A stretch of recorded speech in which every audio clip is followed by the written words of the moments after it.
Mac and 20th is Dwayne McCoy.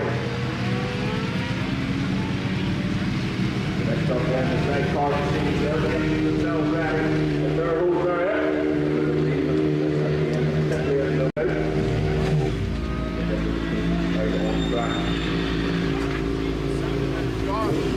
Exhaust for the Plan 3125, did you announce maybe a welder or something in the paddock?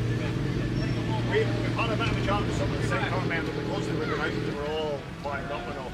Could you sort of give it a couple of... Here. Wearing your helmet or? He has his helmet failed.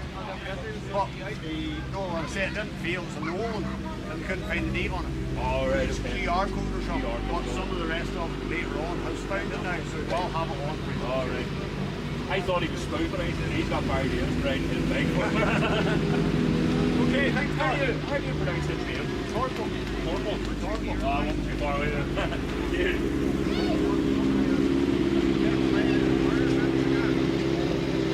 So just talking to Barry Davis in that qualifying session, Matt Davies B125 Honda has broken the exhaust, so if there's any welders about or anyone would have an exhaust to suit, could you please get in contact with Barry Davis or young Matt himself. But if we get a welder, someone just to tack it up to do for the weekend, that would be fantastic.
brothers getting a spin round a real road race track here in Northern Ireland. I'm sure it'll be an eye-opener for them.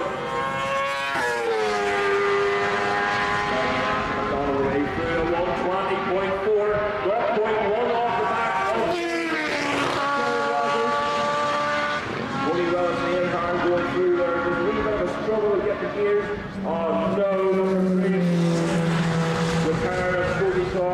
Sam with his hand up. A nervous hand they're going to. The dark people way through there. 1.7.2 for Philly.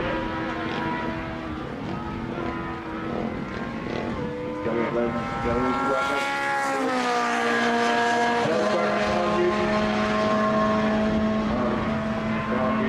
Rogers.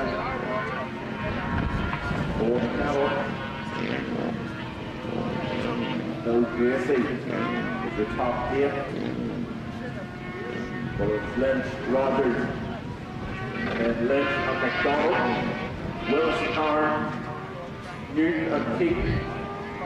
Bobby Clark and Nathan at the minute retired again, and they're holding on to that fifth place for the number 3 machine. Denny and Daly in 6th, 7th is Newton and Rogers.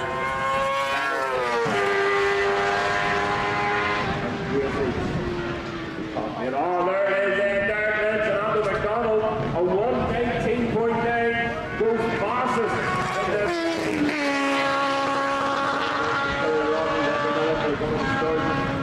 In second, Tony Wells and Ian Hard, they're on a charge now as well.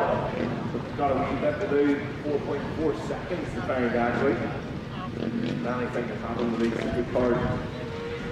He's not going to fire there from Tony Wells.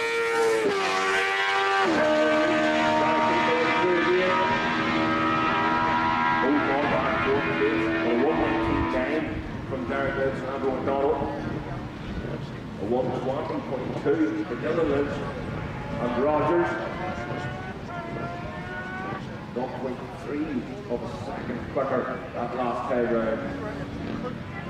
So slightly deflated field here at the minute. A couple of retirees throughout.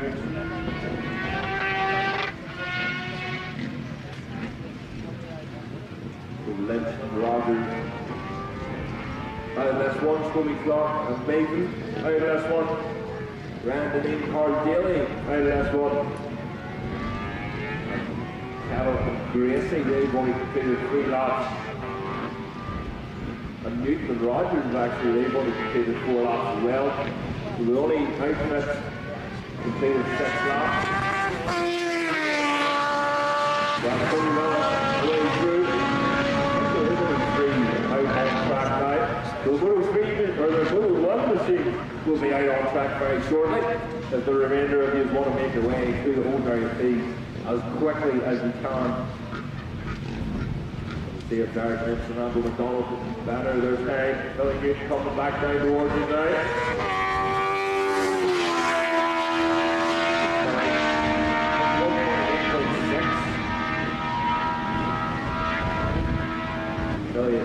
People's best time with a 1.7.2.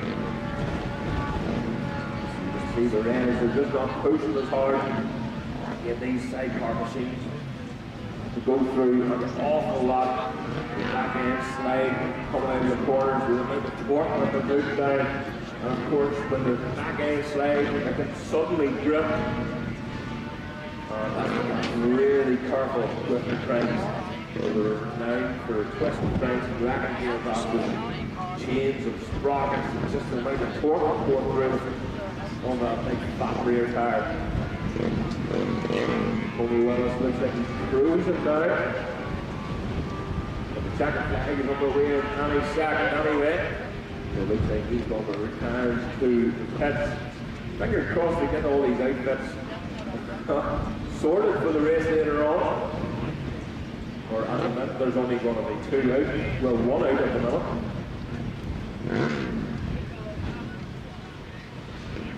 So again, Moto 1 machines. The Toyota Cup machines too, the whole area. He will be out on the track any second. Billy Newton and Keith coming back down towards his net. Just short. Keith has his hands up where he retired to do this one. There's still circling.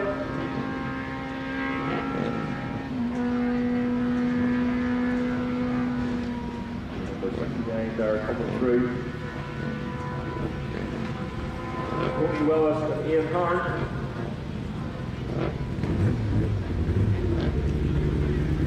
He is still running.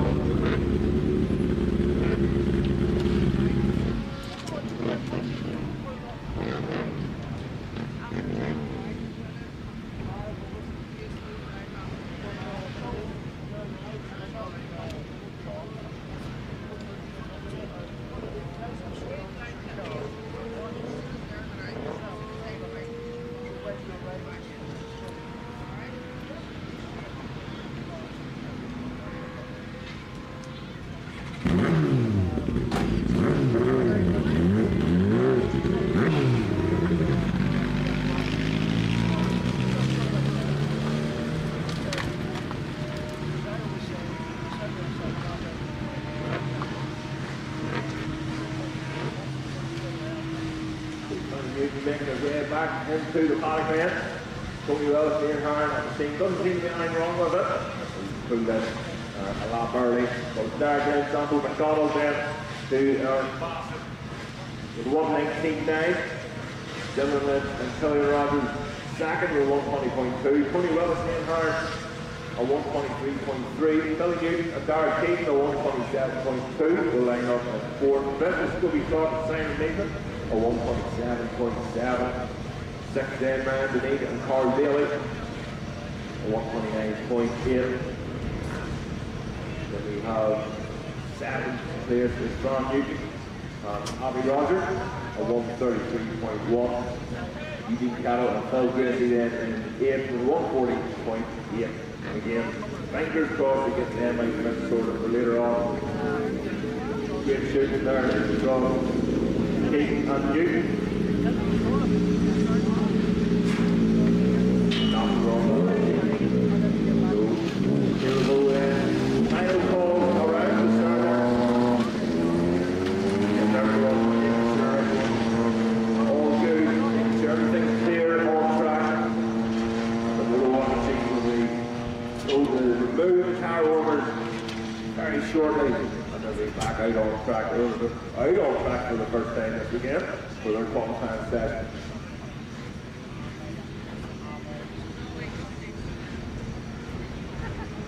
And again, just another call. If anybody can help Barry Davison and Matt Davison with a welder, or if anyone has a spare RS125 Honda exhaust for their wee classic machine, but if anyone has a welder just to get that thing packed for this weekend, that would be fantastic if you can give them a hand out. Fingers crossed to get that sorted.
on Musgrove.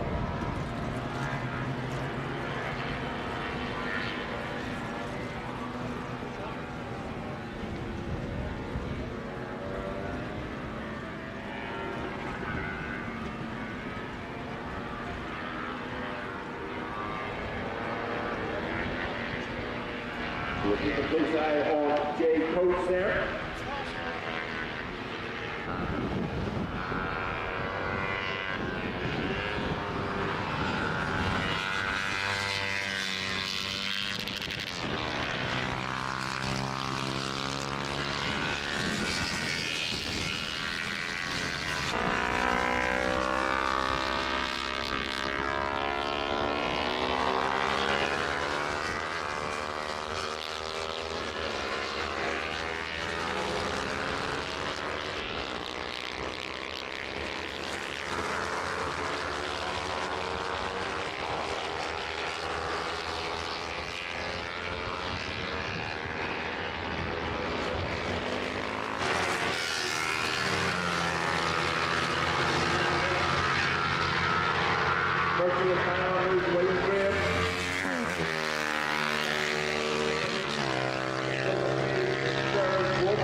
So far, 127.2.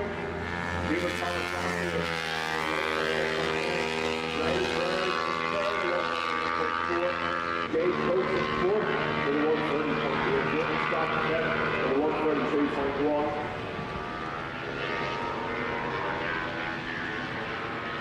So up the top half of the track once again. Coates is coming around already. His last lap was a 130.8.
Then on the road will be passing with Highlanders. Kennedy second, he's in fifth place at the minute. A 132.1 for Kennedy. William Green a 128.4. We have Mitchell McNeil a 138.0. Cooper Mahone a 138.4. Here comes Coates again. Second place. Doesn't matter. Slightly short up here, but not an awful lot in it. A 129.5 compared to his death to 129.5. Two Hermitage is nice and short, a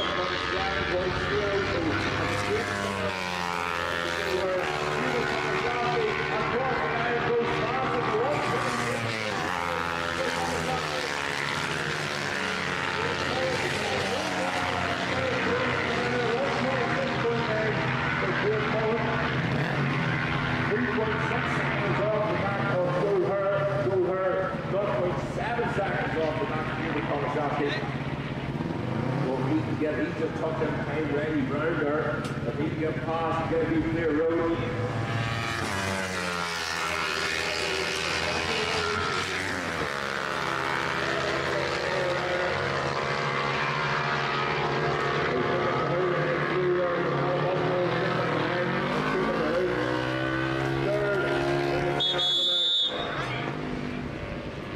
He goes ahead of Mitchell McNeil. McNeil settles. McNeil coming into the paddock, looking down the left-hand side and running the shade.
Still checking away at them turns for Coatsy.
Testing.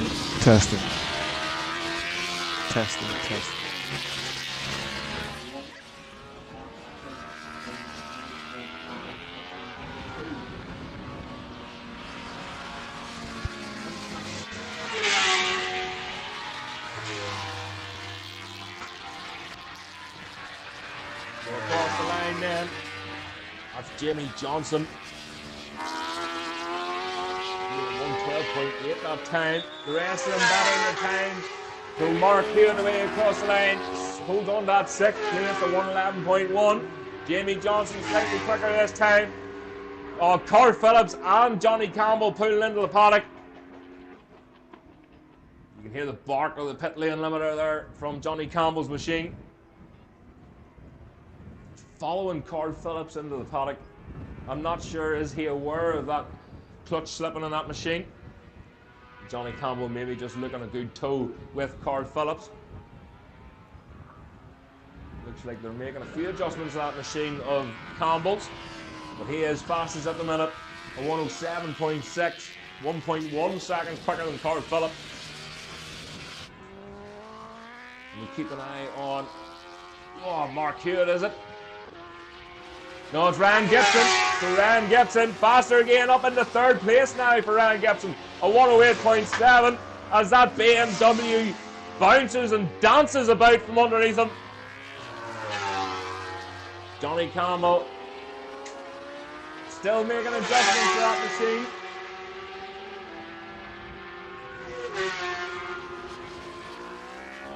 Down at the front right of that machine. Number 21, Aaron Armstrong away through. Still holding on that 5th place at the minute, a 110.1. Mark Hewitt just in behind, a 110.1. Absolutely nothing in it between them pair.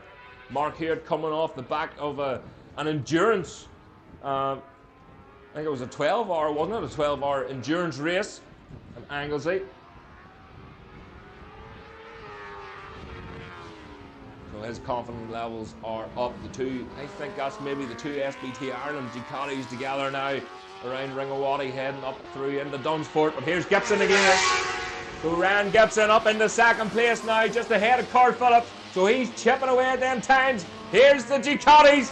I think that was Luke Jones, just had to sit up there near running into the back of Mark Conlon. You can hear that machine of Carl Phillips just short shifting. So short shifting down passes, trying to keep the revs down on that bike, trying to keep the clutch slippage to a minimum. So again, Johnny Campbell back out on track. You see what we can do, see what adjustments were made to that machine, see what difference it's going to make to that machine. And rider, of course, any adjustments good for the head. If the rider feels good, the bike feels good, there's not much that can stop them, much like Carl Phillips in the form that him and his team have been in all season. Here comes Gibson again. Slightly slower that time from Gibson, but only by 100th of a second. And there is Luke Jones, number 80 machine, up into 3rd place as he brought Mark Conlon. Slightly slower that time from Mark Conlon, a 112.0. Jamie Johnson, 9th. Whoa! Big moment there for Jamie Lyons on the limit as he pushes that machine, dancing from beneath him, out onto the white line, but he goes third fastest. That was a 108.5 that time round, and he's only 0.9 off the time of Johnny Campbell and 0.4 off the back of Carl Phillips. Back end slide, front wheel in the air. You couldn't get any more spectacular than that from Jimmy Lyons. Really starting to push that machine.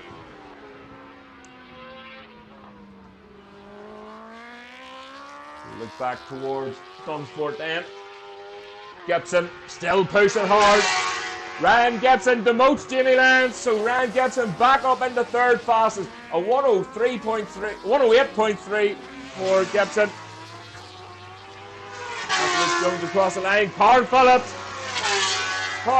briefly went fastest, but Johnny Campbell 107.7.5, 0.2 of a second of a difference, and Carl Phillips is short shifted. So it just shows you how comfortable Phillips is with that machine. I think Jimmy Lyons is just coming in the pit lane to change his leathers, no doubt, after that stunt on the last lap. So a change of knickers there for Jimmy Lyons, but Johnny Campbell still on a charge, a 107.3. Fair play, Carl Phillips holding on to that second place over Ryan Gibson. Ryan still pushing hard. Another call for the Superbike Cup machines then. Through the holding area, a few machines in the holding area at the minute. So the remainder of the Superbike Cup machines, if you can make your way to the holding area, please, as quickly as you can. Mark Conlon again, still in that 8th place, just ahead of Jimmy Johnson. He bettered his time that time round. That was a 110.5. And I think Carl Phillips just retiring that machine, is he? It's still slipping, so he'd maybe be better just saving that clutch basket for the race later on. There's Mark Hewitt coming in then. Mark Hewitt currently 6th fastest with a 109.6. Number 21 machine, Aaron Armstrong, 7th, a 110.0.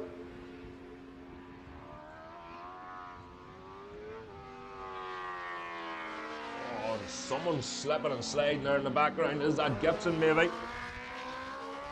That's Johnny Campbell. Johnny Campbell's on a charge. You just hear fast left, right-hander out the back of the track. The red climbing on that BMW. And Gibson going through again. Slower that time from Gibson at 111.1. The checkered flag being readied and the checkered flag being flown for Johnny Campbell. So the Superbike Cup machines, please, the remainder of you, make your way to the holding area as quickly as you can. That's Jimmy Johnson across the line. He's holding on to that 9th place, but it looks like it's going to be Johnny Campbell. Ryan Gibson has another chance at this. We'll keep an eye on him down the back end. And Jamie Lyons has got back out again. Don't think this is going to be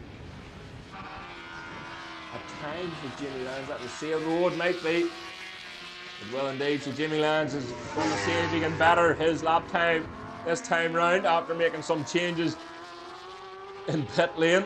There we go. Oh, again, right on the right line for Jamie Lyons, pushing hard.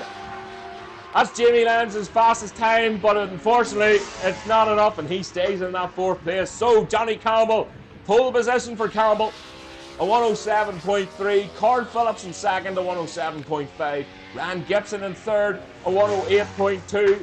Jamie Lyons in 4th with a 108.4. Luke Jones in 5th, a 108.7. Mark Hewitt in 6th, a 109.6. Aaron Armstrong in 7th, a 110.0. Mark Conlon in 8th, a 110.5. And Jimmy Johnson in 9th with a 112.1. So the machine's heading back into the paddock then. A few issues to sort out for some of the teams, but I'm sure they'll get it done and dusted before the first race later on this evening. So the Superbike Cup machines out next for your qualifying session. If the remainder of you can make your way to the holding area, please, as quickly as possible. And again, you'll be out on track very soon.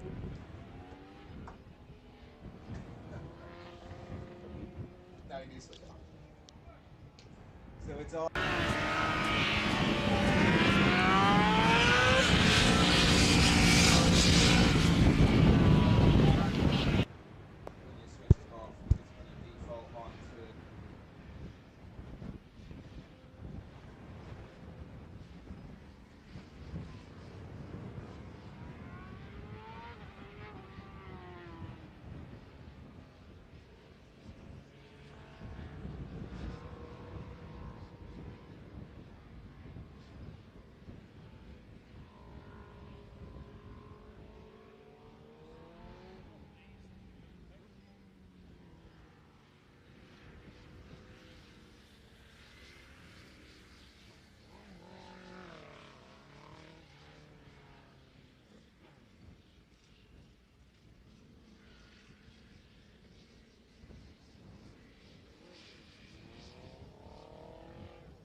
So if you could make your way to the whole round of please, that's the Moto 3s, lightweight Supersport, Supersport 300, the Super Mono machines to the whole area as the Superbike Cup leads to start their qualifying session.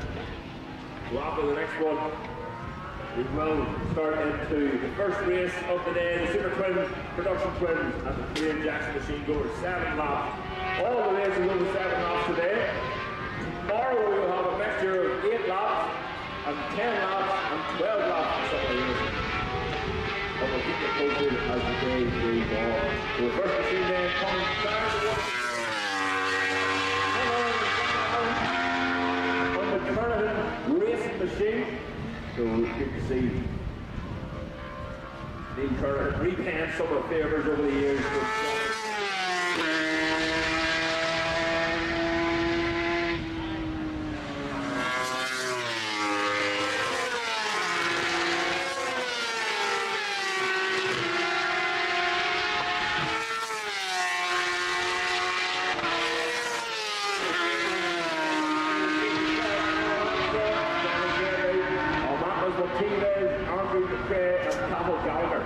Just right to the crowd here, I have been told that the Superbike races today are also over 10 laps.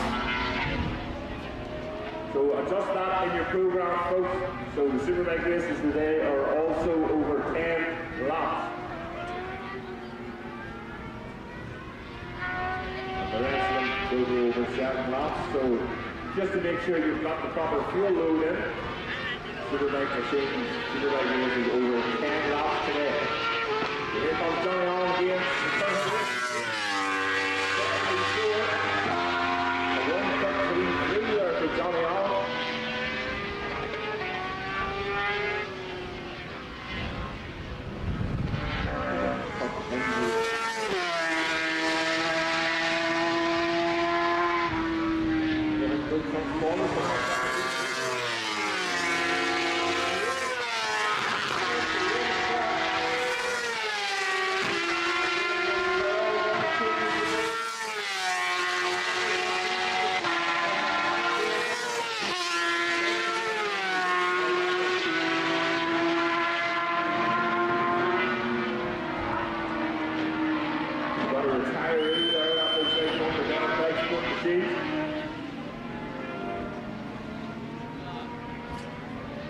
Johnny Allen.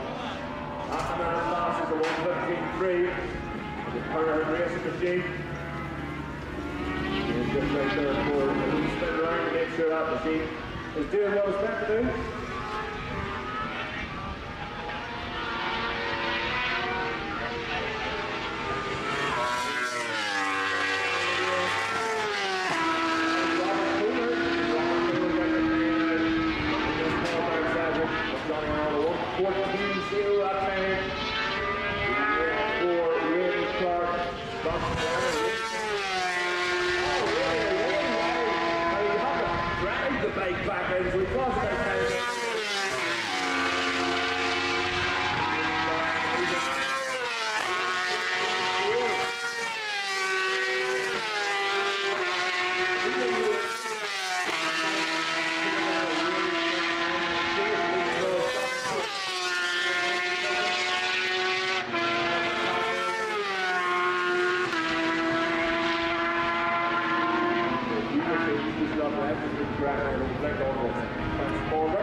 To the Pro class, and the Supersport Cup and the Superbike Cup will be out together there.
still has Randy Clark in his sights. Of the 1:14.17 that time from Stockmanor.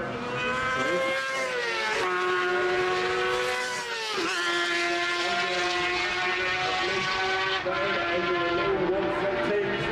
If he's ever have a chance of chasing these per later on.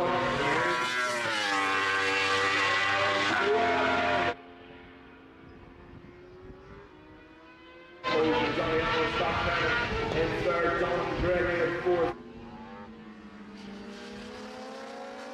We'll see the 8 hours from ninth.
Sure.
Last lap of 1:14.2. Gregory still, or Clark still pushing, should I say. Runs 1:13.6 that time, but he didn't have to do any more pole position then for Randy Clark. Yes, Jonathan Gregory can do something special here. He stays in that fourth clear, bit of an issue, gear changing there in that machine. But Randy Clark then on pole. That's a 1:12.8. Michael Press away through. Johnny Allen second, a 1:15.0. Scott Clemens, a 1:14.1. Jonathan Gregory in fourth with a 1:14.1. Alan McCaffrey fifth, a 1:14.2. Michael Press second with a 1:15.1. Amandas Montevez in seventh with a 1:15.8. Andrew McCrae in eighth, a 1:15.9. Alan Armstrong ninth with a 1:16.6. Then we have Callum Gallagher in 10th, a 1:17.1. Robert Toner in 11th with a 1:17.6. They're making their way back into the paddock on the Moto 3 and Supersport, lightweight Supersport machines are made on track very soon.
Last calls in, radio calls around the circuit.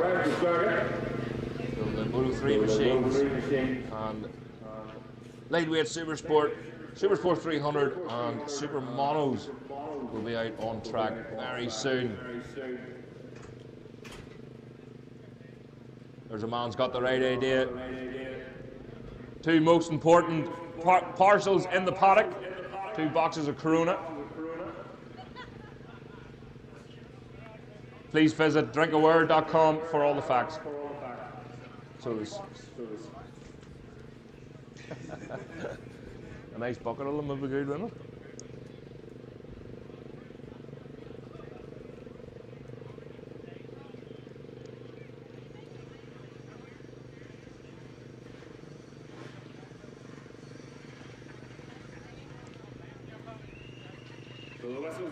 At the end of pit lane, and the machines are out on track as the green flag is being waved.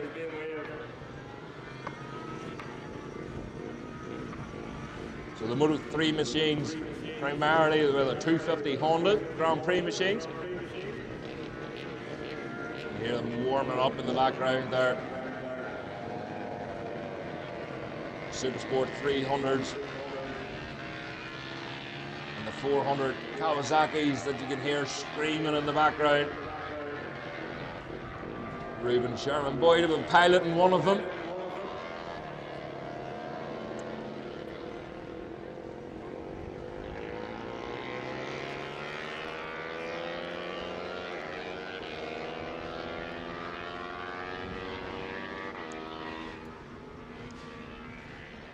Still a few machines just sorting themselves out there. Clancy on that wee, Carl Clancy on the wee 250. Lovely machine. Loves his 2-strokes. Loves his real race bikes.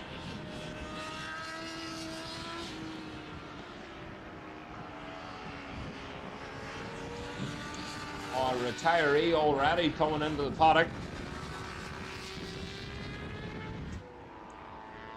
a couple of retirees coming into the paddock already. I think they're maybe Supersport machines just getting the wee blast out to make sure their bikes, one of them being Larkin. Hennessy as well. But here we go then. Dale Hyland and Johnny Parker away through. Hyland the 400, Johnny Parker on the Supersport 300 machine. Lightweight Supersport, Marley Brown, Moto 3, Ciara Cahoon, Alfie Flynn and Matt Davison. And Ruben Sherman Boyd on that 400 Kawasaki away through. And Buster Sherman Boyd, his younger brother, just in behind in that lightweight, that Supersport 300. Moto 3 then, another Moto 3 machine, William Graham and Gary Jordan the way through. With Paul Jordan's brother. Hubert Tomaszewski out again, lightweight Supersport bike.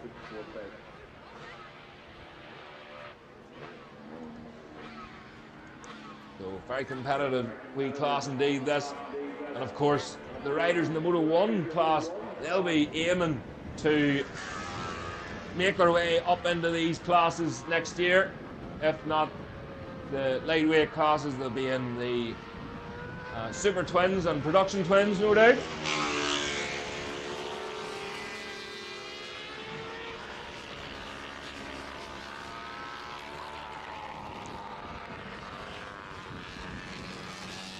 Just looking there, Rossi Dobson on a Moto 3 machine.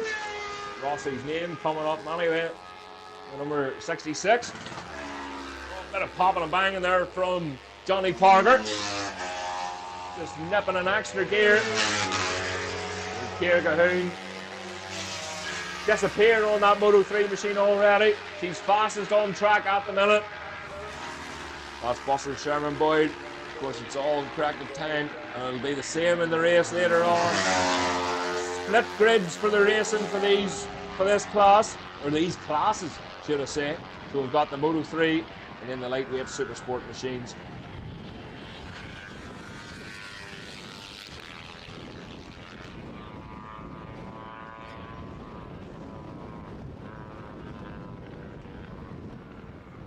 So as they chop and change themselves, there's Billy Dobson, number 11, away through. Thought he's looking down at that machine. It doesn't sound the greatest going past there, but he's still stretching the cables anyway. Next up, Super Twins, Production Twins, and the Crane Jackson machines. If you can make your way to the holding area for the first race of the weekend. Super Twins, Production Twins, and Crane Jackson machines to the holding area for the first race of the weekend. Ruben Sherman Boyd in across the line. Ruben Sherman Boyd goes fast as the lightweight Supersport. Ciara Cahoon still fastest of the Moto 3 machines. Hubert Tomaszewski is second fastest the lightweight Supersport. So they're pretty well matched between these Moto 3 machines and the lightweight Supersport. So in the times at the minute, we have a lightweight Supersport machine on, or fastest at the minute, followed by a Moto 3 in second, a Moto 3 in third. Fourth is a lightweight Supersport, fifth a lightweight Supersport, sixth is a Moto 3, seventh lightweight Supersport, eighth the Moto 3. So they're not a million miles away, but they will be lining up later on as a split grid. Moto 3 machines may be going first. Sometimes they chop and change it to the lightweight, depending on the times and depending on the qualifying, what way they will split the grid. Rossi Dobson then. Rossi Dobson getting the hang of the Moto 3 machine again.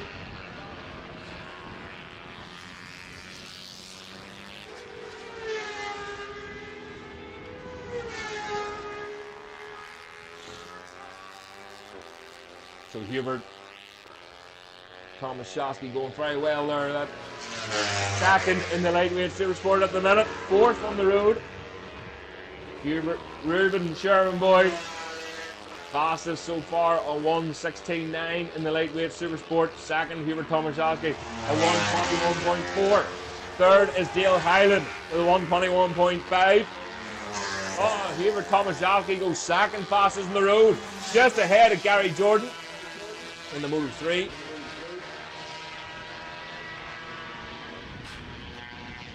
So fourth then in the lightweight Supersport is Buster Sherman Boyd, a 123.0. Fifth, Billy Dobson, a 123.9. Sixth is Johnny Parker, a 126.1.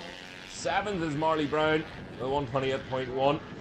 In the Moto 3s then, Gary Jordan fastest in the Moto 3s, a 121.2.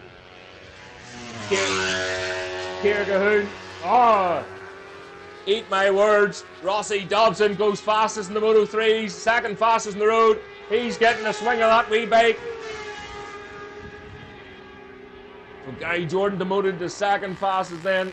Ciara Cahoon third in the Moto 3s with a 121.4. Matt Davison fourth in the Moto 3s, a 121.8. Fifth in the Moto 3s, William Graham with a 124.0. Carl Clancy on that 250. Lovely sounding machine. He's up into 11th on the road. A 124.0 for Carl Clancy. No doubt he'll be starting along with the lightweight Supersport machines. William Graham on a move now, up in the 9th fastest on the road, still 5th of the Moto 3s. But Reuben Sherman Boyd posting fastest lap after fastest lap. Angela Craig away through on that lovely wee 250. Great to see the 250s back out here. And we'll see plenty of them at the Classic Bike Festival as well. The 7th, 8th and 9th of August. Looking forward to that. It's not long coming around the blink of an eye. So there's Reuben Sherman Boyd again, slightly slower that time, but so consistent. 116.9 compared to his best of 116.8. Dale Hyland the way through, he's holding on to third in the lightweight Supersport at 120.7. So again, another call for the Super Twins, Production Twins and Praying Jackson machines to the holding area for the first race of the weekend. And this is over 7 laps. Whoa, very wide line there for Carl Clancy. But he made it work. 8th fastest on the road. Buster Sherman Boyd just jumping ahead of him there on the road in the lightweight Supersport machine. A 121.8 for Buster Sherman Boyd. We'll have a look then. That was Marley Brown away through. He's still in that 13th position. Another wide line there. Angela Craig by the looks of it. It is indeed. Number 63 away through. She gets tucked in behind that screen. Very, very handy. And here comes Billy Dobson. Older brother Rossi Dobson using the slipstream there. Not that he needs it on that Grand Prix machine, but he uses it anyway. Reuben Sherman Boyd posting the fastest lap again, a 116.7. Dale Hyland still fourth in the road, third in the lightweight Supersport, and that's where he'll line up. A 120.4. Guy Jordan still holding on second in the Moto 3 class. Here's Matt Davison. So Matt Davison, fourth in the Moto 3s, a 121.6. His last lap was a 122.4. Oh, a bit of a dice going on here. That was Carl Clancy. I'm not sure who was with him there. Gary Jordan flickered up on the screen there for a split second. William Graham away through, still holding on to 5th of the Moto 3s, 11th on the road, a 123.1 that time round. Marley Brown 101 again, 7th in the lightweight Supersport, 13th fastest. And here comes Angela Craig. Angela Craig back into the 250s, 14th on the road. Rossi Dobson away through again, and his younger brother Billy. So he's towed his younger brother along. Billy Dobson up into 6th fastest in the road, 4th in the lightweight Supersport. And that was a 121.3 that time from Billy Dobson, so took a massive chunk of his time. Ciara Cahoon demoted to 3rd in the Moto 3s. She's down 7th overall.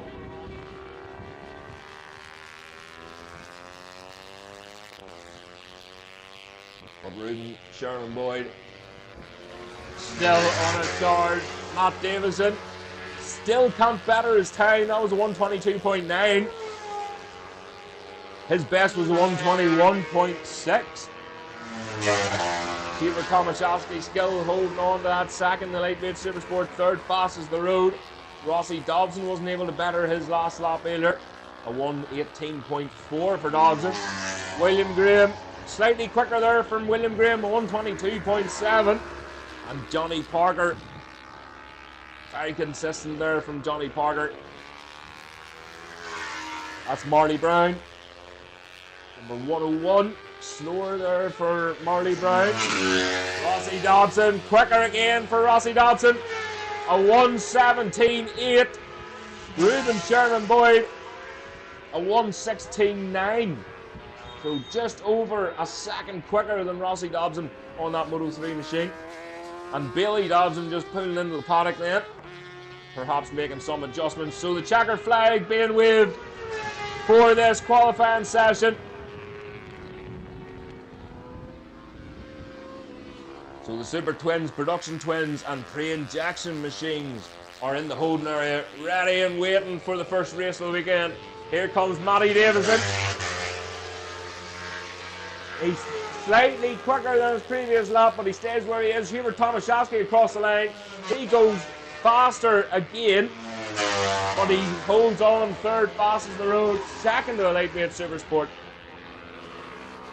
Looks like nobody can touch Reuben Sherman Boyd unless Rossi Dobson. Of course, he's in a different class, but if he can get close to his times, we'll be looking forward to some tight racing later on. Johnny Parker then.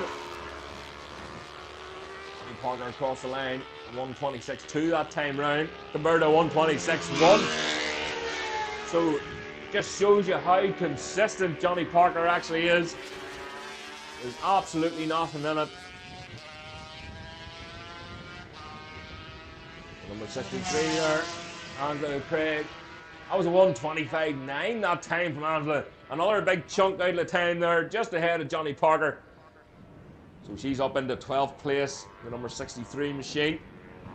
But it looks like Reuben Sherman Boyd then, pole position in the lightweight Supersport. Hubert Tomaszewski in second. Third place, Dale Hyland. Fourth was Bailey Dobson. Fifth, Buster Sherman Boyd. Sixth, Johnny Parker. Seventh, Marley Brown. Moto 3 class then, Rossi Dobson. Pole position from Gary Jordan in second. Third is Keir Cahoon. Fourth, Matt Davison. Fifth, William Graham.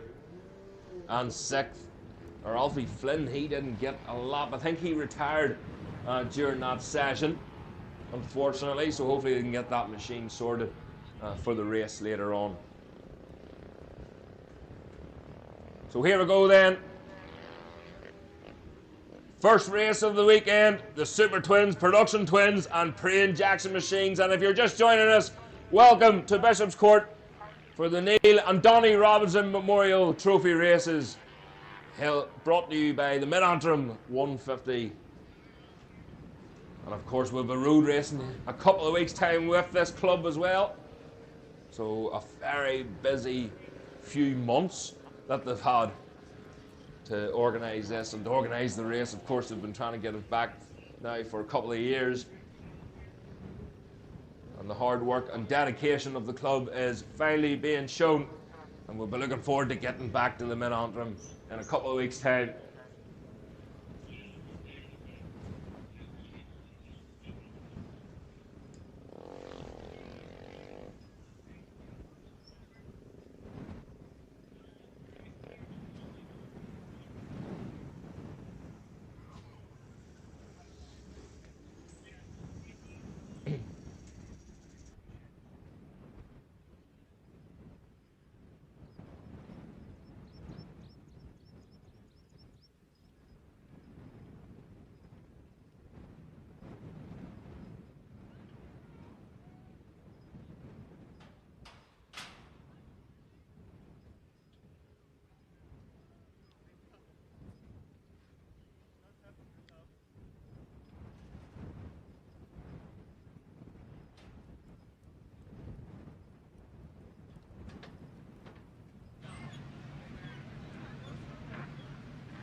Here we go then.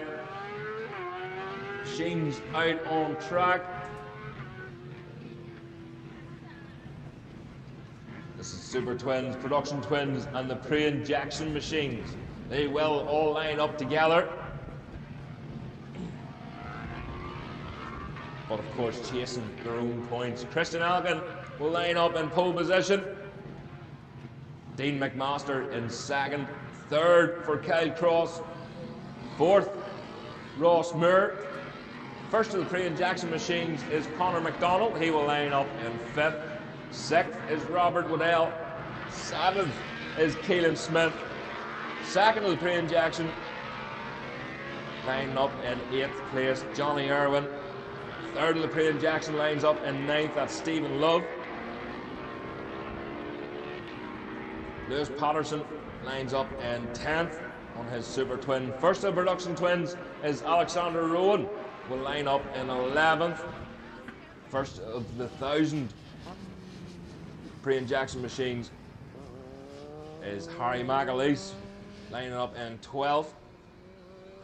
Another machine from the McKillop Racing family. Graham McAleese, 13th. 14th is Stephen McHugh. He's second of the Production Twins. 15th, Richard Armstrong. 16th, Matthew Watson. 17th, Dwayne McCoy. 18th, Ocean Walsh. 19th is Johnny Davey. And your top 20 and 5th in the Production Twins is Kyle Martin.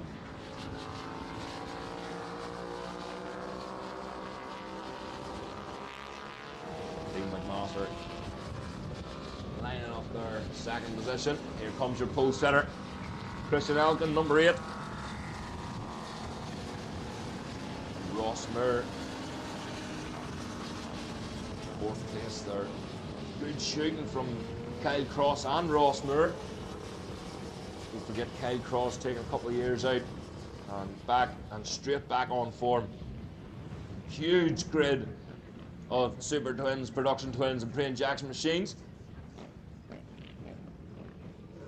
Conor McDonald there, last position on the front row. Just doesn't sound as good, that does it, last position on the front row. But he is in the front row on that Praying Jackson. On that Praying Jackson machine. Number 105. Huge grid, great to see.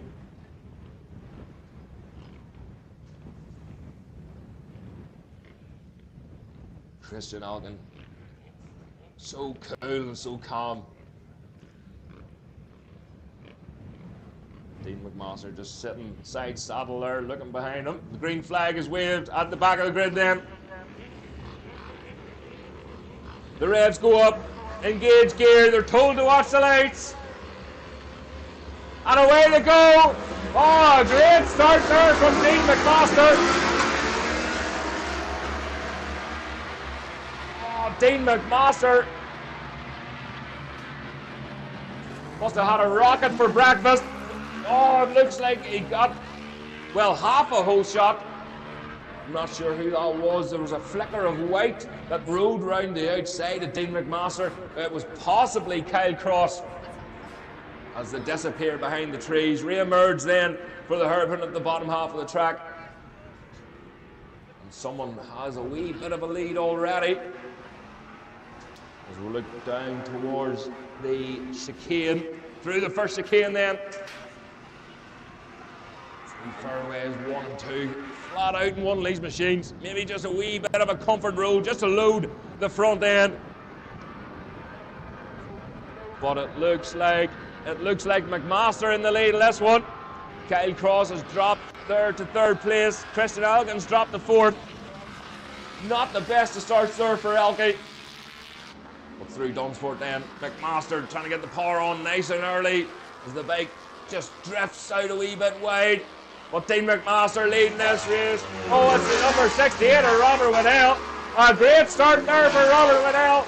Kyle Cross in third, fourth Christian Elgin, Ross Muir in fifth, sixth is Stephen Love, seventh is Keelan Smith, Irwin in eighth, ninth is Stephen McHugh, 10th is Ray Patterson, 11th Richard Armstrong, 12th Conor McDonald, 13th Harry McAleese, Dwayne McCoy 14th, 15th Matthew Watson, Kyle Martin in 16th, 17th Ocean Walsh, 18th is Soy Patterson, Dave Liddy in 19th, and your top 20 is Johnny Davey.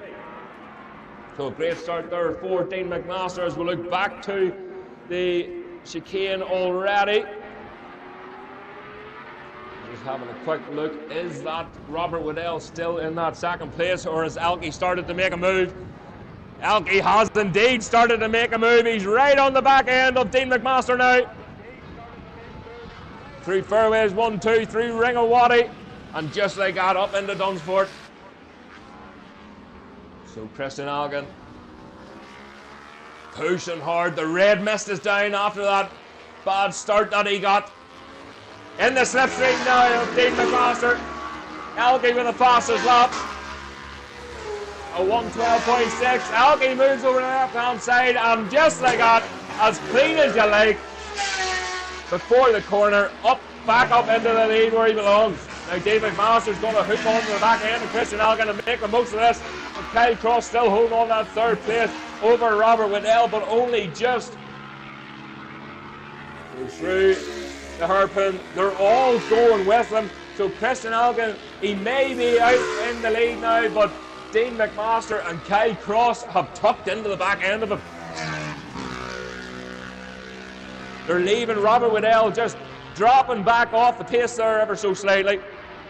Fairways 1 and 2, braking hard for the chicane. Dean McMaster seems to just, he has the legs there on the entrance of that chicane, but on the exit he just loses that wee bit of a drive.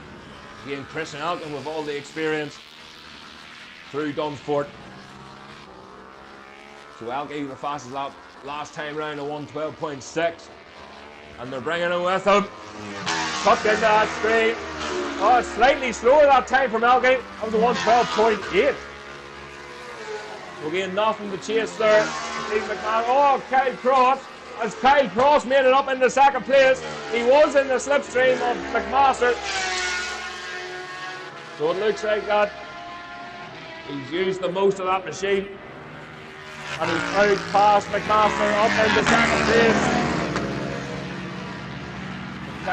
Dean McMaster isn't finished with him. McMaster back up into second now, heading into the first chicane. So these two are dicing it out, hand over fist, and Elkie is starting to get away. So a call for the classic machines. Classic machines, if you can make your way to the home area, please, quickly as you can. This race is really starting to heat up. Ross Muir, Stephen Love leading the Pre and Jackson machines. From Johnny Irwin in second, Conor McDonald in third. And first of the production machines, Stephen McHugh. So Stephen McHugh leading the production over Kyle Martin up in the second place. Great start there for Kyle Martin. Ocean Walsh in third. Here we go there. Christian Elgin, Dean McMaster, Kyle Cross just like that. You can see, can Kyle Cross get close enough to Dean McMaster? As the tip into the first corner, no they don't. Robert Waddell, again, he's just closing, just opening up that gap from Kyle Cross, a 1:01.8 now. But Elkie, that last lap was a 1:13.0. Dean McMaster, that was his fastest lap, 1:13.1. Kyle Cross, a 1:13.3. But Kyle Cross has already shown he's capable of a 1:12.9. That was a 1:13.3. So on that last lap, a bit of a ding-dong that them pair had. You can see it has affected their times. Coming up the slower riders already. Chris Nelkin has to shut right off, and he rides round the outside of the slower rider, but Dean McMaster and Kyle Cross getting held up. That's allowed Kyle Cross to get right back with McMaster once again. So if he can get a good drive out onto this start and finish straight, he can get tucked into the slipstream. That's Darren Vint away through there.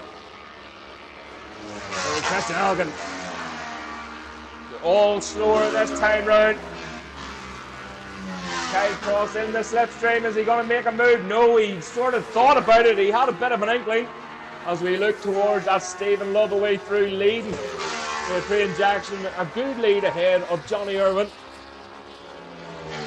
Look for the production twins then, Stephen McCune.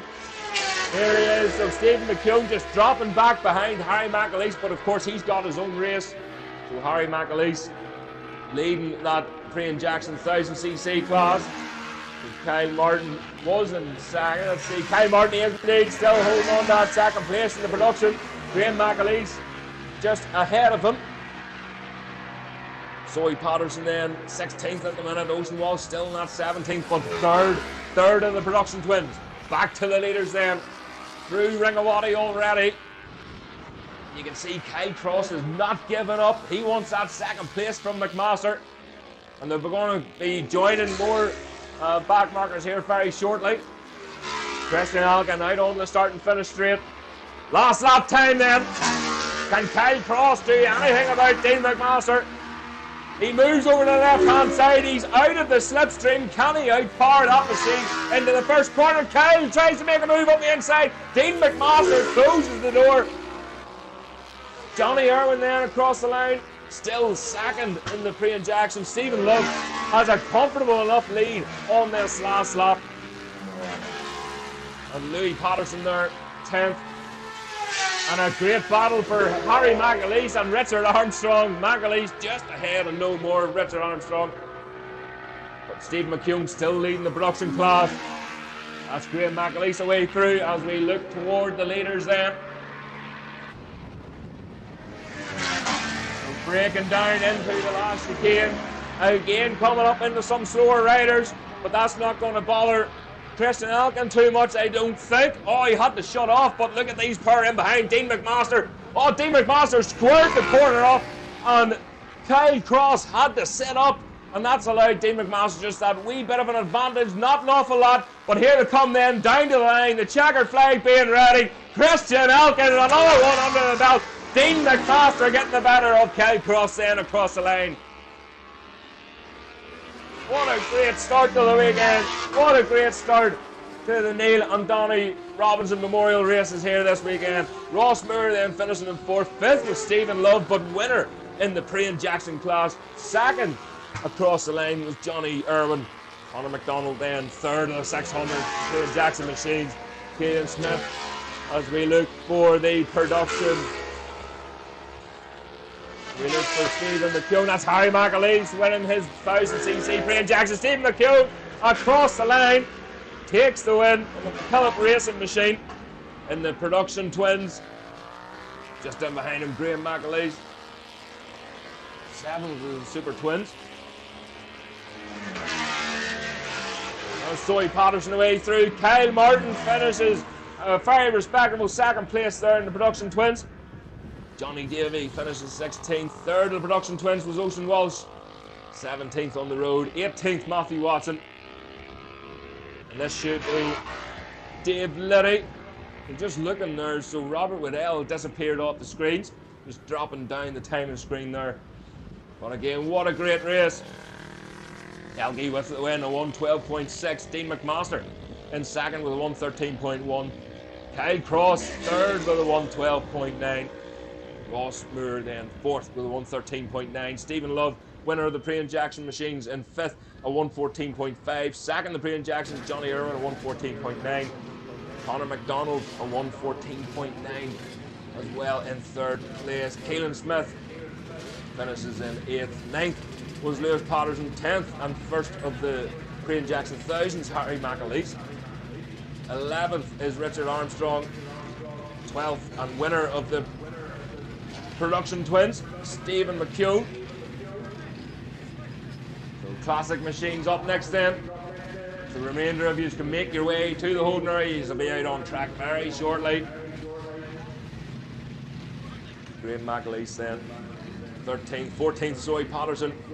Kyle Martin, second of the Production Twins, finishes up in 8th. 15th, 16th Johnny Davey, third of the Production Twins Ocean Walsh, and 17th, 18th is Matthew Watson, 19th Dave Liddy. The rest of the machines return into the paddock. The classic machines are up next, and they're in the holding area, ready to go. Oh, God.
mistake. Of course, the Connie Davidson not able to make this race. Again, if anyone has a welder or can help him out, can you please get in touch with Barry Davidson?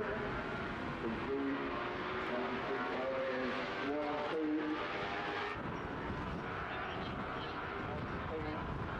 through the chicane then, through Ringawati, and it looks like the Scots have got this one as they head up towards Dunsport again, coming back down towards us, and they'll be getting tucked in. They will helping each other, no doubt, but no help needed for the number 8 machine of Owen Patterson. 31, Torval Patterson. So he did get a great start there on that last one. Andy Mack, another great start there for Andy Mack. 7th place at the minute. Mark Curran, Mike Camp, Chris Harkins all the way through. Linton Irwin, Colin Stockdale, Nigel Durden, Gary Hutton, RJ Woolsey, number 16 Adam McKee, 17th then Brendan Neeson, 18th Stephen Mason, 19th Peter Shannon, and Malcolm Love across the line, top 20. As we look back towards the chicane coming out through the hairpin. So Owen Patterson on a charge. Fairways 1 and 2. So Torgal Patterson chasing him as we look towards Ringawati once again. As the front ends of these machines dive and the front wheels nearly disappearing behind some of the ferns. These are a lot more difficult to ride than a lot of the modern machines. So here comes Owen Patterson, disappearing behind the screen, disappearing behind the fern as he gets well tucked in. So the number 31 machine, Corbo Patterson, still in that second place. Anthony Ambler in that third. Nigel Moore up into 5th place. So one of our own up into 5th, chasing the Scottish with Andy McAllister. Mark Hogg is ahead of Andy McAllister and Mark Curran. Anthony Ambler in the slipstream of Patterson. He's going to be looking away past here pretty soon. And Owen Patterson already coming out of the bottom hairpin and into the chicane. Brendan Nason, Malcolm Love having a good battle there. Adam McKee just ahead of that group. Peter Shannon going through. Number 289 machine of Shannon. So the next race up is the Supersport Pro. So the Supersport Pro machines to the holding area. Supersport Pro to the holding area. So Patterson heading towards Dunsport again. It looks like is that Torgo maybe out on his own this time? Disqualification. So number 8 then. Fastest lap again, a 1:23.0. The gap opens up even further. So Anthony Ambler is missing from this one. So Nigel Moore up into 3rd place now, second of the 350s. And Andy Mack. Have a wee look there. So Mike Kemp as well, so we're missing. Oh, there's Mike. So Mike Kemp dropping to 10th place. Nigel Dern and RJ Woolsey, everyone getting promoted as Anthony Ambler slipping down the timing screens here. So unfortunately, that's his race finished. So Nigel Moore up in the 3rd place. Brian Alexander, 4th, 5th is Morris Hogg. So Alexander sandwiched between two of our own. The number 49 machine on Malcolm Love, retired out of this one. So that's Malcolm's chances done. We look back towards the leaders. Coming bellowing down towards us. Oh, big wide line there from Torgo Patterson. Owen Patterson slightly slower that time as well, number 31 machine. That was a 3-0, so the gap has... So Torkel Patterson on the charge now. That was a 1:23.5. Owen Patterson's last lap was a 1:23.6. Nigel Moore still getting chased by Brian Alexander, but Nigel Moore pushing and opening up that gap. It is now 1.5 seconds back to Brian Alexander. Andy Mack then, and these two are at it. That's Linton Irwin and Mark Cowan. So Linton Irwin just ahead as he crosses the line, moving over the right hand side down through turn 1. Nigel Durden away through there on the TZ350 Yamaha. Mike Kemp on the big 1000cc, the big machine, with Chris Hawkins just in behind in 11th. RJ Woolsey up in the 12th. Good start there for RJ. 13th is Gary Hutton.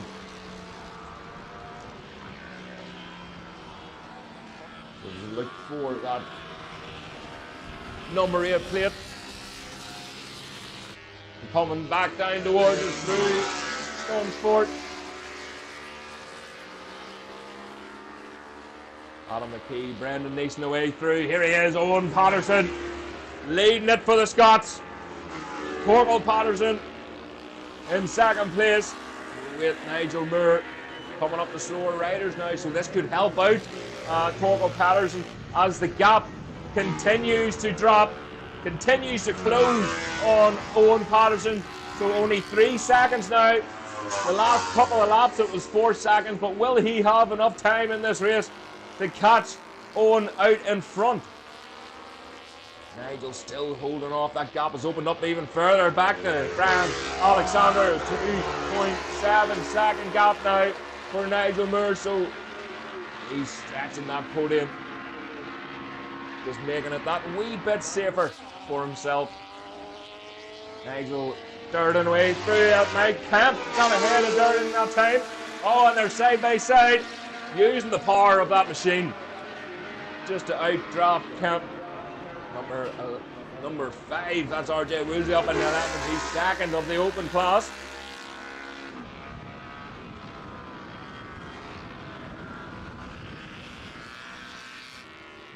So again, Owen Patterson, he has a lot of traffic to go through now. Come down, look at Torkel with that big wide line once again. But Owen Patterson, it's the last lap now. So the Supersport Pro machines, can you make your way to the holding area as quickly as you can? Look at the gap, it's 2.7 seconds. It might be just a wee bit too much to ask for. The Torkel Patterson, he might have to settle for second place. Third is Nigel Moore across the line. Number 91 machine, Brian Alexander. And the 958 Morris Hogg, so it looks like the Scots are going to get the points here with this one. This is classic racing and anything can happen. Nigel Moore.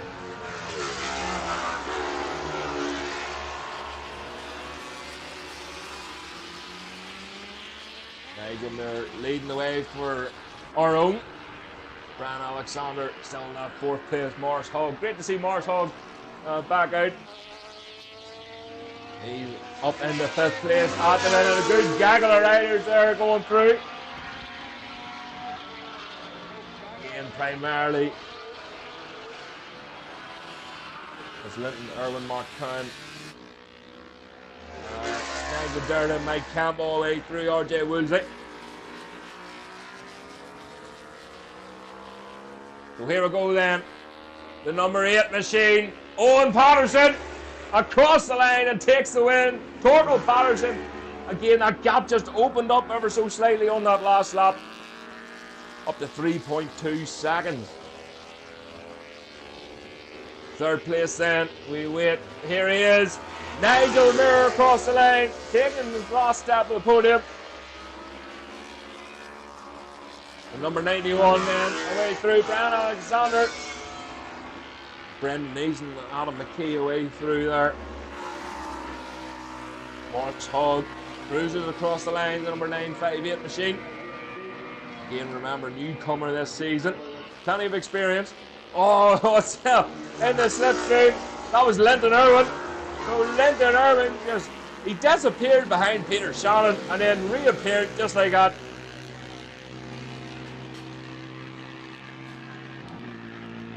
But he gets the better. Linton Irwin gets the better of Mark Cowan for 7th place. Number 5, RJ Woolsey. RJ Woolsey across the line. So he up in the 9th place. That was a good last lap there for RJ. As Nigel Durden and Mike Kemp, they battle it out together. A great win for Owen Patterson with a 123.0. Torkel Patterson and first of the 350s. In 2nd place, a 123.5 on the number 48 machine there. Just returned from that one. That's Chris Hawkes. Brian Alexander. Nigel Murren's 3rd, a 125.8. Brian Alexander 4th, 3rd of the 350s, a 126.5. Morris Hogan 5th, a 127.3. Andy McAllister 2nd of the 500s in 6th with a 129.6. Linton Irwin 7th with a 128.5. Mark Cowan in 8th, a 129.8.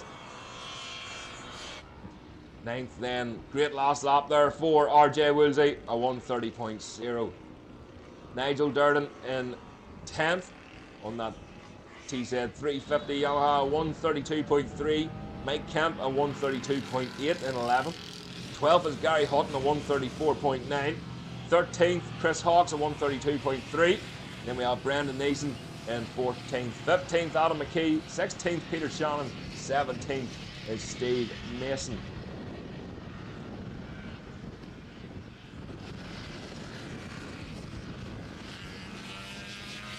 So great shooting there from the Scottish Army.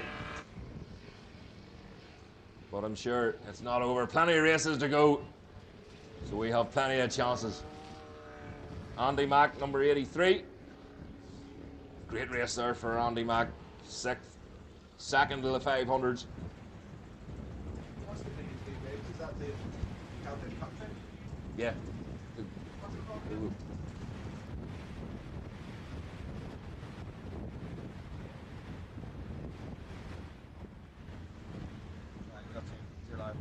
Let's see, what's the meaning of the blue and green bibs the riders are wearing? David Stanford. So that's the green and blue bibs. The blue bibs, this is the Celtic match races for the classic Celtic match races. So the Scottish come over and it's basically the Scottish against our Northern Irish lads. So we were the green. I say we, like I'm riding, I'm not riding. So the Northern Irish were the green and the Scottish were the blue.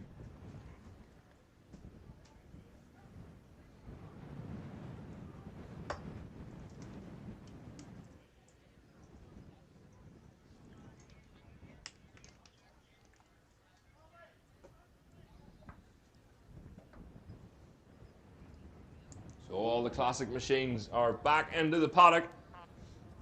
So the Supersport Pro, if you can make your way to the holding area as quickly as you can. That's the Supersport machines to the holding area.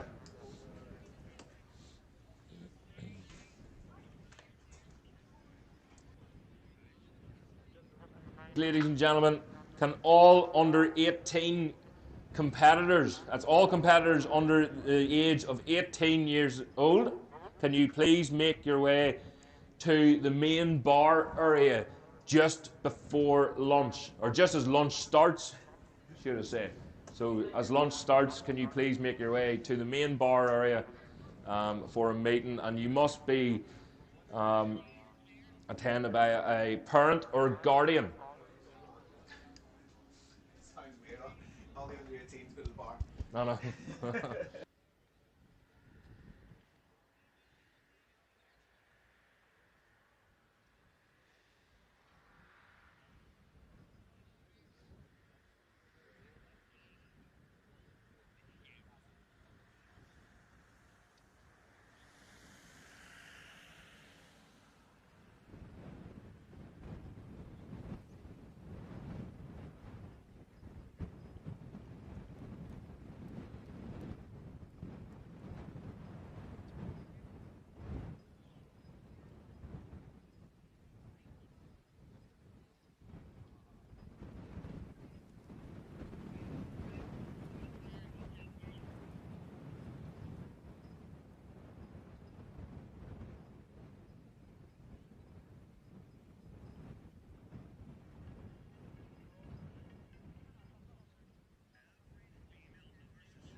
are given the go-ahead to go out on track. Just, I think there's a wee bit of oil was put down at Dunsfort. Not an awful lot, but just keep a close eye on it when you're going out. And there's a wee bit of dust down there as well. So after lunch, we're going to have parade laps. So Jim McDonald, Smutty Robinson machines out as well. So they're going to be doing a handful of laps, and then we will move on back into the racing. That will be the sidecar machines. But first up then, the Supersport Pro machines are out on track. And it looks very busy down there in that holding area, as they siphon their way out onto the circuit. Huge grid of Supersport machines. So this is lining up to be another clinker this weekend. Corey McGreevy on pole from Christian Elgin in second. Just remember the sort of mind games that he was playing there during qualifying and staying behind Christian. He didn't want Christian to know what way he was going. Just dropping back and put it in. He put in one fast lap and that's all he needed. But Corey McGreevy on pole, Christian Elgin second, Ross Moore in third. Ross Moore's had a really good weekend so far. Adam Brown fourth. Fifth is Rob McCauley. Sixth, Gary Scott. Seventh, Ocean Muir. Eighth is Alex Duncan.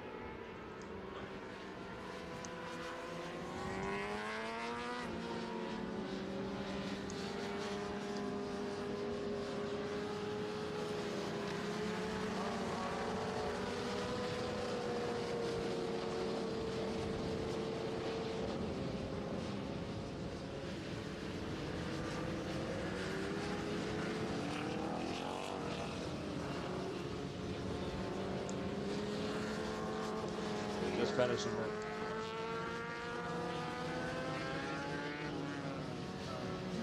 Oh, Joe Hart, yeah.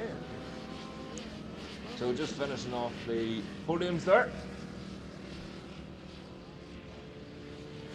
Again, Alex Duncan will line up in 8th, 9th, Reuben Sherman Boyd, Rossi Dobson 10th, 11th, Ross Martin, 12th, Robert Waddell, 13th, William Donnelly, 14th, Graham McAleese, 15th, Francesco Ferraldo. He was the fastest of the Cup riders. Second fastest, Mark Camlin in 16th. 17th, Keelan Smith. 18th, Nicky Burns.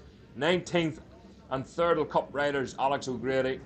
Then we have James Tracy's the top 20. So just sorting themselves out. It's great to see busy grids here this weekend. And more tomorrow, obviously. Loads of more races to go today. But loads still to come.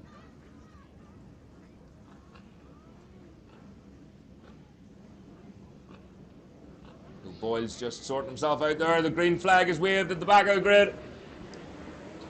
They're told to watch the lights. The reds go up. On away they go.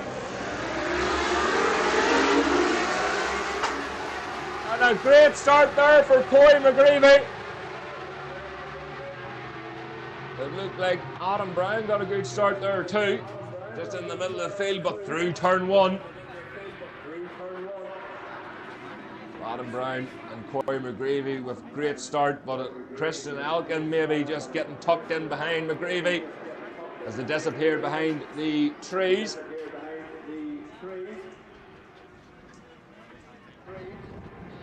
Through the hairpin then up into the first chicane.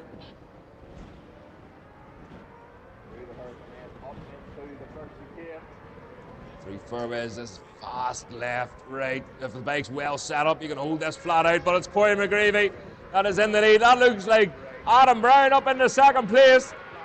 Christian Elgin in third. So Adam Brown's on the chase with his foot down, trying to get the back end of that machine back down on the tarmac. Through Ringawati then, up into Dunsfort. Remember that wee patch of oil, there's a wee bit of dust up there that's been sprayed. Out on the start and finish then, it's Corey McGreevy. Adam Brown, second place. Third is Christian Elgin. Then we have Ross Moore, Adam McCauley, Reuben Sherman Boyd, William Donnelly, and 7th, 8th, Francesco Ferraldo. What a great start there for Francesco Ferraldo up into 8th place already. Then leading the cup class, 9th Ross Martin, Alex Duncan in 10th, 11th Ocean Maher, 12th is Graham McAleese, 13th Gary Scott, 14th and 2nd of the Cup Riders Mark Conlon, 3rd of the Cup Riders Alex O'Grady. Then we have Joey Hennessy in 4th, 5th is James Tracy, that's down into 17th, 18th is Nicky Burns, 19th Keelan Smith, and top 20 is Evan Larkin. He's 6th in the cup class at the minute. Back to the leaders then. It's still Corey McGreevy from Adam Brown. Oh, Christian Elkins looking racy now. He was looking at a way up the inside there at the chicane, but Adam Brown closes the door through the back section here. This fast left-right hander is really tricky, especially in one of these machines. And as the wind is still howling here, it's still pretty strong here at Bishopscourt. Oh, Adam Brown had to step that bike up in the straight line pretty earlier. But Corey McGreevy away through. Still in the lead, but Christian Elkin posts the fastest lap. Christian Elkin with a 1:10.4 compared to Corey McGreevy's 1:10.5 out in front. And in fact, Adam Brown is also quicker than Corey McGreevy on that last lap. Francesco Ferraldo up into 7th place now, still leading the cup class. What a great start there for Ferraldo. To the leaders then, through the chicane. Corey McGreevy's definitely not breaking away from this one. Through this fast left-hander. Remember, watch that wind as the tip over to the right-hand side. You can lose the front end very handy there. Through fairways. Up into Ringawati, Christian Elgin still looking strong, still all over the back end of Adam Brown. But just look at Ross Moore. Ross Moore looks like he's actually closing Christian Elgin in, so the gap last time was a second exactly back from Christian Elgin. Here they come then, Corey McGreevy just maintaining that gap, and he's opened up the gap ever so slightly. Corey McGreevy with the fastest lap, a 109.9. Adam Brown still ahead of Christian Elgin. Oh, Ross Moore, the gap is opening up, 1.2 of a second. Great race further back there. Mark Camden, Joey Hennessy and Alex O'Grady still pushing each other. Paul Cranston away through. That's Gareth Arnold on the Parker Transport machine with Evan Larkin just in behind. Back at the chicane. It looks like Corey McGreevy's just maintaining that gap back to 2nd place. Adam Brown. Again, Christian Elgin is looking away up the inside. He is indeed. So Christian Elgin with an extra wee bit of a squeeze and up into 2nd place for the Bell Bike Sport BMW machine. Corey McGreevy posted the fastest lap last time round. Can Christian Elgin pull anything back? He looks like he's actually pulled a wee bit of a gap, 0.6 of a second back from Adam Brown last time round. Corey McGreevy across the line. Christian Elgin with the fastest lap, a 109.8. The gap is down to 0.8 of a second now. So Christian Elgin, he's ready to push. Right through Francesco Ferraldo up into 6th place for the Cup Rider. He's playing in that group there ahead, with Alex Duncan just in behind. Ruben Sherman Boyd in 8th place. Ross Martin. So Ross Martin up into 9th now. On that Ducati, the P2 Ducati thundering through. And again, Gareth Arnold still just ahead of Evan Larkin, who's chasing him down. Back to the leaders then. You can hear just that wee bit of a roll to load the front ends through fairways. And then on the brakes, look how the Constantina back up again. Oh, Christian Elgin is right on the back end of Corey McGreevy now, through Ringawati, and he's bringing Adam Brown with him. The gap back to Ross Moore last time is 1.3 of a second, so these ones are dicing it out. And oh, Adam Brown with a huge slide coming out of Dunsford as he hits that bump. So lap 5 then. As they cross the line, the gap, Christian Elgin with the fastest lap once again, a 109.6. Adam Brown, a 109.8. Ross Moore, so 1.5 of a second back. He seems to claw that wee bit back, and then the next lap he just drops off ever so slightly. Evan Larkin there up in the 19th place now for Evan Larkin. He's got the better of Keelan Smith. So Keelan Smith in 20th. Evan Larkin now up in the 19th. Back at the leaders, look at Christian Elgin. I'm sure Corey McGreevy can hear that Ducati in behind him. Oh, and he's right up with him through Ringawati. They're starting to leave Adam Brown now. Adam Brown's got a front row seat at this one. But Christian Elgin is on the push. He's on the push with Corey McGreevy. He has to get that V2 Ducati in the slipstream of that 636 Kawasaki. Is he able to claw anything back so they were all slower that time round? Last lap time then. Oh, Christian Elgin was looking to make a move around the outside of Corey McGreevy through on the exit of turn 1. That's the cheeky move. So the disappear behind the trees. Great battle there. Francesco Ferraldo still holding on to that 6th place over Alex Donkin and Gary Scott. And again, he looks towards the chicane. Adam Brown is right with them again. So something's happened through turn 1 and 2.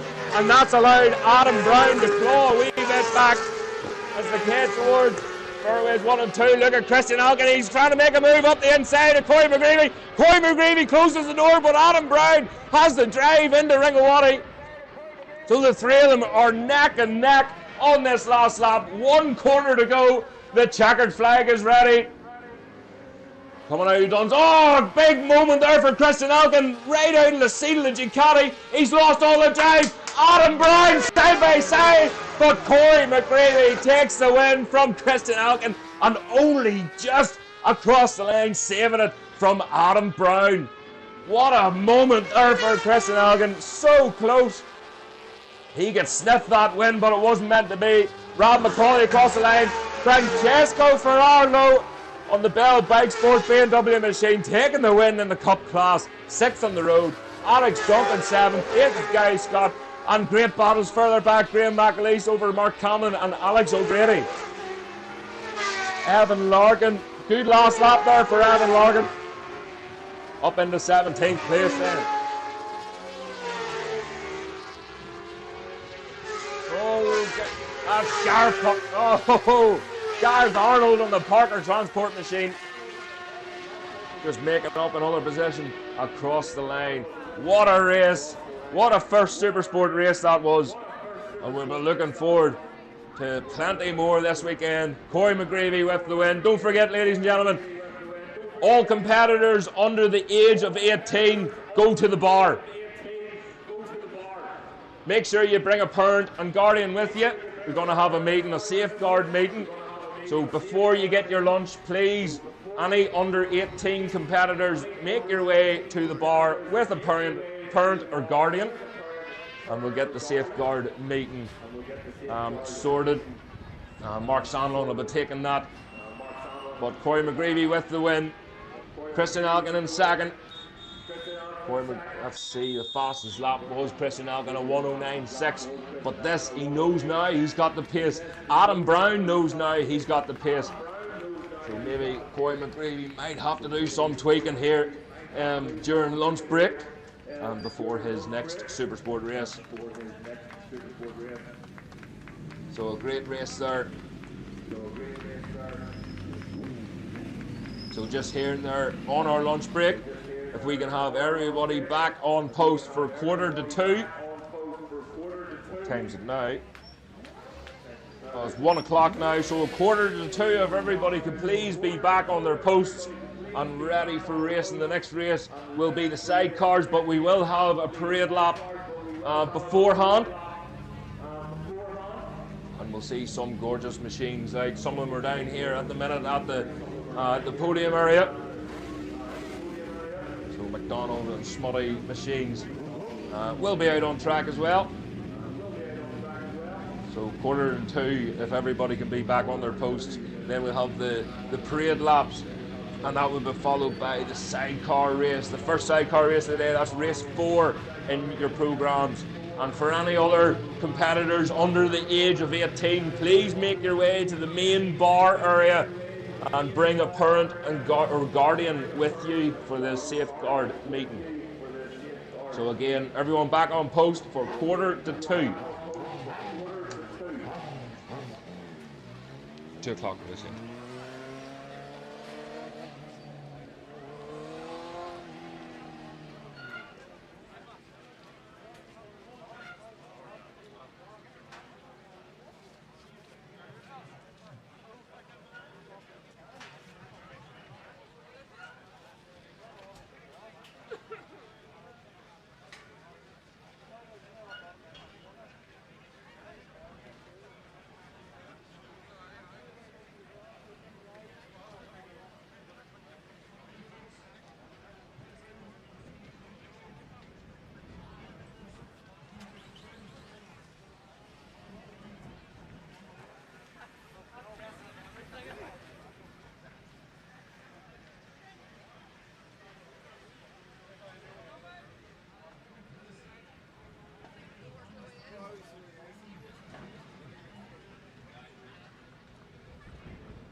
Money Robinson machine is going out. And that's owned by Robert Hutchinson. So can Robert please make his way to your machine? Figure out how to start the thing. So Robert Hutchinson, if you can make your way into your machine. Lovely Skull Bandit looking.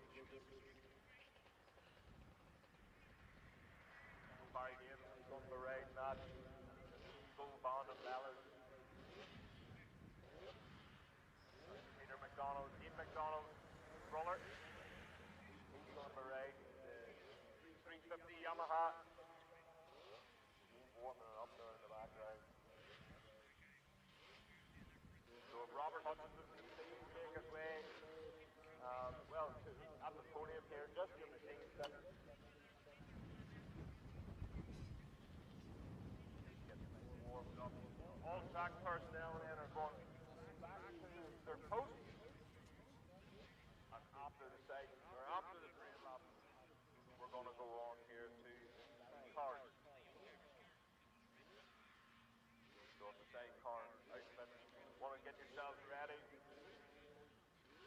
Your first race of the weekend. Straight after is the parade lap.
Another call for Robert Hutchinson.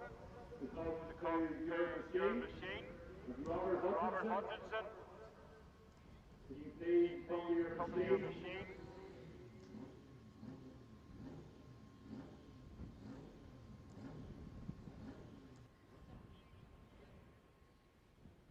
So final checks around the track. And we'll be getting the train laps up and going.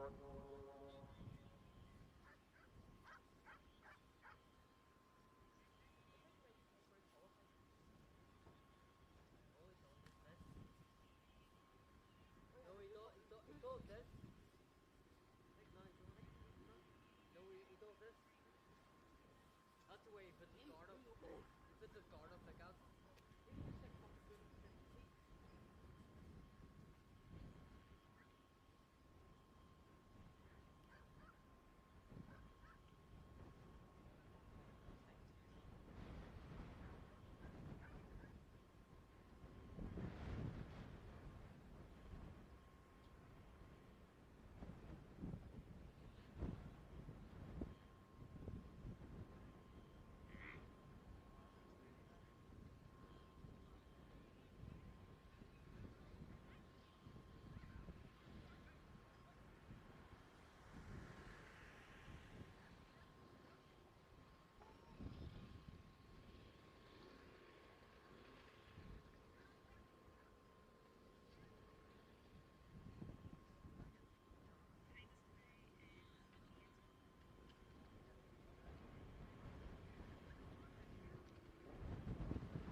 So the Skull Bandit Suzuki.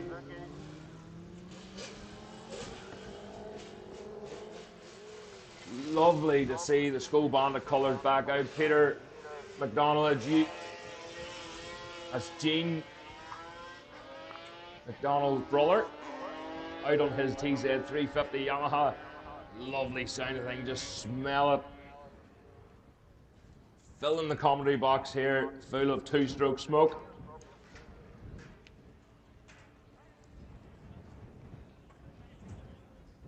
So he's riding the TZ. Barry Davison is riding the Smutty Robinson Suzuki, the Skull Bandit Suzuki, with a brand new set of Skull Bandit leathers. And they were ordered for Smutty, but unfortunately he was killed just before he was able to wear them. A bit tight on Barry, mind you. But looks very, very good indeed. 40 years since Smutty was killed. But looks very, very good indeed. 40 years. That wee 350, he didn't let off at all through that chicane.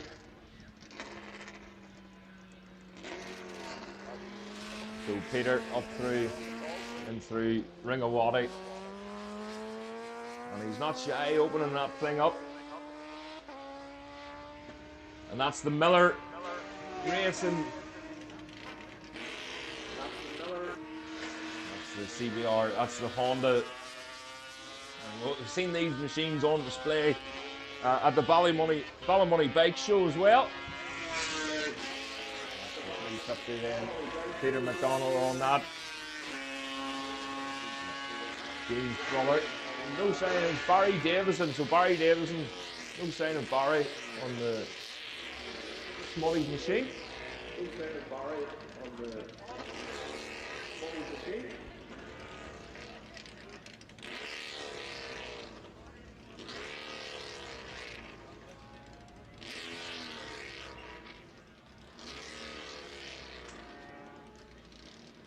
Also just hearing that machine, Barry Davison's riding Smutty's Skull Bandit Suzuki has stopped at turn 2.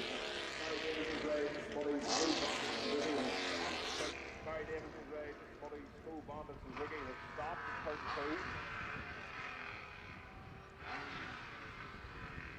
2. Hopefully he can get that thing going again so we can see it coming past, but in these machines, they've been lying a wee while. Not like this, the Honda.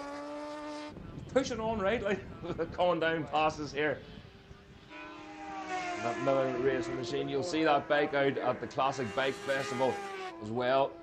The 7th, 8th and 9th of August. Coming soon, it'll be a blink of an eye. And we'll be right back here again. Armoy coming up. The Mid-Antrim 150 road races and then straight back to Bishopscourt for the Classic Bike Festival.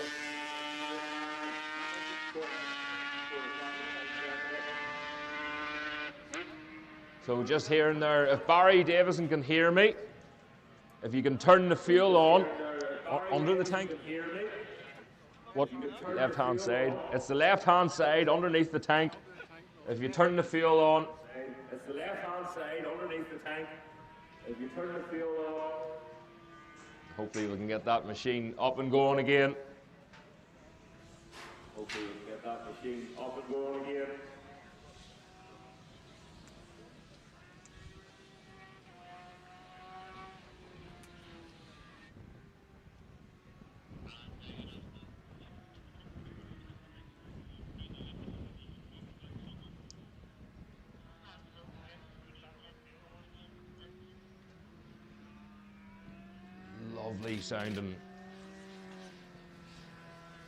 Lovely sounding machine, that wee Yamaha.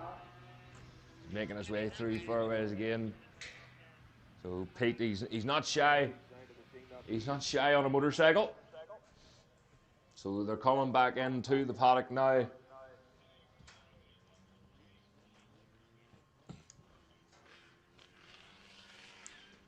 So we're making our way back in. Great to see these bikes back out on track.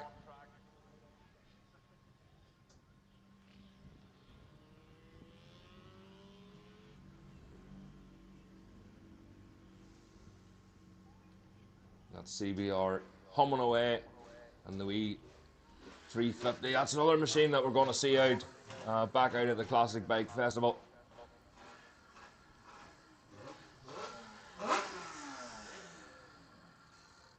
And not only does it look well, but it sounds like it's race ready. Very, very sharp, very well set up. So the sidecar machines, they should be in their holding area ready to go. Sidecar machines, they should be in their holding area ready to go.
So the sidecars are out for their warm-up lap.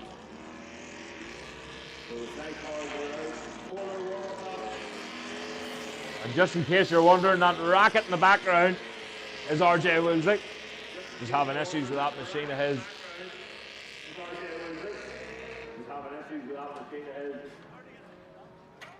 So the sidecars sliding their way back up towards us now. So Derek Lynch and Anto McDonald on pole. He started walking up back up the middle of the paddock, but the bikes had turned two. Started walking up back No, not at all. You're all right. Cheers. So Derek Lynch, Anto McDonald on pole for this one. Clinched it from Dylan Lynch and Killian Rogers. Tony Willis will line up in third with Ian Harron. Again, Tony having issues with his outfit and that last race, but fingers crossed he's got it sorted. Philly Newton and Dara Keaton will line up in fourth. Fifth, Scobie Clark and Simon Meath. Ryan Deneen and Carl Daly will line up in sixth. Seventh is Fran Newton and Abby Rogers. And eighth, Eugene Kettle and Phil Gracie.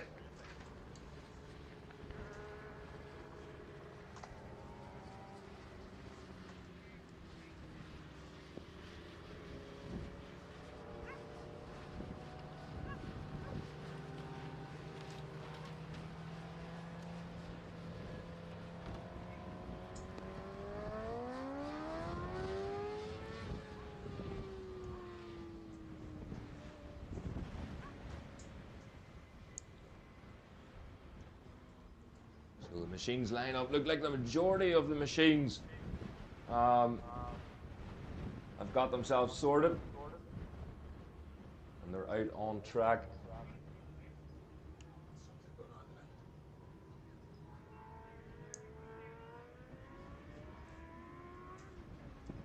So just hearing there, that's Philly Newton and Dara Keaton. They've just went out of the paddock. So this could be their fastest lap yet to try and get round to here.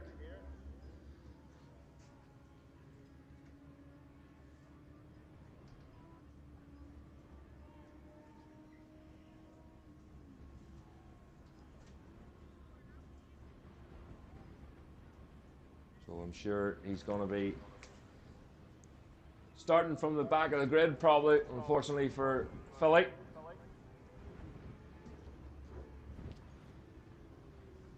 He makes his way through the chicane. Derek Lynch and Dylan Lynch on the front row. Tony Willis, number 69. So again, Tony having issues during qualifying. Fingers crossed that bike runs just a wee bit better. He says he was able to nurse it around. It's just down these long straights when he's up high in the rev range, when it starts just to misfire that wee bit. So here it comes then, Philly Newton and Dara Keaton. And he's going to start from the back of the grid, surely.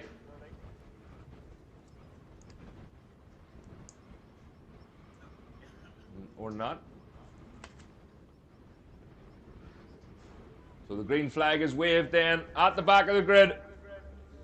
They're told to watch the lights. The revs go up. They get tucked into them outfits. And away they go. Oh, look at that. Tony Willis with an absolute monster of a start. So Tony Willis, he was out in front, but that looks like maybe Derek Lynch and Anto McDonald that was able to get squeezed in front of him.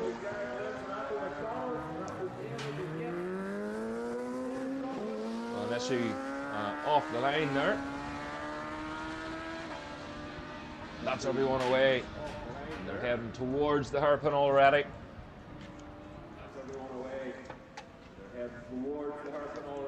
So it's definitely a yellow machine out in front. Two yellow machines.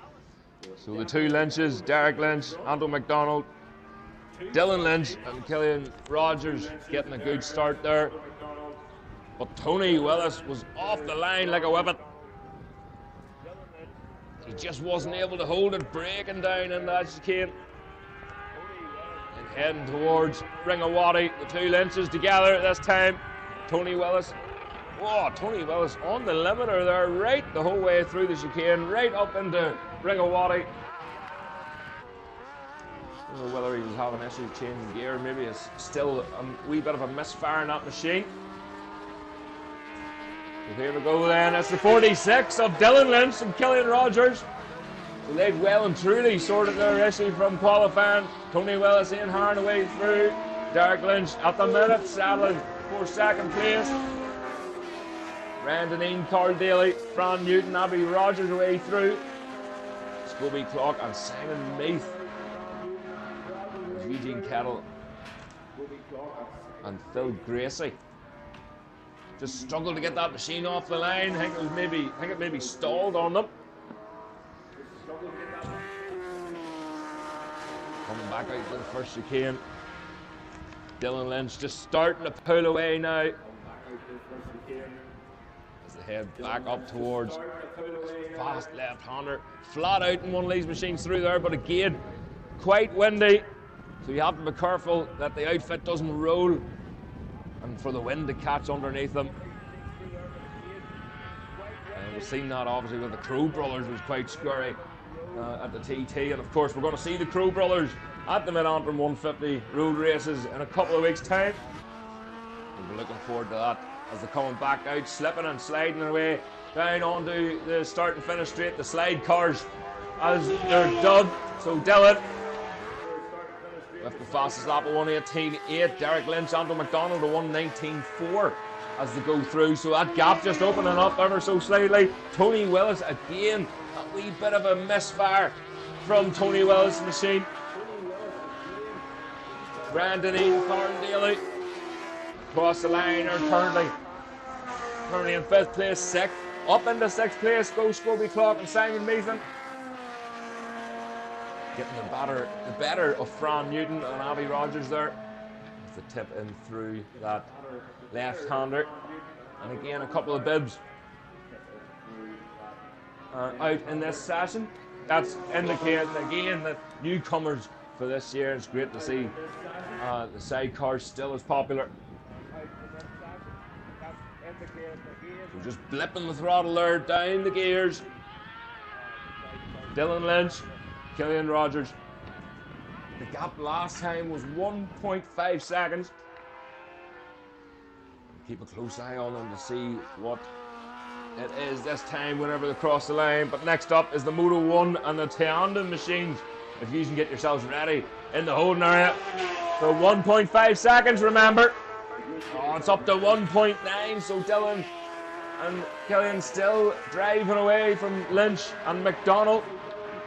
Listen to this machine of Tony Willis as it goes past here, just in the higher rev range. He's short shifting that machine now just to keep the revs down.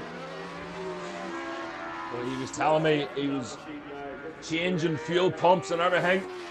Ran it his way through there. The gap last time was over 2.5 seconds. It is now 1.4 seconds. Scobie Clark and Simon Meason are now hunting down Ryan Denny and Carl Daly. So that gap has closed massively. That last lap for Scobie was a 1:27.8. Ryan Denny and Daly a 1:28.4. So he's took a huge chunk out of that gap. As I was saying, Tony Willis has tried everything, the bike all year, just in anywhere with a long straight, he's not able to get the thing revving properly. And it's all right at Mandela Park, but the likes of here, and he changed the spark plugs this morning. He's changed fuel pumps. He's in the tank. He's changed fuel pumps. He's changed rails on the engine.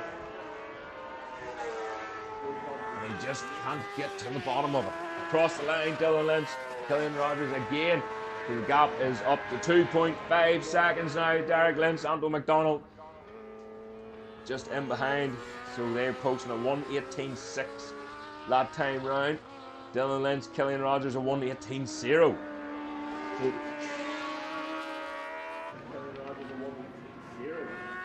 again, Tony Willis the way through. He's in a safe 3rd place there at the minute. Billy Newton and Dara Keaton the way through. A 1:28 that time compared to their best, a 1:26.7, so they've tailed it off. Scobie Clark is on a mission now, a 1:27.1. Faster again from Clark. Ryan Denny, no sign of Denny. Oh, Denny and Daly are pulling into the paddock. So Denny and Daly, that's their race done, unfortunately. Of course, we'll see Ryan Denny and Carl Daly at the mid-antrim as well. We get the sidecar parade laps. So that'll be a spectacle to watch out for. The number 21 through there, Eugene Kettle, Phil Gracie. They've promoted themselves up another spot as Denny and Daly come back into the paddock. So the gap back from Dylan to Derek is now 3.6 seconds. Killian and Anto well tucked into them machines. Coming down past here, you can't see the passengers in the passenger seat. And then they throw their bodies out to the left-hand side around this first left-hander. Try and keep the chair down. Willison hiring away through. Again, he's just shutting the throttle off that wee bit earlier. So Tony Willis' last lap was a 126.4. 126.4. Philly Newton's last lap was a 128.7. So he's still pulling away from Philly Newton. Scobie Clock, Simon Nathan on their own now. And they're closing down Philly Newton and Derek Heaton, but I don't think it's going to be enough as the last lap flag gets ready. So Scobie Clock, Simon Nathan just a wee bit slower. Oh, look at this! They're up at Dunsport. Bit of pushing and shoving here. The last lap flag is out. Where did this come from?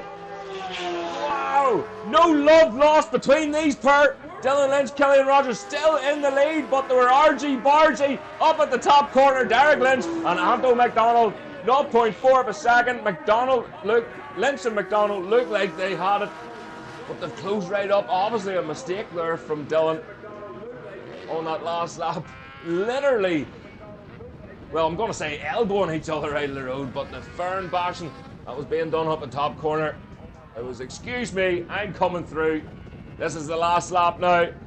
Will Derek Lynch and Anto McDonald be able to hold on to the back end? It looks like Dylan has pulled away now. So Dylan and Killian away from this one through this left-hander. If he was in for a chance, Derek Lynch, that was the chance that he needed. Philly Newton, big clutch slip there from Philly Newton. Oh, coming up the slower riders now. Oh, this could spell disaster. I think that's maybe Kettle and Gracie. Is it round the outside? So Dylan Lynch and Killian Rogers have got round that back marker safely. And we're just waiting. Derek Lynch and Anto McDonald aren't going to get past before the checker flag, but there it is. Dylan Lynch, Killian Rogers, fastest lap on the last lap. That's how you do it. Takes the win. Derek Lynch, Anto McDonald had to settle for second place. We're just looking for, so Tony Willis is through. He's not through Ringawati just yet. Fairways.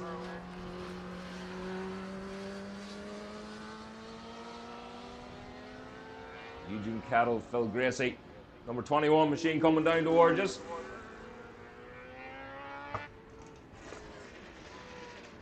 RJ starting that machine back up again. Give me a bit of a fright there, actually. So here we go. Tony Willis, Ian Harn, last step at the podium. Takes the checker flag, nurses that machine home.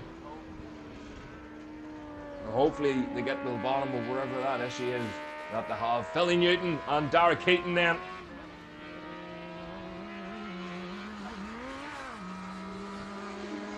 Fourth place finish for Philly Newton and Derek Heaton after the panicking trying to get out onto the track for their sighting lap. Scobie Clock and Simon Mason away through fifth and closed the gap there too, ever so slightly on that last lap.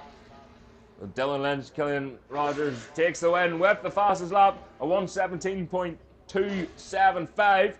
Derek Lynch, Anto McDonald so close. Whatever happened on that last lap, a 1:18.6 for second. Tony Willis, Ian Harn third with a 1:23.8. So next up then, the Moto 1 machines. You can make your way to the holding area as quickly as you can. That's the Moto 1s and the Tyanda Cup.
go ahead to go out on their warm-up lap. There was a slight delay there just with the just getting a few people across the road.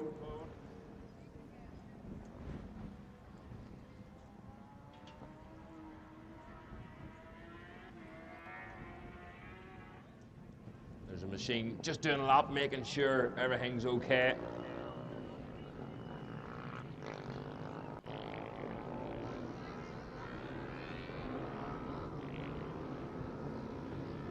So away they go then, with a sea of yellow bibs. And this is the stepping stone to the Ulster Superbikes. Making their way up the ranks. That's Johnny Campbell out, is it, on the BMW, I think. He's getting a wee lap. He had an issue in qualifying, pulled in, but still good enough for pole. What is it to say? If it's not broke, don't fix it. So he's coming down through pit lane, and the last of the machines out. And the Moto 1 machine's out of pit lane now. So Hubert Tomaszewski, being barking its way down pit lane. Very aggressive, that pit lane limiter.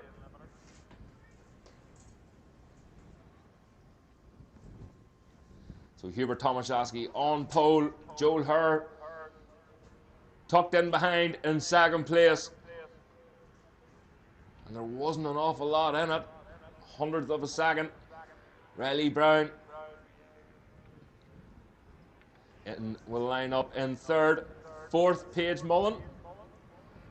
Fifth and first of the town is William Graham. Sixth is Jay Coates. Seventh, David Scott. Eighth, Harley Smith will line up. Brandon Kennedy, second of the town, will line up in ninth. 10th is Ella Musgrove. 11th and third of the town is Cooper Cahoon. 12th is Thomas McGurnahan. 13th is Davy Chambers. 14th and fourth of the town is Mitchell McNeil. His foot peg actually came off during qualifying and he lost a couple of laps. 15th then is Annabelle O'Neill.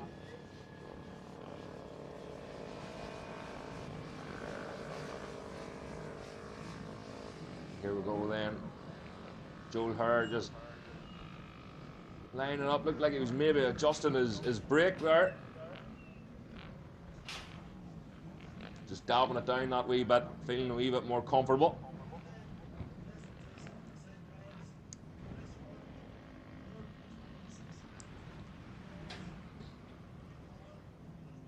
Hubert Tomaszewski, they're just doing the prize presentation there for the sidecars, but the green flag is being waved at the back of the grid.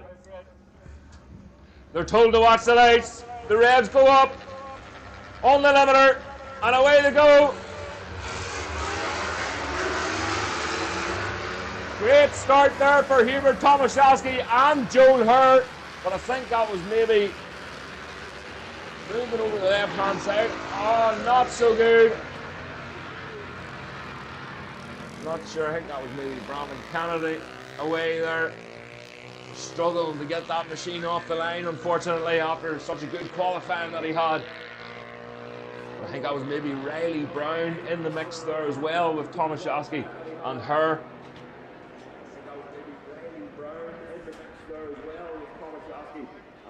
So through the hairpin, heading up towards the first chicane.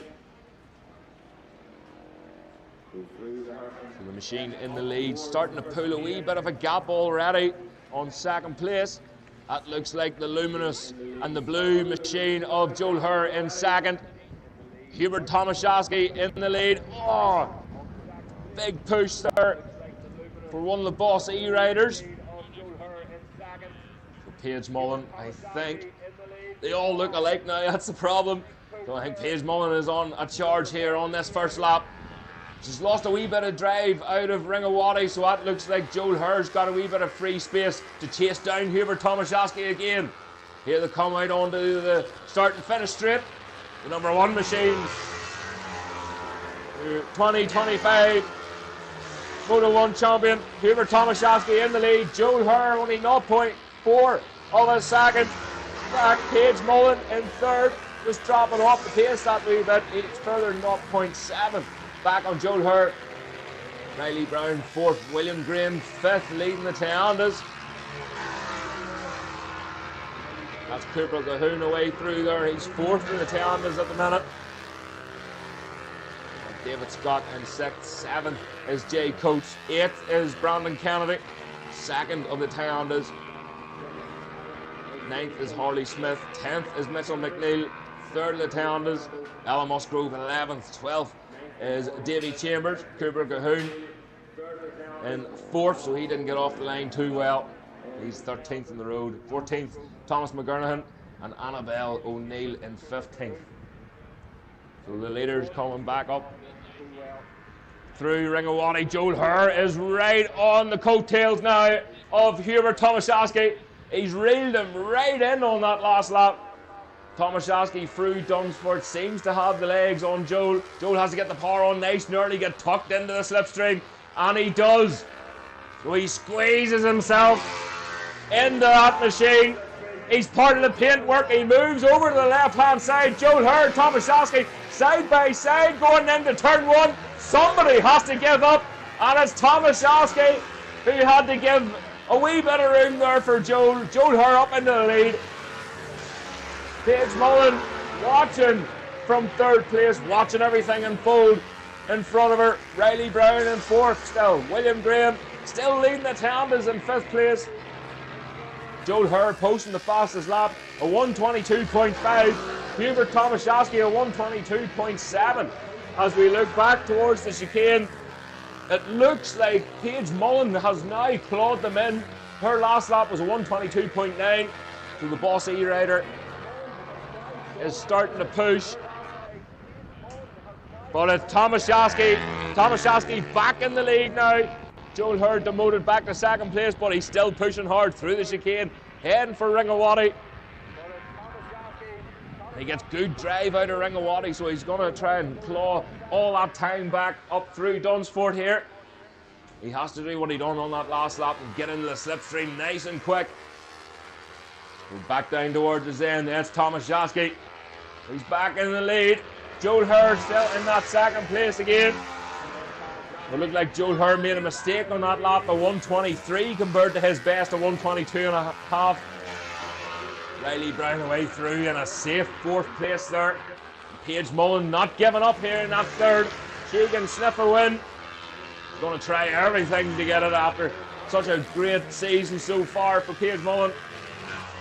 David Scott, Harley Smith away through. Brandon Kennedy on the Toyonda. Mitchell McNeil having a good battle there with Alan Musgrove. Alan moving over just in the slipstream, 2 become 1 nearly as they disappear into the distance. Davy Chambers of Brat Moto away through there. Cooper Cahoon, 4th of the Toyondas and 13th at the minute. That was a 1:33.7 for Cahoon.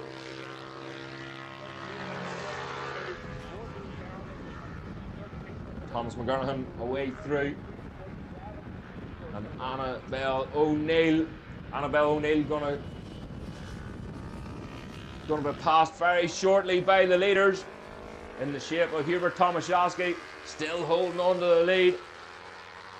Hubert's going to use the slipstream. You have to use every single lead bit that you can of these machines.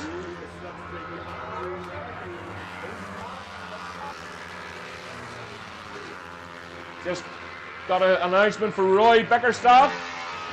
If Roy Bickerstaff could make his way to the base of the control tower. Roy Bickerstaff to the base of the control tower, please. So there's William Graham, Jay Coates just tucked in behind. Jay Coates in the slipstream of that wee Toyonda machine, moves over to the left-hand side and uses the power of that Yamaha. Just tips into turn 1 there. So that's Jay Coates. Up into 5th place now, chipping his way through. Mitchell McNeil, Alan Musgrove still at it. And they're side by side now going into turn one. We look back to the leaders then.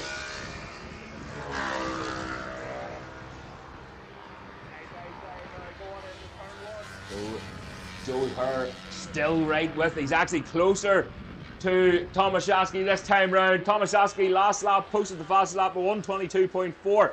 Joel Hur was 0.4 seconds behind him. Joel Hur trying to go round the outside. Oh, he tipped it in a wee bit too early there. But Joel losing a wee bit of the drive. And that's allowed Tomaszewski just to pull that gap a wee bit further. Next up then, the Superbike machines. You can make your way to the holding area. The majority is already in the holding area, which is always good to see. But the Superbike machines are up next. That's race 6 in your programs. 10 laps, remember. So a 10-lap race. It's been called earlier on today. Great race further back. William Graham, Jay Coates. Still, once again, deja vu. Jay Coates uses the power of that machine and blasts past William Graham. William has all that to do again. So the leaders then, as we look back through fairways 1 and 2, it's still Tomaszewski from Joel Hur. Paige Mullins still thereabouts. They haven't stretched much of a gap on her there, but through Ringawati, heading down towards Dunsport then. Oh, Joel getting the power on nice and early. The back end of that machine dancing underneath him. In the slipstream now, the last lap flag is out. Joel Hur moves over to the left-hand side of Hubert Tomaszewski. Tomaszewski back in the slipstream with Joel Hur. He moves over now and he eyes up an inside line in through turn 1. Does he make it stick? He does. So Joel Hur had to sit up that wee bit and that allowed Tomaszewski to come through. Hur with the fastest lap, a 1:22.0. Hubert Tomaszewski's last lap and his fastest lap was a 1:22.4. So across the line then, Riley Brown is under pressure now. Jay Coates moves over to the left-hand side. Jay Coates again. Up another spot for Coatesy. Up into 4th place. He is on the move, the Bossy rider. Oh, and it looked like maybe Brown repaid the favour around the outside through turn 1. Back to the leaders now on this last lap. We're looking through fairways 1, 2. Joel Hur through the chicane closes right up on Tomaszewski. That fast right left-hander through Ringawati. So Joel, 1 corner to go then. He's going to have to try everything through Dunsport. Watch that bump on the inside. Get the bike steered up nice and early in the slipstream of Tomaszewski, but it doesn't. Don't think it's going to be enough. Hubert Tomaszewski takes the win, but only just over Joel Hur. Paige Mullen in 3rd place. Tomaszewski with the fastest lap, a 1:21.9 on the last lap. What a race that was. So this again, another call for the Superbike machines. Can you make your way to the holding area? The Superbike machines to the holding area as quickly as you can. So here we go then. That's Riley Brown getting the better of Coates. That's William Graham. So no Coates. So we've lost Jay Coates there on that last lap. I think he's up there at the top corner. The rider is up and okay. The rider just talking to the marshals there. So unfortunately Jay Coates on the last lap, on the last corner, has come a cropper unfortunately. Brandon Kennedy way through. William Graham winning the 10 as Brandon Kennedy in 2nd. Alan Musgrove. And that's Mitchell McNeil, 3rd of the 10 is finishing 10th. Have a look. That's Annabelle O'Neill away through, number 916 on the 250. Cooper Calhoun across the line, and Davy Chambers just in behind. So Cooper Calhoun getting the better of Davy Chambers A Brap Moto Machine in 12th place, number 920. Cooper Cahoon, 4th of the town, as his best lap was a 132.8. His last lap was a 134.2. Hubert Tomaszewski with the win, a 121.9. Joel Hearn second, a 122.0. Paige Mullen third with a 122.6. And a round of applause for these riders coming through. Well deserved. Another great race for this brilliant class. So next up then, Superbike machines. That's a Superbike Pro. Race 6 in your programs. Remember, this one's over 10 laps.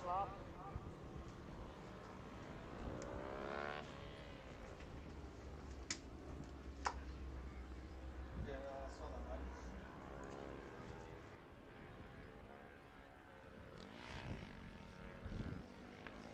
Testing. Testing. 2.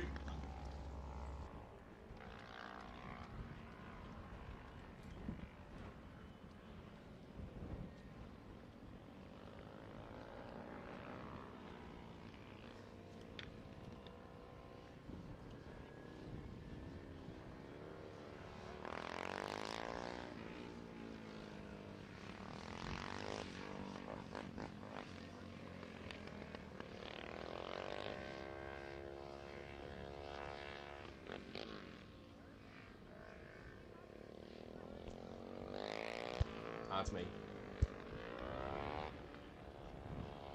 Yes. That's it.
So a final call around the circuit through the radio just to make sure everything's clear, and the Superbikes will be on track very soon.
warm-up lap and their sighting lap. So Johnny Campbell on pole for this one. Carl Phillips having issues with that BMW of his during qualifying. Sounded like the clutch was slipping, but he still was able to manage second. He'll line up beside Johnny Campbell and Ryan Gibson in third. Jamie Lyons, after a very exciting qualifying session for Jamie, he was able to settle in fourth place. Fifth for Luke Jones on the SBT Ireland Ducati. Mark Hewitt on the Dent Boy BMW in sixth. Seventh for Aaron Armstrong. Eighth for Mark Conlon. He's on the second of the SBT Ireland Ducatis. Ninth then for Jamie Johnson. 10th and first, these are the first of the Cup riders for Ramey Clark. Johnny Allen will line up in 11th. 12th was Scott Clements. 13th, Johnny Gregory. And 14th, Alan McCaffrey. So Johnny Campbell had a spin out just ahead of the Moto 1 class there in that BMW, just to get the feel of everything, make sure it's all good for this race. Johnny Campbell more determined than ever. Oh, no Carl Phillips in this one. No sign of Carl Phillips, unfortunately. So it doesn't look like he's starting this race. Johnny Campbell rubbing his hands together, and the green flag is waved at the back of the grid. Here we go, the Superbike's all the way! Oh, great start there, Johnny Campbell. Ryan Gibson just started going backwards. Someone nipped in there through from the second row. I didn't quite see who it was, but they disappeared behind the trees. Back towards the hairpin then. A couple of machines there just getting away that wee bit quicker as they come back towards the first chicane. Oh, I hear that BMW of Johnny Campbell sliding his way as it screams for grip. So Johnny Campbell in the lead. That looks like Luke Jones in second. Oh, he's on straight at the chicane. He keeps it upright and he tucks it into Ringawaddy. And he's just lost the toe now of Johnny Campbell. Motocross style through there. Dunsford out on the start and finish then. Johnny Campbell getting tucked in that BM. The wings flaxing on that BMW. Luke Jones up in the second place. Ryan Gibson in third. Mark Hewitt fourth. Fifth for Jamie Lennox. Sixth is Aaron Armstrong. Mark Conlon in seventh. Eighth is Jamie Johnson. Johnny Allen in ninth. First of the Cup riders. Ramey Clark just tucked in behind in 10th place. Johnny Gregory in 11th. 12th is Alan McCaffrey. And 13th, Scott Clements. Carl Phillips obviously not getting that machine ready.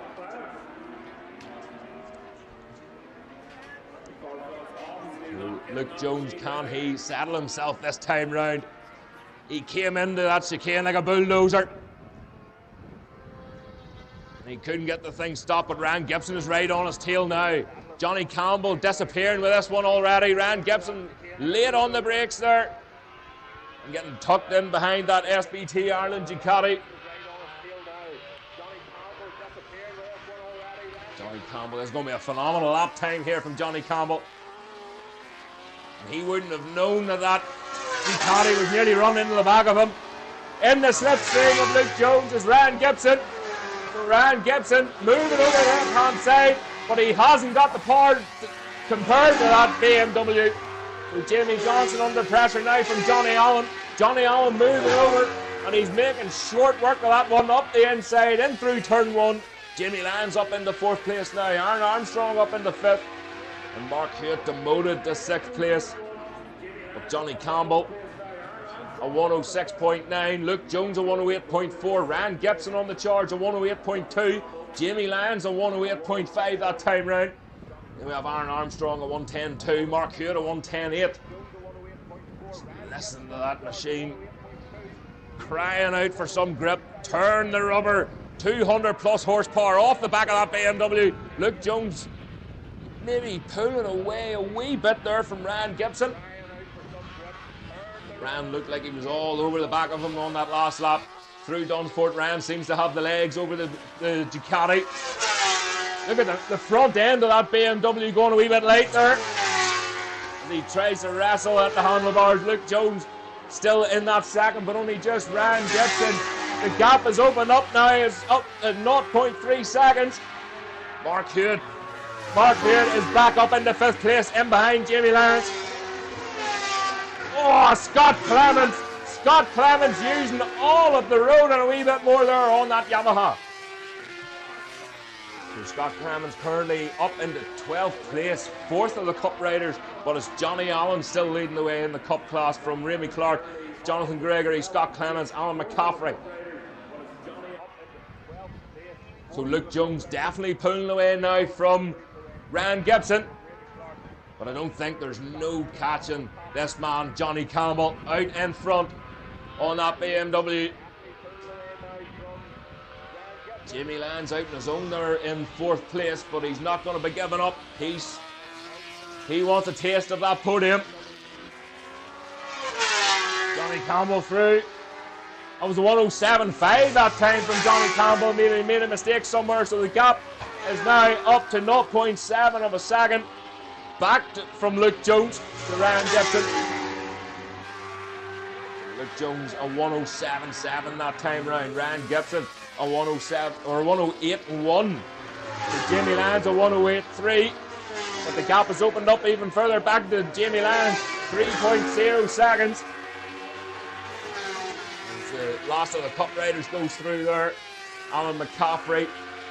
Again, just sounding like that clutch is slipping that wee bit in that machine. Going past us here. Look at the lead that Campbell has now. Luke Jones still pushing as he gets the back end squirreling on that Ducati. Oh, the back end spitting out on him, coming out of the chicane as he flicks it into Ringawati. It looks like Ryan Gibson's maybe clawed him back that wee bit with that mistake. It was 0.7 last time across the line.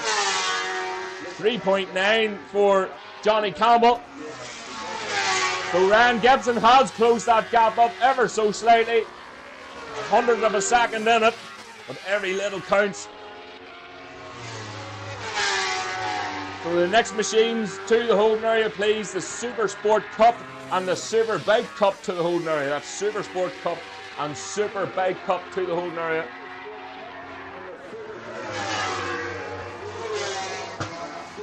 Campbell coming back up towards us then. 1 and 2. Ryan Gibson isn't giving up in this one. He's just not within slipstream contention. But he's squeezing then, breaks that extra wee bit harder. Foot off the peg. Wrestling that BMW through that right left-hander. And then elbow down stuff for Ringawati. Through Dunsport then, just watching that bump again on the inside, especially on one of these machines, and to just pick the bike up. A P4 Ducati sounds gorgeous coming past here. And Jamie Lyons, the gap is up to 6.6 seconds now back on Ryan Gibson. But closing the gap, Mark Conlon. So Mark Conlon is on the move. Closing that gap, 4.1 seconds now over Jamie Lyons, but I don't think he's going to have enough time. Conlon currently in 5th place, 6th is Mark Hewitt, and Aaron Armstrong in 7th. Oh, good battle further back. Oh, Johnny Allen's got the better of Jamie Johnson on that last lap. Remy Clark in behind 10th. He's 10th place at the minute, but 2nd of the Cup riders. Scott Clements still in that 12th. Alan McCaffrey just behind in 13th place. And here they come again already. Johnny Campbell up through Dunsport. As comfortable as you like. That last lap of his was a 107.6.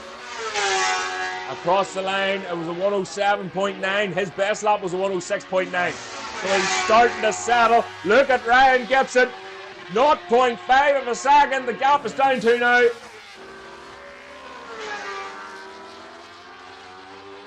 So he's got himself a wee bit of work to do in this one.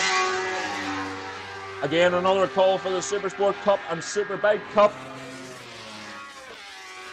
Ryan Gibson a 108.2. His best lap was a 108.0. Luke Jones on that last lap a 108.4. His best was a 107.7. So is he tailing off? Is he trying to just maintain that gap? He's keeping a close eye on his pit board. Oh, Scott Clements on Gregory. So Scott Clements moving over the left-hand side, and Jonathan Gregory, he's going to try and make a move up the inside through turn 1. Surely not. Oh, Gregory cuts the nose off him in through turn 1. And Clements thinks better of it. Heart in the throat stuff there. So here we go then. Johnny Campbell again. Oh, Ryan Gibson has got the better of Luke Jones. Ryan Gibson up into second place now. Oh, as he barks that BMW down past the start and finish straight. Spitting flames in the face of Luke Jones, the number 80 machine. That was a 109.8 that time from Luke Jones, so maybe another mistake there on that last lap. Mark Conlon now. That's more like it from Mark Conlon. 5th place in the number 89 machine, a 109.3. We'll look back. Is Luke Jones still on the attack? He is indeed. Luke Jones is right on the back end of Ryan Gibson now. So this is the first time, this is the longest time that Ryan has been in front of Luke Jones. Through fairways then.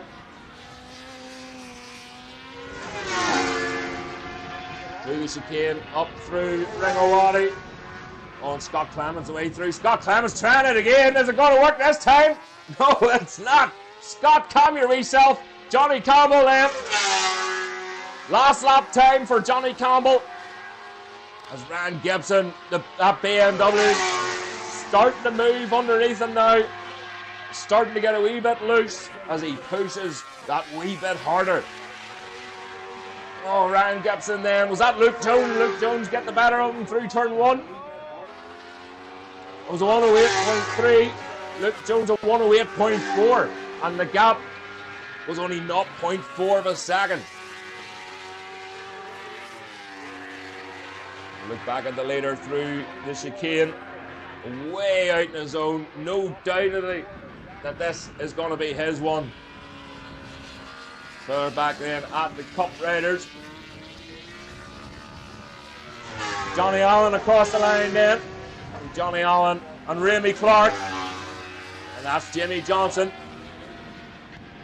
So Johnny Gregory getting the better of Scott Clements once again, but Scott using the power of that Yamaha. He's not close enough this time round, but here he is. Johnny Campbell takes the win.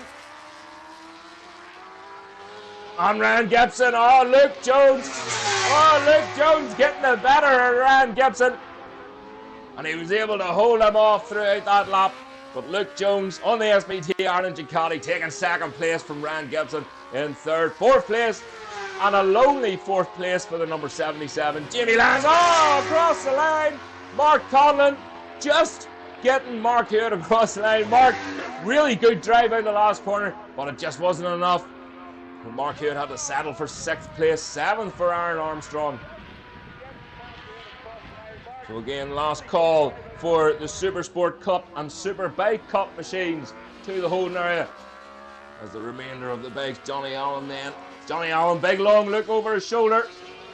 So the race is on further back, so Scott Clements is right on the back end of Johnny Gregory now. So Johnny Gregory, he's going to get it free, is he? Oh, Scott Clements up the inside. The bike wasn't even upright yet, and he got the better of Johnny Gregory across the line. He had that planned for the last couple of laps. He just stood that R1 up at the right time, and he made it work for him. So Scott Clements, 3rd in the Cup class, 11th on the road. Johnny Gregory demoted to 4th and 12th on the road. Alan Caffrey just pulling in there. But what a race. Just a shame Carl Phillips wasn't in that one. Fastest lap goes to Johnny Campbell. a 106.9, but here they are. What a fantastic race. Johnny Campbell with the win. And Ryan Gibson. How about Luke Jones? What about this man? Fantastic podium finish for Luke Jones. And Ryan Gibson settling for that third. So again, the Supersport Cup and the Superbike Cup up next, guys. Back to 7 laps then. And they'll be out on track very shortly. And the Superbike Cup up next, guys. Back to 7 laps then. And they'll be out on track very shortly.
So the Superbike podium is underway. So Superbike Cup and Supersport Cup are going out on track for their sighting lap. Underway. So Superbike Cup and Supersport Cup are going out on track for their second lap.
Cup class out now. To finish off the podium presentation for the Superbike Pro. I think we're going to move on to the Superbike Cup class then.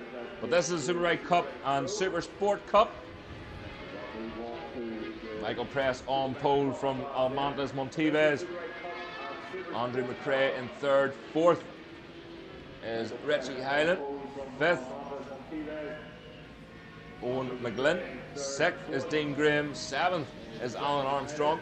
Eighth, Lawrence Britton. Ninth, Gary Jordan. 10th is Cathal Gallagher. 11th, Ciara Cahoon. 12th, Robert Toner. 13th, Andy McAllister. 14th, Dwayne McCoy. 15th is Jamie Sloan. 16th, Carlton Bell.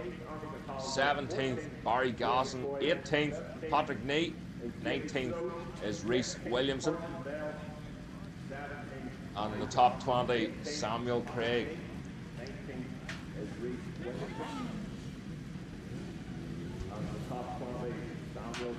See Michael Press there. He needs to get away pretty quickly in this one.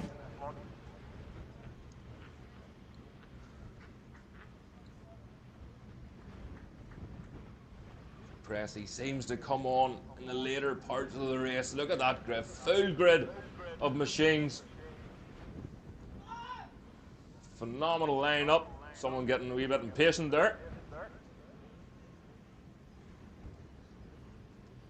Swapping and changing grid positions. A wee bit of confusion there just.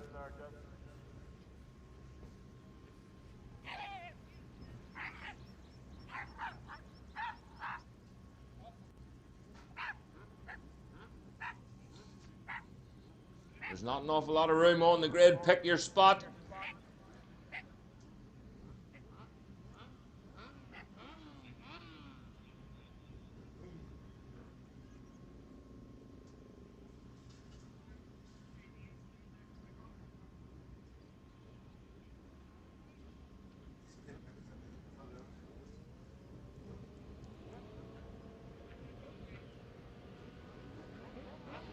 So just calling there, there's going to be another warm-up lap for these machines.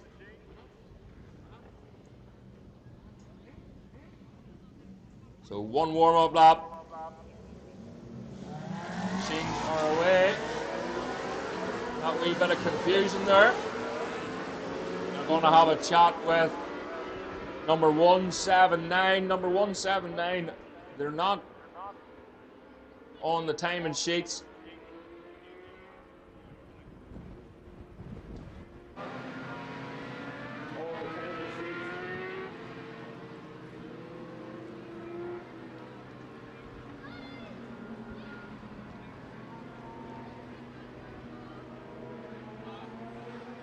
Richard Hyland.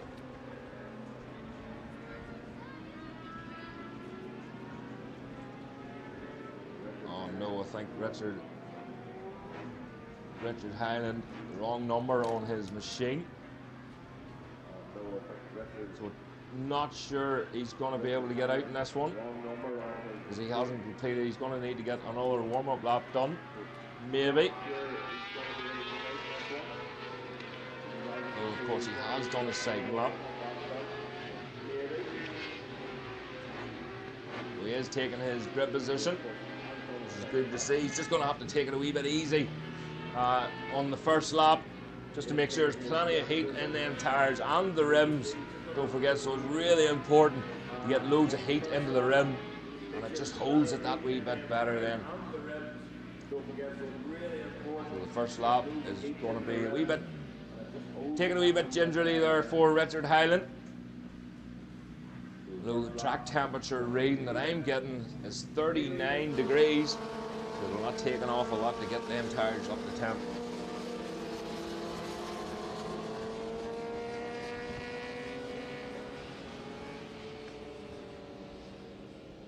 So again, Michael Press on pole from Amantes Monteves, Andrew McRae in third, fourth is Richie Hyland.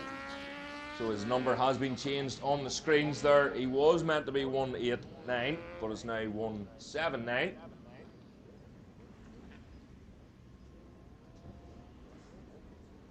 Owen McGlynn in fifth, sixth, Dean Graham. But here we go then. The green flag is waved at the back of the grid. They're told to watch the lights and away they go. Oh, here we go.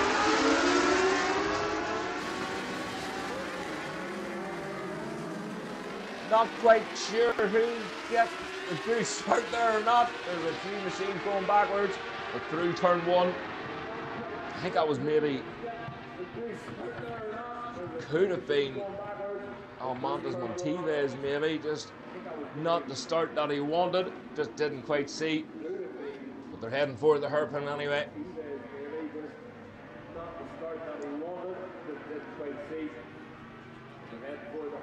coming up towards our direction now.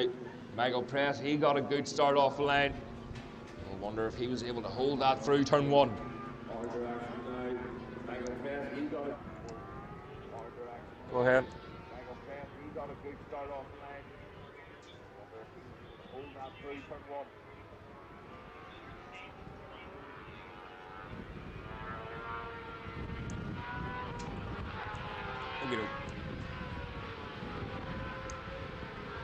So the machine's coming down towards us now. And a huge lead. Oh, it's Almontes. It is Almontes Monteves from Michael Press. It's Alan Armstrong, Richie Hyland, Loris Britton. Loris Britton got a good start. Dean Graham, Cathal Gallagher, Ciara Cahoon, Gary Jordan in 9th place. 10th is Andy McRae. Andy McAllister in 11th. 12th is Patrick Nee. Robert Toner in 13th. 14th Barry Gosson. And it was Almontes Monteves got a phenomenal start there through turn one. Don't think he was the best start off the line, but he certainly just held it and stretched the cable through turn one. So the bravest rider through turn one. Just a reminder for all the riders and all the teams in the paddock that your grid position for your second race will have changed. And it goes by your results from the first race. So make sure you know where you are in the grid, please.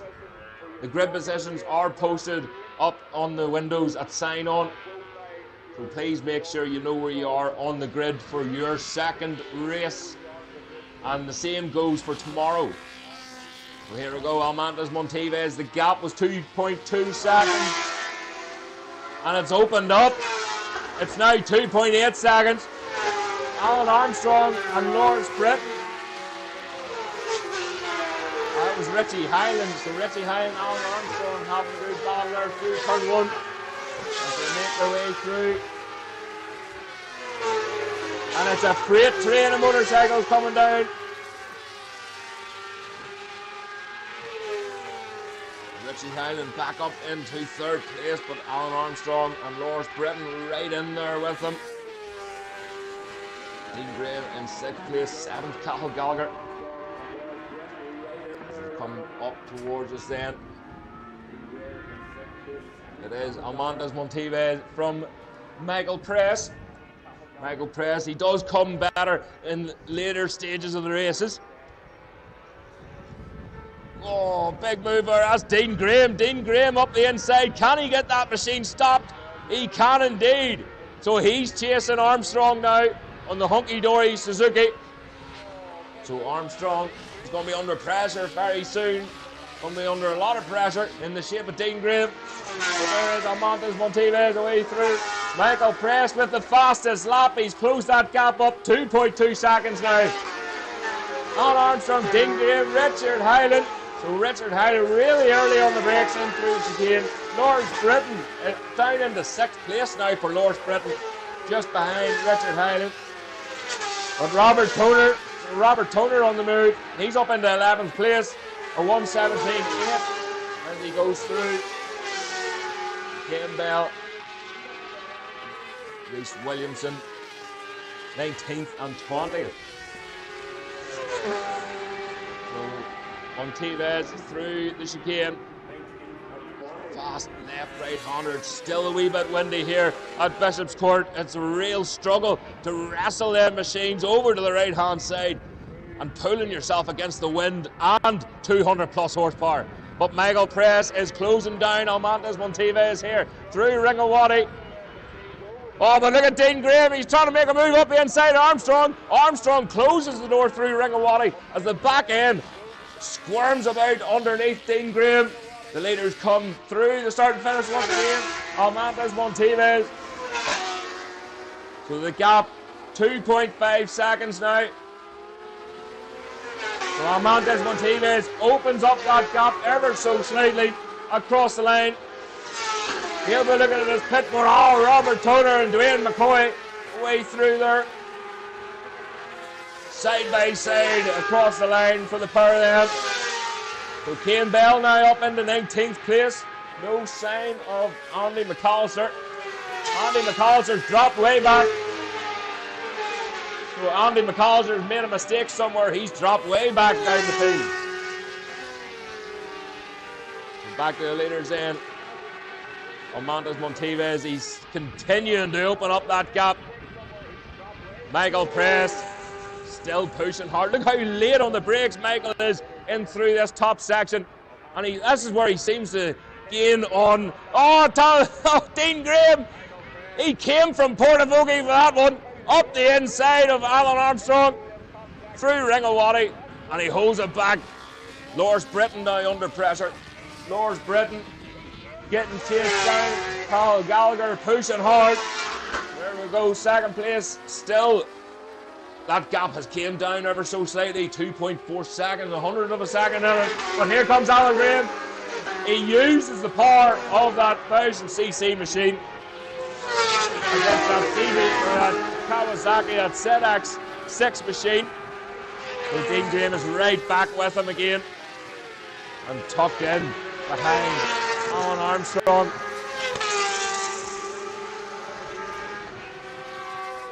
Heading back to the hairpin. Heading towards the chicane. So the chicane, it is Alan Armstrong still ahead of Dean Graham. But we'll keep an eye on Michael Press. A yellow flag being waved here. So the two of them acknowledging that through Ringawati. So the two of them acknowledging the flags.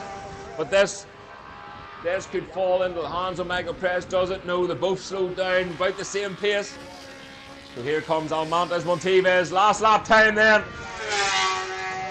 I think a wee bit too much there for Michael. So I don't think Michael Press is going to be able to do anything. But Dean Graham, look at the speed of that Suzuki compared to Dean Graham's ZX6. He has to push to the absolute limit and beyond just to stay with him.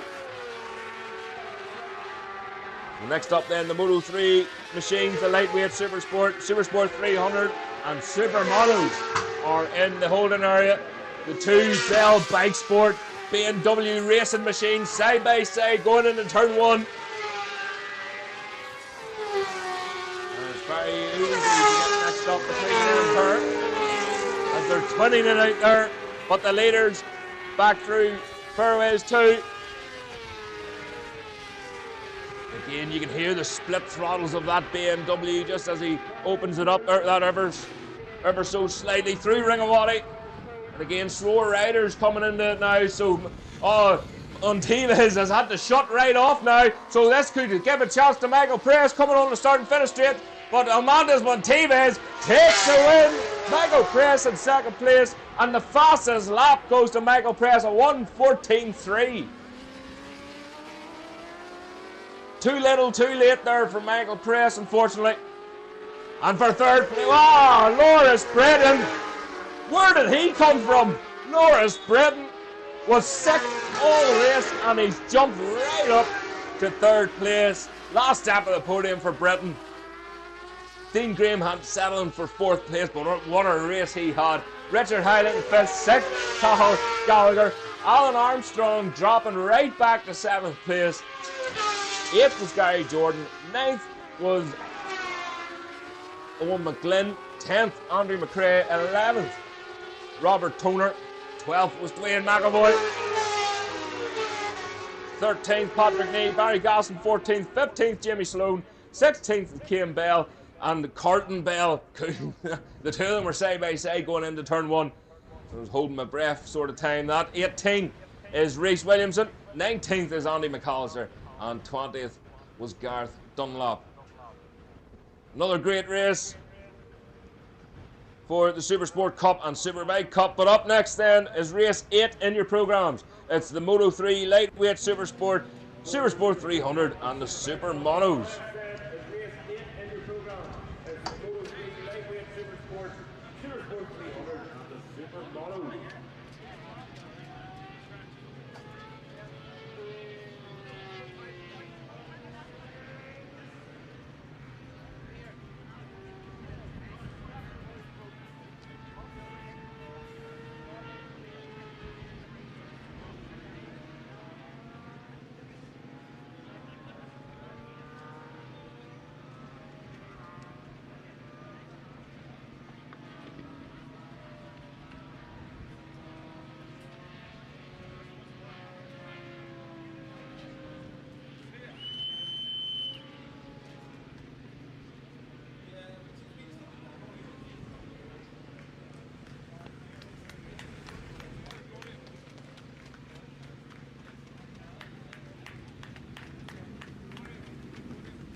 into the paddock now.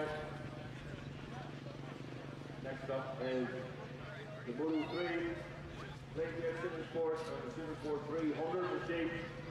With Gary Jordan jumping off his machine rolling down pit lane. Think if I was to do that, you'd need a wee bar. Into the other thing. He'll be jumping off his Moto 3 machine.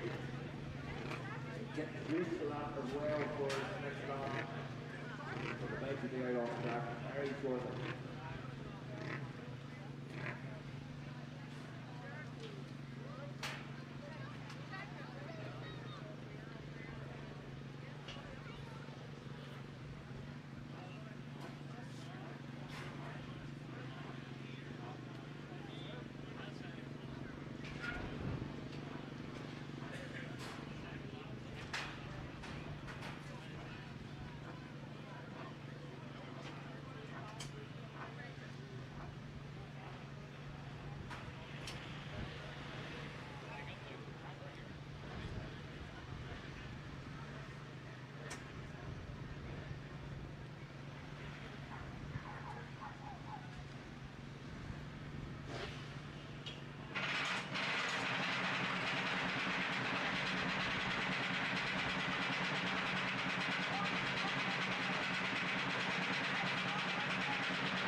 The lightweight Supersport and Moto 3 machines making their way round to the grid. Rossi Dobson on pole for the Moto 3. Split grids for this one. Moto 3 machines away first, followed by the lightweight Supersport. So Rossi Dobson on pole from Gary Jordan in second. Keir Gahoon in third. Fourth is Matt Davison. Fifth, William Graham. And sixth, Alfie Flynn. Alfie Flynn didn't get out in qualifying, but fingers crossed, there he is. He's lining up at the back of the Moto 3 grid, so we'll keep a close eye on Alfie Flynn, the number 44 machine. Very, very sharp young man indeed. Lightweight Supersport grid, Ruben Sherman Boyd on pole from Hubert Tomaszewski. Dale Hyland in third. Fourth, Billy Dobson. Fifth, Buster Sherman Boyd. Then we have Carl Clancy leading the way in the 250 class from Angela Craig. Sixth in the lightweight Supersport, Johnny Parker and Marley Brown in behind.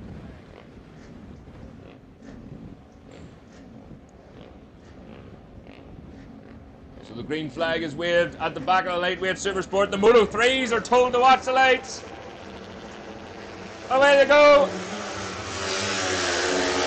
Oh, Matt Davison with an absolute clinker of a start, but Rossi Dobson close in behind. The lightweight Supersports are away. Great start there, Reuben Sherman Boyd. Reuben Sherman Boyd, if he gets away from the rest of the grid, there'll be no catching him. And it won't be long before he's dicing his way through the Moto 3 grid as well.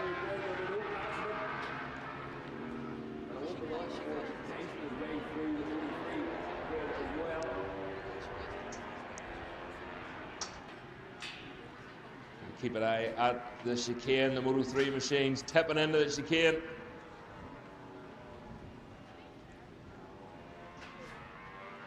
And again, absolutely flat out through here, keeping as much weight over the front of the machine as you can through this fast left right-hander. So it's Rossi Dobson in the lead in the Moto 3. Oh, Alfie Flynn on Matt Davison. Alfie Flynn up the inside through Ringawati. As clean as you like. So Alfie Flynn up into second place. This is going to be interesting. Will he be able to catch Rossi Dobson? He rests his chin on the tank. Rossi Dobson away through. Alfie Flynn, Matt Davison. But here's Reuben Sherman Boyd already. So Reuben Sherman Boyd is already caught on the back of the Moto 3 machines, followed by Hubert Tomaszewski in second place. Third is Dale Hyland. Fourth, Buster Sherman Boyd. The younger brother, Johnny Parker, up into fifth place. Marley Brown sixth. Billy Dobson in seventh. Oh, number 63, Angela has retired from this one, unfortunately. So that lovely wee 250 just isn't running right. She looks down the left-hand side of the machine. Possible clutch issues as we look towards the Moto 3 machines. It's still Rossi Dobson in the lead. The gap last time back from Alfie Flynn was 1.9 seconds. Or 1 second it was, so we'll see what it is this time round when across the line. But it looks like it's near enough maintained. Oh, Gary Jordan looking. Is that Gary Jordan looking away around the outside of Matt Davison? Matt Davison closes the door on him, but he uses the power. Alfie Flynn away through. It's 2 seconds now. The gap is up to, and Matt Davison and Gary Jordan side by side going across the line.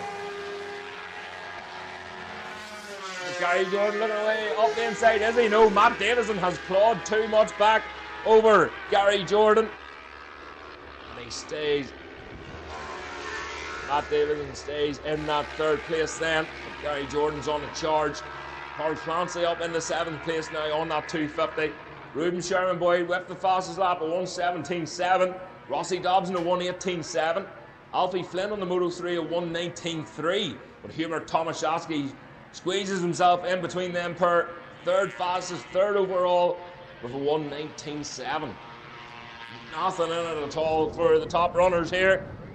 As we look back to Rossi Dobson, looks like that gap has maybe opened up ever so slightly again. Keep an eye, Reuben Sherman Boyd is on the way now too. So he'll be getting past Alfie Flynn. Alfie has to remember that he's running his own race here, he's running his own championship, and he's picking up them points.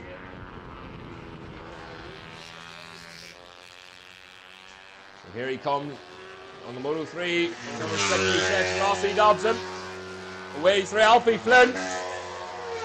44 and the 400 machine. Oh, look at these pair again. Gary Jordan having to get into the slipstream of Matt Davison. Going down into turn one. Matt Davison fires the machine over to the right-hand side of the road to get a good line in through turn one, to get lined up for turn two. So it's a really late apex, especially for one of these machines. If you go in too early, you can run away wide and it messes everything up until you get back to the hairpin. Reuben Sherman Boyd, it looks like, I think he's got past Alfie Flynn. Next up is Rossi Dobson. So again, track temps are just starting to dwindle there now. It's down to 38 degrees. But the Super Twins and Production Twins and the pre-injection machines make their way to the holding area. That's race 9 in your programs. Back round again.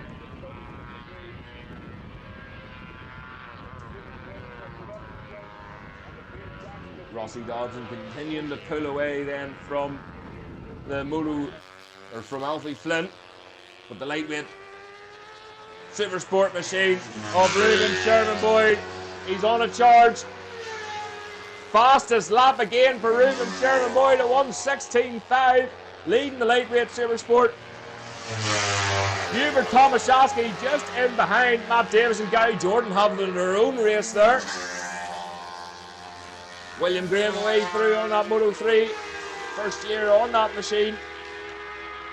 And he's getting used to it rightly. The lightweight Supersport, Reuben Sherman Boyd leading the way over Hubert Tomaszewski. Third place is Dale Hyland, fourth Buster Sherman Boyd, fifth Johnny Parker, sixth Marley Brown, seventh Billy Dobson. Moto 3 then Rossi Dobson leading the way from Alfie Flynn, Matt Davis and Gary Jordan having a good battle there for third and fourth. Fifth place William Graham in the Moto 3, sixth is Ciara Cahoon. Or apologies, Ciara Cahoon didn't get out in that one.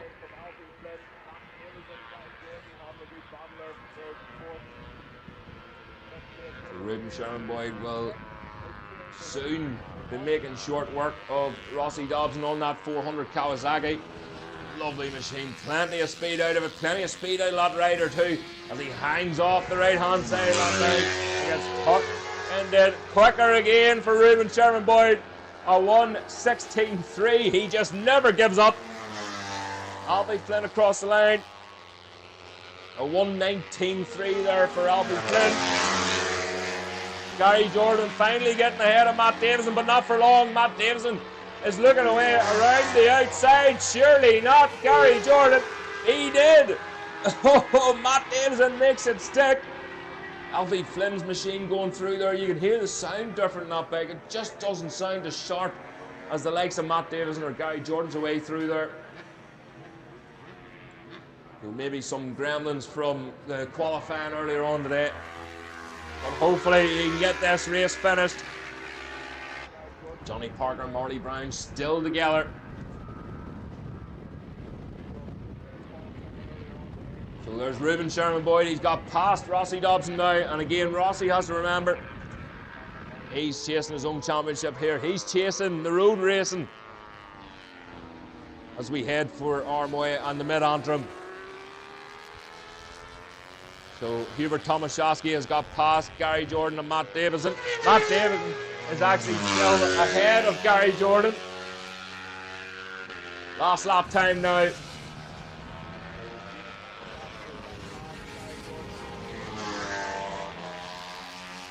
Just a wee flatness on that machine, but hopefully he can get that bike across the line. Look at this, Gary Jordan. Gary Jordan again, Matt Davison getting the better of him down this straight. No doubting who's going to get it in the lightweight Supersport class and the Moto 3. We look between who gets the last step of the podium then for the Moto 3 class. So here comes Johnny Parker and the Parker Transport Racing Machine, along with Marley Brown. He come back down towards us then. Johnny getting well tucked into that machine. Oh, and just tipping the limiter there as he crosses the line. So Reuben Sherman Boyd through Ringawati, up through Dunsfort. Will look for third place. Alfie Flynn still holding on to second in the Moto 3. And Matt Davison still in that third place over Gary Jordan, but only just. And here he comes in. Reuben Sherman Boyd takes the win in the lightweight Supersport class. Big long look behind him for Rossi Dobson. Takes the win in the Moto 3. Here we go. Alfie Flynn, he held in there and takes second from on that Moto 3 machine. Hubert Tomaszewski second in the lightweight Supersport. But here it is, side by side, going across the line is Matt Davison. Matt Davison over Gary Jordan for the last step of the podium. Carl Clancy right through there, further down the field, Dale Hyland, Buster Sherman Boyd, and William Graham taking 5th place in the Moto 3. But Dale Hyland with that 3rd in the lightweight Supersport, just over Buster Sherman Boyd. So again, next up, we're back round again. The Super Twins, Production Twins, and the Praying Jackson machines. Oh, Johnny Parker was able to hold off Marley Brown at the end. He pushed on that last lap. That was his best lap, a 1:25.1.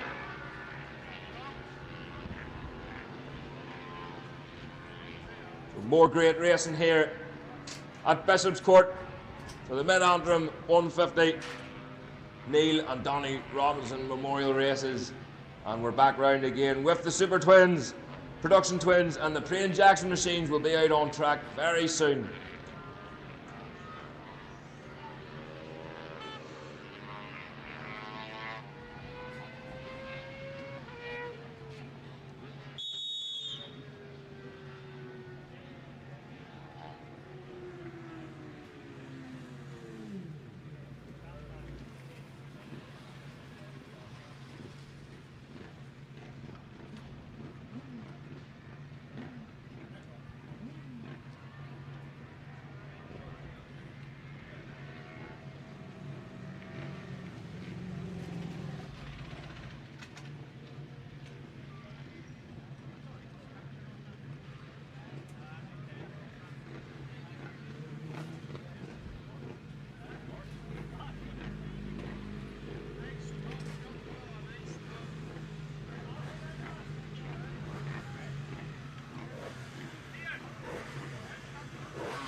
Praying Jackson machines out on track. So in the first race, it was Christian Algan took the win from Dean McMaster and Kyle Cross with a great battle. In the Production Twins, it was Stephen McKeown, Kyle Martin and Ocean Walsh in third. Praying Jackson 600, Stephen Love took the win over Johnny Irwin. Johnny was on a charge in the closing parts of that race. It just wasn't enough. Conor McDonald then finishing in third, and Richard Armstrong in fourth.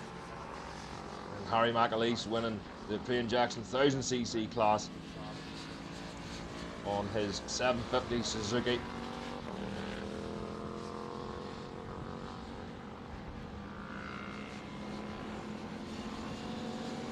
Lined up on the grid. It's Christian Elgin on pole. Kyle Cross in second. Dean McMaster line up in third. Ross Moore fourth. You can see Christian Elgin number 8. didn't quite get the start that he needed in that first race. But no doubt there'll be a few tweaks.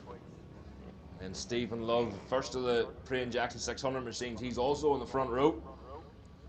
Johnny Irwin then will line up in 7th. 8th, Conor McDonald. 9th is Keelan Smith. 10th, Graham McAleese. 11th, Lewis Patterson. 12th, Richard Armstrong. And we have Harry McAleese, 13th. 14th, Stephen McKeown. 15th, Zoe Patterson. 16th, Matthew Watson. 17th, Johnny Davey. 18th, Dwayne McCoy. 19th, Ocean Walsh. And 20th for Alexander Rowan. Green flag is waved at the back of the grid. They're told to watch the lights. The reds go up. And away they go. Dean McMaster once again in the great start. Oh, but look at Dean McMaster with a great start. Kyle Cross looked like he was trying to get that front end down to go with him. But Ross Moore had the inside line for turn 1. He got a good start as well. He seemed to get away with Dean McMaster just tucking him beside Kyle Cross. Through the hairpin.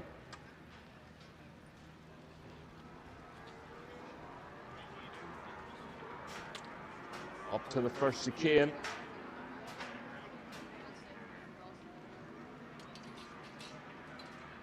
It looks like Kyle Cross that's in the lead last one, but I don't think for long. Dean McMaster's coming back at him. And it's Dean McMaster from Kyle Cross in through Fairways 2.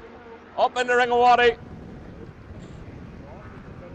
That looks, it's Christian Alkin. So Christian Alkin down in 4th place there at the minute. No better when they come back down towards us. Here they come then. So it's Dean McMaster from Kyle Cross. Oh, it's the number 130 machine of Stephen Love. So Stephen Love on that Praying Jackson 600 is in 3rd place overall. Christian Alkin tried to make a move up the inside in turn 1, but he wasn't able to make it stick. He couldn't get past that Praying Jackson 600 machine. Conor McDonald then 2nd to the Praying Jackson, just in behind Christian Alkin. Ross Moore, he didn't get the start that was thought. He's down in 6th place. Johnny Irwin just in behind him in 7th. 8th, Graham McAleese. 9th, Lewis Patterson. 10th is Keelan Smith. Harry McAleese in 11th. Alexander Rowan leading the production twins in 12th place. 13th, Stephen McKeown. Richard Armstrong 14th. 15th, Dwayne McCoy. Zoe Patterson in 16th. 17th is Matthew Watson. Kyle Martin 18th. 19th, Johnny Davey. And Ocean Walsh rounds up the top 20. But back at the leaders then, Christian Alkin has got the better of Stephen Love. He's up into 3rd place. But it's Dean McMaster still from Kyle Cross and Christian Alkin.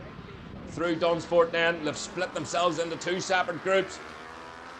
Coming back down towards us. Elkie losing a wee bit of drive there, but he gets tucked in the slipstream of Kyle Cross. Look at the speed of that machine of Christian Alkin.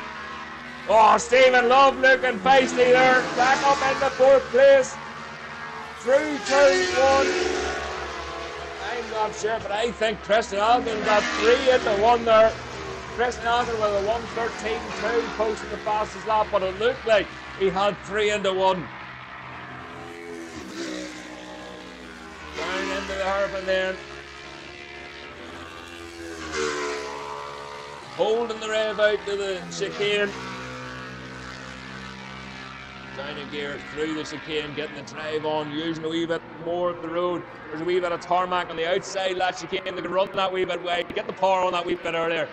But it's Dean McMaster in the lead. But look at Christian Alkin up the inside of Dean McMaster. He made that work really, really early.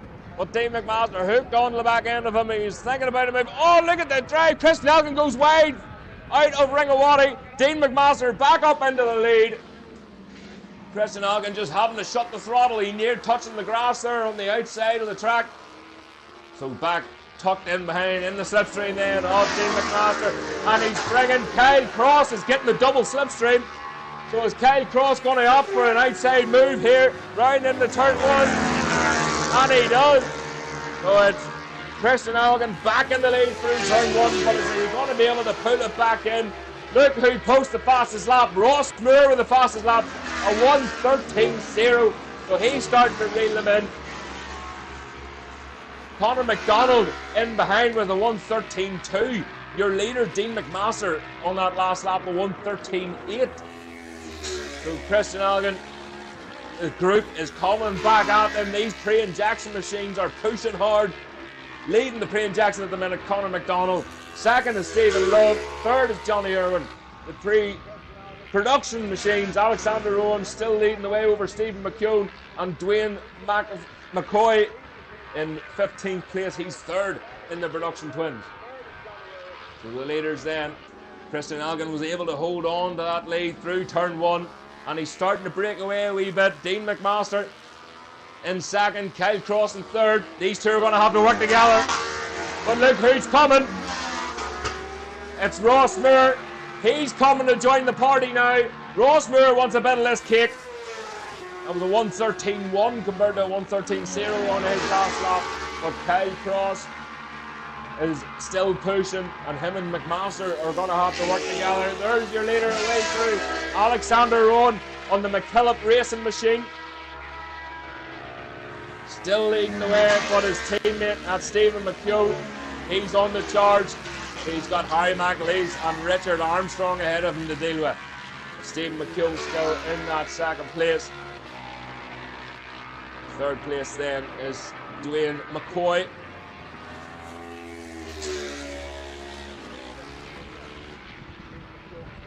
Looking back at the leaders, Christian Elgin definitely pulling away here.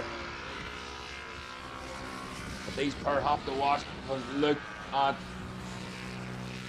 Ross Moore and Conor McDonald. What about Conor McDonald holding on to these Super Twins on that bigger, heavier pre-injection 600 machine? So the gap now, Christian Elgin, 1.6 of a second now. So Elgin continuing to pull away over Dean McMaster, but Kyle Cross has closed right up in with Dean McMaster. A 0.1 of a second. Ross Moore, 1.2 of a second. So he's just maintained that gap. But Conor McDonald is all over Ross Moore on that 600 machine. There's Graham McAleese. Apologies, Harry McAleese on the 191 machine on the McKillop Suzuki 750.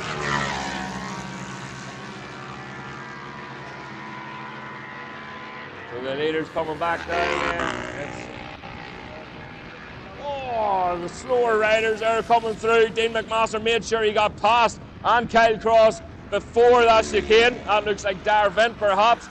Darvin riders. Oh, that's Conor McDonald had to ride round the outside. So here comes Elgin. Last lap flag out then. So Elgin well and truly in for a shot at this one. But who's going to get second place? Ross Moore and Conor McDonald still pushing, but that... Oh, Conor McDonald up the inside of Ross Moore. Surely not. No. Ross Moore seen him coming, sat up and rode back around the outside of him through turn 1.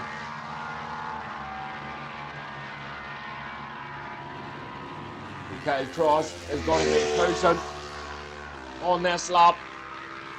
He has to do something. He's going to have to try and make a move here pretty quickly. So we'll look back. Taking into the chicane. It's Christian Elgin. And slower riders again. Oh, Dean McMaster, they have to slow right up. Kyle Cross. Oh, Kyle actually worked for Kyle Cross there. But he's still in that third place. Dean McMaster through Ringawati heading towards Dunsport. So Kyle, he has to get tucked right in behind. He has to get the drive on nice and early.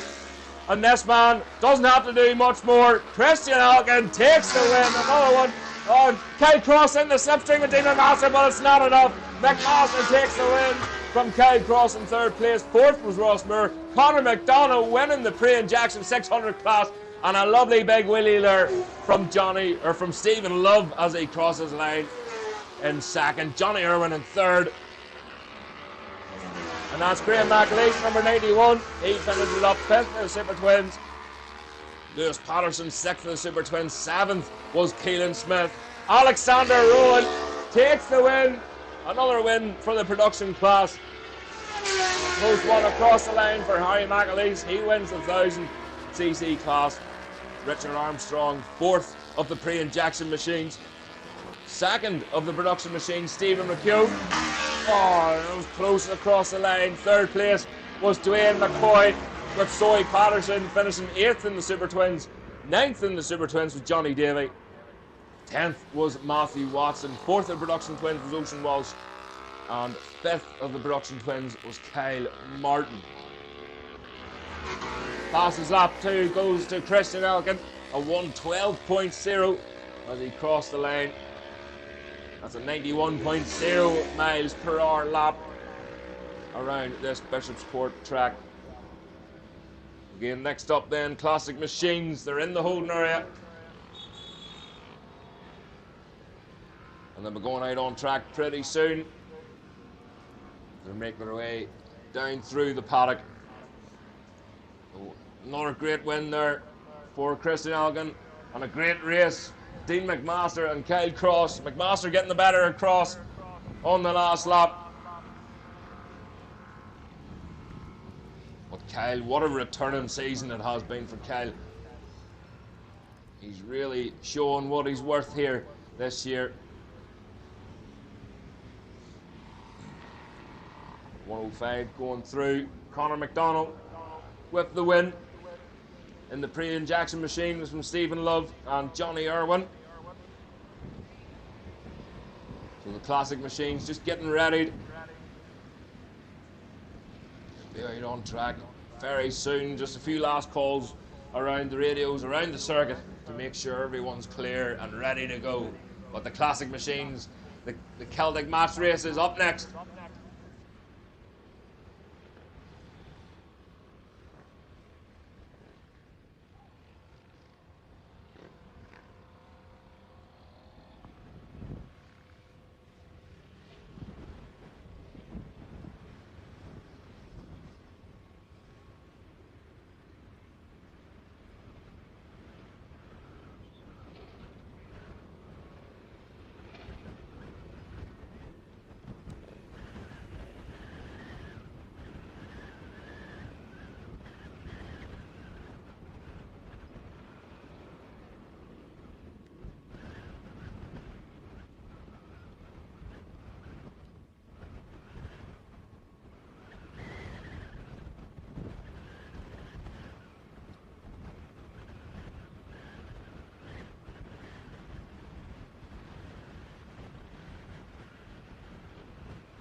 So the classic machines now heading to their grid positions. Owen Patterson on pole from Torgal Patterson. Anthony Ambler in third. Fourth is Nigel Moore, and he'll be looking to better that third place that he had earlier on. Fifth is Brian Alexander. Sixth is Morris Hogg. Seventh lines up Linton Irwin. Eighth for Andy Mack. Ninth for Mark Cowan. 10th, RJ Woolsey. Hopefully he's got that machine going, having issues with it, trying to get it going through lunch break. Matt Davison, again, think he has that wee 125 sorted. I think Phil Lunny got the exhaust welded for him. He lines up in 11th. 12th is Nigel Durding. 13th, Chris Hawkes. 14th lines up Mike Kemp. 15th is Colin Stockdale. 16th is Malcolm Love. 17th, Gary Hutton. 18th, Brendan Neeson. 19th, Adam McKee. And top 20 for Stephen Mason.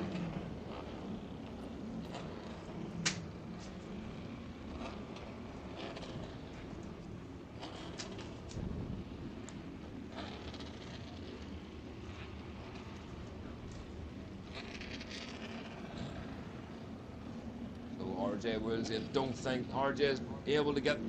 It's still running. The machine's still running. So here we go then. Oh, he's just getting to his grip position, the number 5 machine.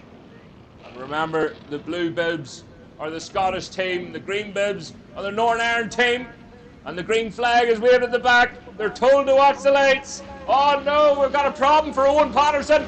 Patterson is out of this one. Oh, it's so lucky not to get collected there on the line. The number 8 machine has stole that machine. Unfortunately, that's his race over. So unfortunate for Owen. But the rest of them are away.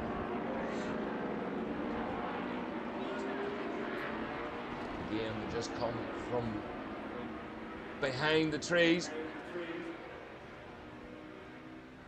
through the hairpin, back up towards the chicane.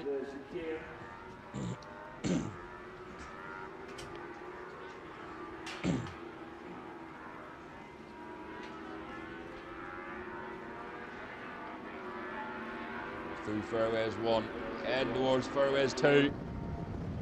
It's Matt Davison. Matt Davison, is it? It is Matt Davison. Matt Davison on the 125 is in the lead of this race. Matt Davison started 11th on the grid, and he is leading this race. So whatever welding work that was done to that machine, fair play. He's going to struggle down this straight, but so there's number 91, right in behind. That's Brian Alexander. Nigel Moore straight away up in the 3rd place. He's getting himself that wee bit less work to do than what he did in the first race. Anthony Ambler in 4th. 5th is Torgal Patterson. 6th is Andy Mack. 7th is Mark Cowan. 8th is Mike Kemp. Linton Irwin in 9th. 10th is Michael Love. Chris Hawkes in 11th. 12th, Colin Stockdale. Gary Hutton 13th. 14th is Angela Craig. 15th, RJ Woolsey. 16th, Brendan Neeson. Adam McKee, 17th. 18th, Stephen Mason. Peter Shannon, 19th. And unfortunately, Owen Patterson is out of this one.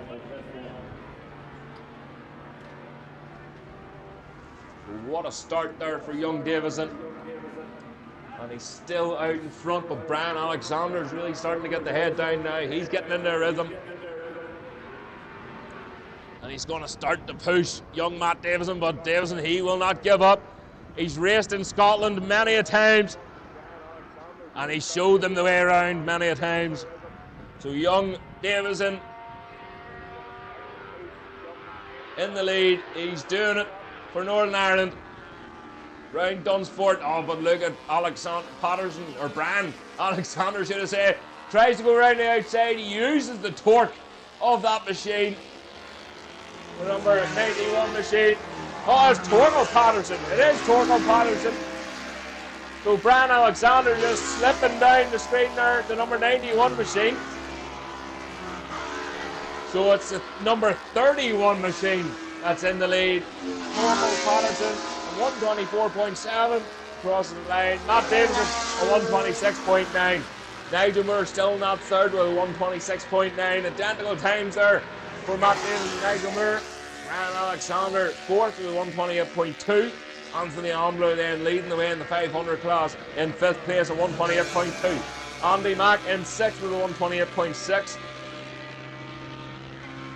So it's all chopping and changing at the front. Torkel, he didn't get the start that he wanted, but he's making up for it now. Young Matt Davison still along with him there. He's able to hold that wee 125 flat out through here, really late on the brakes. So Matt Davison is right with him once again.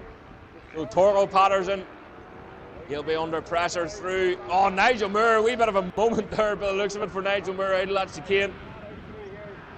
Just the back end sinking on him. They head towards Dunsford. This is where Matt Davison really struggles. He's going to have to start pushing really hard down round these twisty sections, through the chicanes, round that hairpin. So Torkel Patterson, look at Nigel Moore as well. So Nigel Moore, Anthony Ambler, all in the retirement there. So that looked like Brian Alexander. It was indeed. So Brian Alexander, I think, was out of this one, unfortunately. He started going backwards. He got a good start, but unfortunately, it's not meant to be. Malcolm Loveaway through there on the 250. Still circulating. Go ahead, Kitty.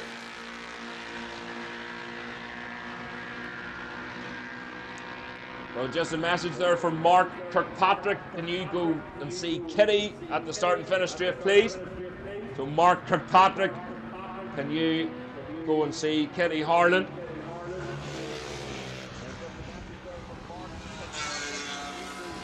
Across the line, Brendan Neeson. So RJ Woolsey is in 13th there at the minute. Again, them issues that he was having, hopefully all sorted. The wee 250s, Angela Craig in second place at the minute, but leading the way is Malcolm Love in the 250 class from Angela Craig, Stephen Neeson and Adam McKee. But across the line again, that's Torkel Patterson. Matt Davison still in that second, Nigel Moore pushing hard. And so is Matt Davison, faster again there from Matt, a 125.8. So he's not giving up in this one. The gap is 1.9 seconds. Still looking them points. Nigel Moore only is 1.5 seconds back on Matt Davison now. So we'll call for the Supersport Pro machines to the holding area. That's the Supersport Pro to the holding area. Angela Craig on that B250. Up into 14th place now. As Brian Alexander just starts to slip down the screens. So Torkel in the lead. Slower riders coming up then. That's the shape of Peter Shannon. Peter Shannon. Torkel riding round the outside of him before he gets to Dunsford.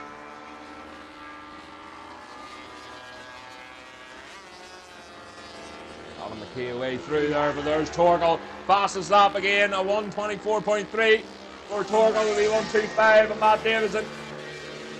And Nigel Moore closed right up now with Matt Davison. Nigel Moore in the slipstream. Through turn one. And I'm sure Nigel, he'll be very impressed with that young man. Andy Mack still ahead of Lyndon Irwin and Mark Kern just in behind. Andy Mack holding off Irwin for now. Again, you see Irwin coming round the later parts of this race. That's Malcolm Loveaway through on the 250 Suzuki. Oh, And RJ Woolsey barking past there. That's Chris Hawkes getting a fright from the megaphones of that machine of RJ. 20 ways through Gary Hutton. So again, another call for the Supersport Pro machines for the Holden area. Race 11 in your programme.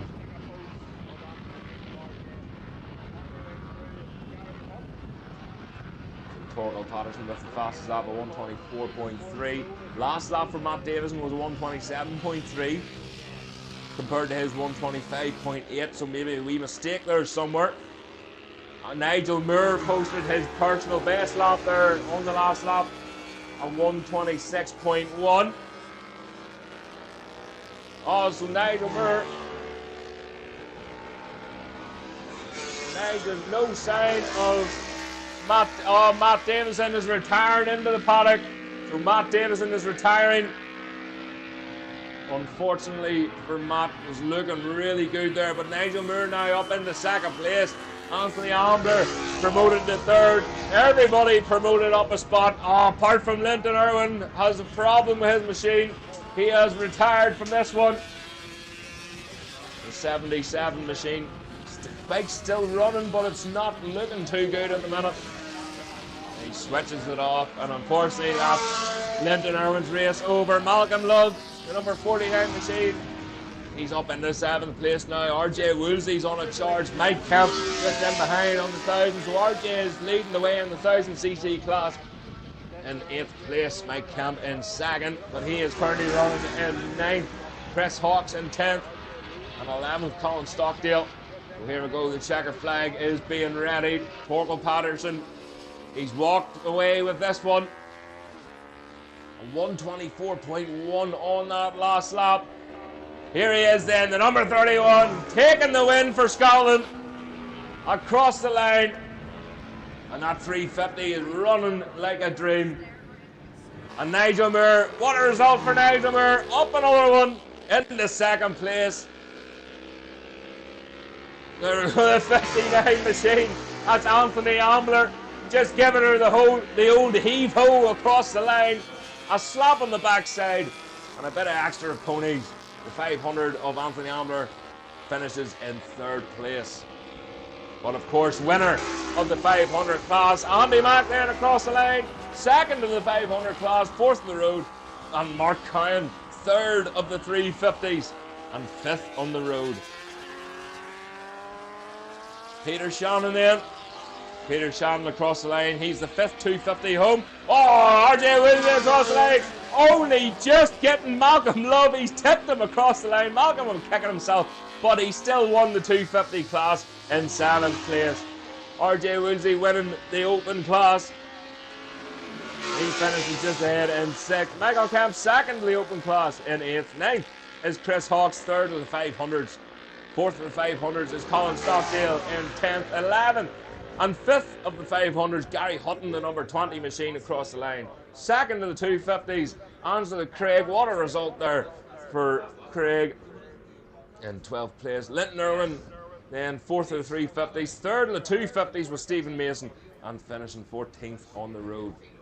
So another great race there for the classic machines. Next up then, the Supersport Pro machines over 7 laps. This is going to be another clinker.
So, attention paddock, another call for Mark Kirkpatrick, please.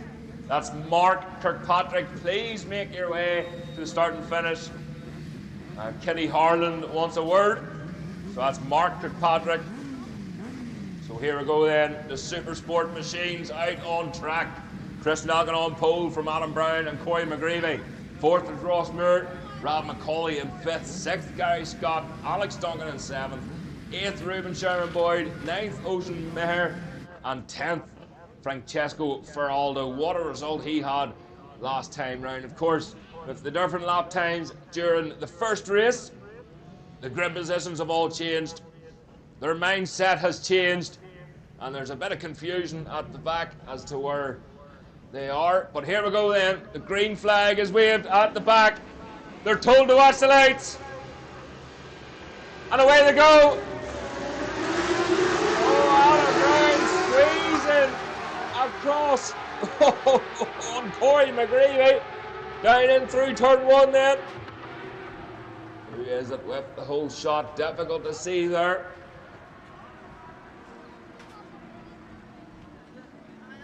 Well, again, they disappear behind the trees. Through the hairpin. I think it's a glimmer of red, I think, at the front. It could be Christian Elkin. Into the chicane then. Oh, they're all bunched up in the chicane. 2, 3 abreast. Wheel on wheel. Through fairways 1. Heading for fairways 2. It is Christian Elkin in the lead from Corey McGreevy with a foot down in second place. Oh, Corey trying to ride right the outside. Up the inside of Christian Elkin through Ringawati. Corey McGreevy, the McAdoo race machine, up into the lead. Through Dunsfort. Adam Brown holding on there in third place. But look who's in fourth. It's Ross Moore. So Ross Moore has been pushing hard all weekend. And he's gone and won this podium. Have a look there. Oh, and a retirement there for Rossi Dobson, unfortunately. Poor Rossi. That R6 Yamaha may have just had enough, but out of the chicane, out of the hairpin, heading for the chicane. You can hear the Ducati thundering in the background. But it's Corey McGreevy still in the lead from Christian Elgin, Adam Brown. But look at Ross Moore. Ross Moore's looking really racy. Look at Ross Martin. Ross Martin in 5th place. He's ahead of that group. Oh, trying to squeeze out. Just in behind Ross Martin. Rob McCauley. Rob McCauley looking mean. He tried to move up the inside there, but Corey McGreevy in the lead on the fastest lap of 109.6. Christian Elgin 109.8. Adam Brown just starting to tail off that wee bit, but he's going to fall into the clutches of Ross Moore. Ross Martin, Christian Boyle's looking good there as he leads that group on past us. So Francesco Feraldo leading the cup class. He's back up into 6th place. Rob McCauley 7th. 8th is Alex Duncan. 2nd of the cup class then Mark Comlin. 3rd of the cup class is James Tracy. 4th is Joey Hennessy. And 5th is Alex O'Grady. Evan Larkin 6th of the cup class as the leaders come through fairways then.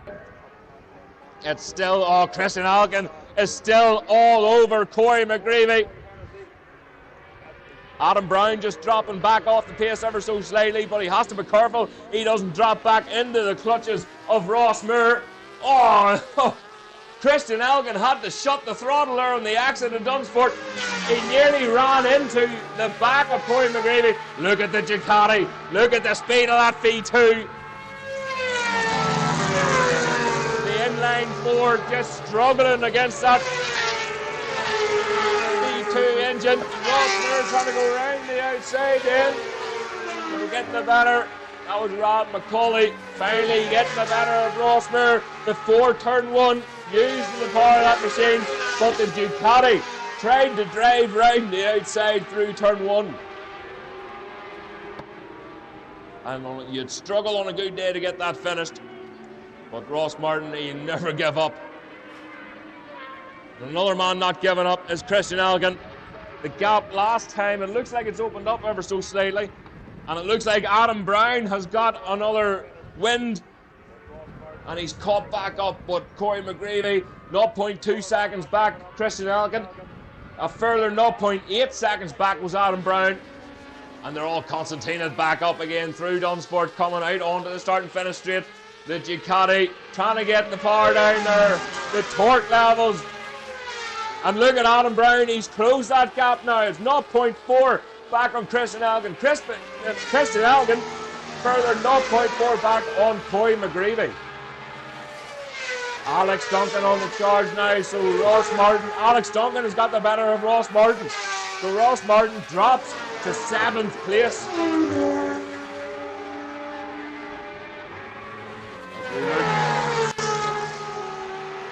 Back towards Ireland. That's the kid. So the three of them are all back together again. McGreevy, Elke, Brown. Oh, Elke on the brakes into Fairways too. Brown follows him in through. But they're still as they were. And poor Ross Moore is watching all this unfold in front of him. He wants to be in the mix of this. He wants to be part of this. We'll have a look then. So the sidecar machines up next. If the sidecar machines want to get themselves ready. So the gap is down. Adam Brown with the fastest lap. A 109.5. He's clawing them in hand over fist. Will there be enough time in this race? Ross Moore still in that 4th, 5th. Rob McCauley, Alex Duncan is safe. Great race further back there. Alex O'Grady. James Tracy. Nicky Burns up into 17th. 18th, Graham McAleese. 19th, Darrow Mahoney. And Evan Larkin rounds up the top 20.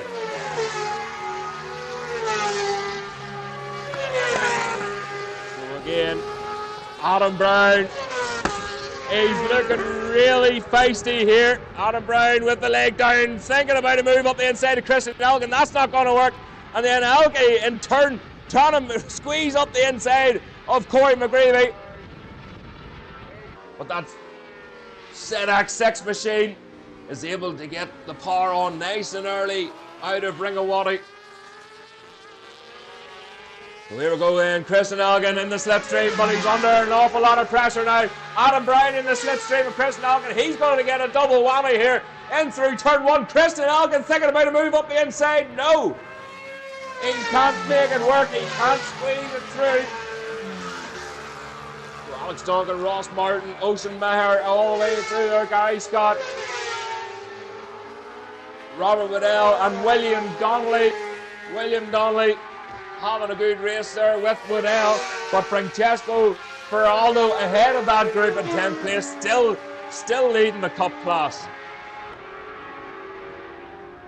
So as we look back towards the leaders there, Harry thundering through there, the leader coming through, it's Corey McGreevy only just on this last lap. So again, the sidecar machines are up next. So only a handful of corners left. Christian Elgin, he has to do something. He's going to have to make a move somehow on Corey McGreevy. The checkered flag is being readied through Dunsford. Remember the high side that Christian Elgin got. That's a wee bit steadier this time. Can he use the Ducati power across the line? No! Corey McGreevy takes the win over Christian Elgin in 2nd place, and Adam Brown was so close once again across the line. Well, here we go for 5th place then. Rob McCauley was leading it, but it's Alex Duncan who got the better of him for 5th place. Rob McCauley in 6th. 7th is Ross Martin. 8th across the line, Ocean Maher. 9th is Gary Scott. 10th and winner of the cup class, Francesco Feraldo. 11th place, Robert Waddell. 12th was Reuben Sherman Boyd. 13th, William Donnelly. 14th, second in the cup class, Alexander O'Grady. 3rd in the cup class is James Tracy, finishing 15th. 16th and 4th in the cup class, Mark Hamlin. Here we have Graham McAleese in 17th, 18th Nicky Burns, 19th Evan Larkin, 5th in the Cup, and 20th is Dara O'Mahony. He finishes 6th in the Cup class. So great racing once again for the Supersport machines. Up next then, the sidecar outfits. If you can get yourselves ready in the holding area, we're going to do some more checks once again, and you'll be out on track very soon.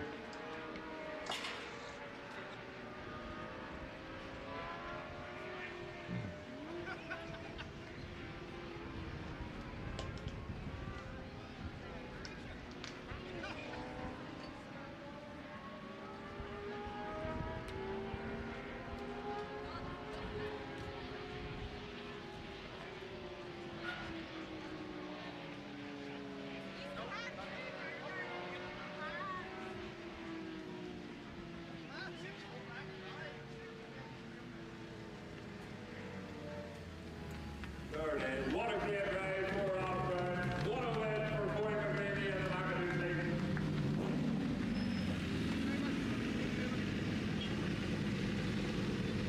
Especially Alfred. How hard he takes that leg.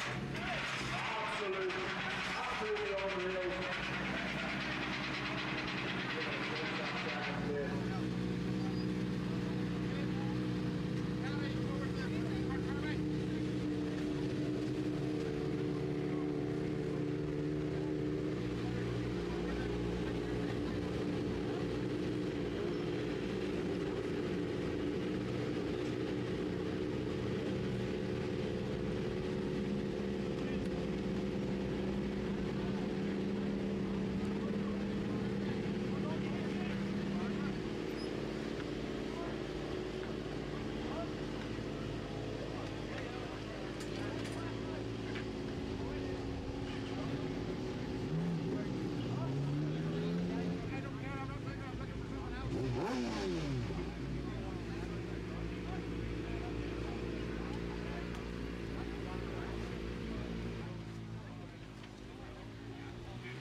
the podium on the Supersport.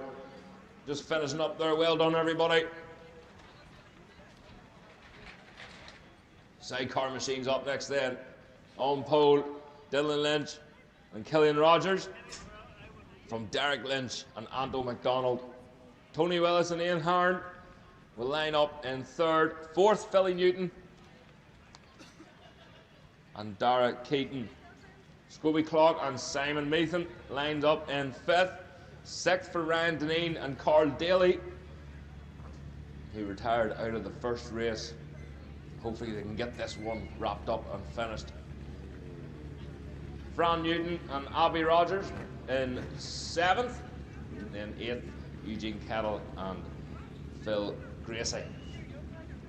The number 46 machine, Dylan Lynch and Killian Rogers. The two Eclipse Racing machines on the front row. Here we go then. Green flag is waved. They're told to watch the lights. Oh, and away they go. A great start once again from Tony Willis, but I think that was maybe Derek Lynch just cut the nose off him there, moving over to the right hand side of the track to get track position for turn one. Great start there too for Ryan Denny and Carl Daly. You can hear them slipping and sliding, popping and banging as they try and get all that horsepower down on that back wheel. So the two Lynches out in front. Lynch is about to get lynched. Oh, Tony Willis round the outside, up the inside at the chicane. Tony Willis up into second place. That machine seems to run a wee bit better, hopefully, this time round. But I think Derek Lynch just losing out that wee bit. Tony Willis and Ian Harn now chasing the number 46 machine. Here they come then back out onto the start and finish straight. Can Tony Willis get that thing going straight? Can he get that thing revving? Oh, it is Derek Lynch and Anto McDonald. Cross the line number 69, Tony Willis and Ian Harron. And not a great start there for Dylan and Killian, but Ryan and Carl away through just in behind in fourth place, fifth, Philly Newton. Derek Keaton as they're side by side going down into turn one. Have to sort yourselves out well before that. I think Scobie Clark and Simon Meathen not getting the start that they wanted there. They're just in behind Eugene Kettle and Phil Gracie. But Derek Lynch in the lead with Anto McDonald on board. Tony Willis, what a start that was. And he made short work of Dylan Lynch and Killian Rogers. We'll have a wee listen to his machine as he goes past the next time. But it definitely sounds like it's singing down the back sacks of the track through fairways 1 and 2.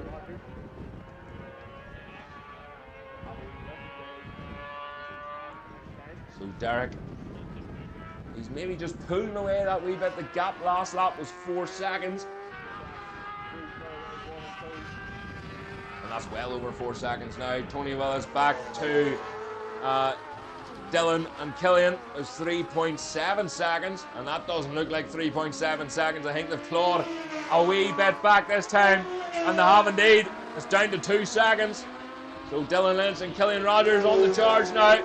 Ryan Denny and Carl Daly still ahead of Philly Newton. Eugene Kettle. Scobie Clark getting the better of Fran Newton and Abby Rogers that time round. So he's just chipping away, clawing up the order. So Scobie Clark, another rider, he just takes a wee bit to get going, gets scrubbed tires, gets the tires nice and hot. And an absolute legend he is.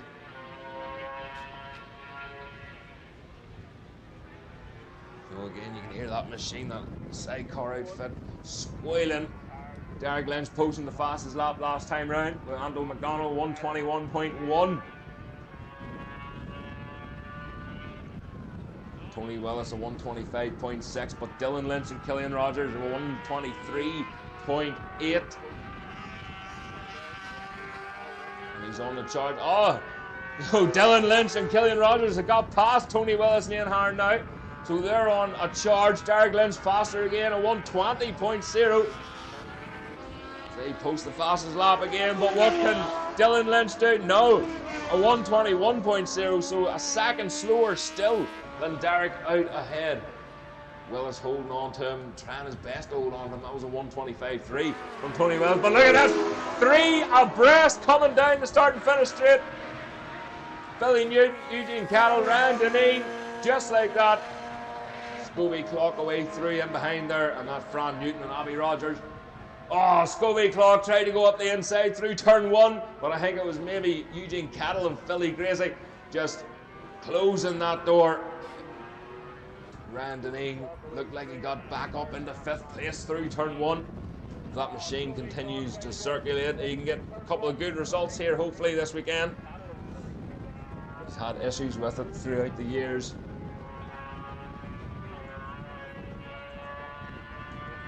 So we'll see, this is going to be a good lap time from Dylan Lynch and Killian Rogers here. The gap last time was over 11 seconds, 11.5 second lead for this man, Derek Lynch.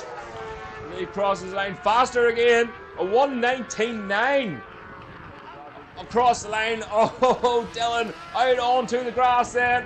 He sends Killian Rogers cutting the grass. Fastest lap for Lynch and Rogers, a 118.8 for Rogers. Lynch and Rogers nearly a second quicker than Derek and Anto out in front. Will he have enough time in this race to do anything about Derek? Next up then, the Moto 1 and the Tyanda machines, race 13 in your programmes. The Moto 1 and Tyanda machines up next if you can make your way to the holding area. So the gap is down to 10.5 seconds. He's taking a second a lap, but he's in the groove now. So Dylan feeling that outfit. Will he be able to claw Derek right in? Am I seeing double here? Maybe not. As it disappeared behind the building. So Derek and Ando sliding their way onto the start and finish straight. Number 45 machine, faster again, but not as quick as Dylan and Killian. Here we go then. Can they better that time? Faster again. A 117.6 as they cross the line. Derek Lynch and Anthony McDonald ahead. Their fastest lap is a 119.3. The gap is now 8.8 seconds. What a phenomenal ride there for Dylan. Will he be able to claw it back? Not long left of this race. Tony Willis still holding on to that 3rd place with Ian Harn, a well and truly safe 3rd place here. 4th place, Scobie Clock up into 4th place now. So he's pulling away from that group behind Philly Newton and Derek Keaton with Eugene Cattle and Philly Gracie. And there's Fran Newton. Abby Rogers away through. Ryan Denny getting the better of him before turn 1. Fran Newton, Abby Rogers looking away round the outside of Ryan Denny there. But it wasn't to be. So here comes the leader then. Look at the gap now. Derek Lynch, Anton McDonald across the line. Well, absolutely nothing Dylan and Killian is going to be able to do. That machine starting to misfire as well. The gap is still 8 seconds. That last lap was a 118.5. Still reeling him in, but no way is it going to be enough. He's going to have to try and get that outfit across the line, across the checkered flag, because it is starting to misfire ever so slightly. Tony Willis still sliding. He's having fun in that outfit. Tony Willis, avid sidecar cross man back in the day. Loves his sidecar cross and turned the tarmac a wee bit cleaner, I think. But here's Scobie then. Scobie Clock and Simon Maitland. Number 3 machine bellowing down underneath us here ahead of Philly Newton and Dara Keaton. The number 67 machine still chasing him down. The gap is 1.8 seconds. Scobie Clock and Simon Maitland. Best lap was a 125.8 on that last lap, compared to Tony Willis and Ian Harn, a 126.8. So he's actually starting to reel in Tony Willis and Ian Harn. It's not meant to be. Ryan Denny pointing at something there. Looked like he was maybe pointing at his shoulder, but here we go then. Derek Lynch, Anto McDonald, take the win. Anto McDonald punching the seat. Loving life. What a win for them guys. And Dylan Lynch, Killian Rogers pushed that Eclipse racing machine to the absolute limit and beyond. So Tony Willis, he's in that safe 3rd place at the minute, and he's already cruising to the line. So he's up through Ringawati, up through Dunsport.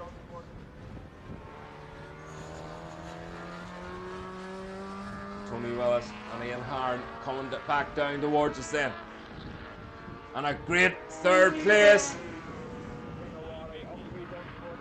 as they cross the line. But look, the race is still on. Scobie Clock still in that 4th place. But look at Philly Newton and Dara Keaton. Oh, he just couldn't get the drive on early enough. It's Scobie across the line for 4th. Philly Newton 5th. You could see Philly was lining that up. He was getting it nice and neat through there. Oh, and cutting the grass. That's Abby Rogers. Fran Newton, Abby Rogers as passenger, putting right onto the grass. Ryan Deneen coming up through out of Dunsport. He'll finish in 7th place. So again, next up then, the Moto 1 and the Tianda Cup machine. Race 13 in your programmes. The remainder of you want to make your way to the holding area. The sidecar outfits will be back in the paddock pretty shortly. And we can get race 13 underway. 7 laps. So a great win for Derek Lynch and Anton McDonald. But the fastest lap in 2nd place goes to Dylan Lynch and Killian Rogers. A 1:17.6 compared to the winners 1:19.3. Again, just too little, too late. So a few things to do in and around the circuit, I think.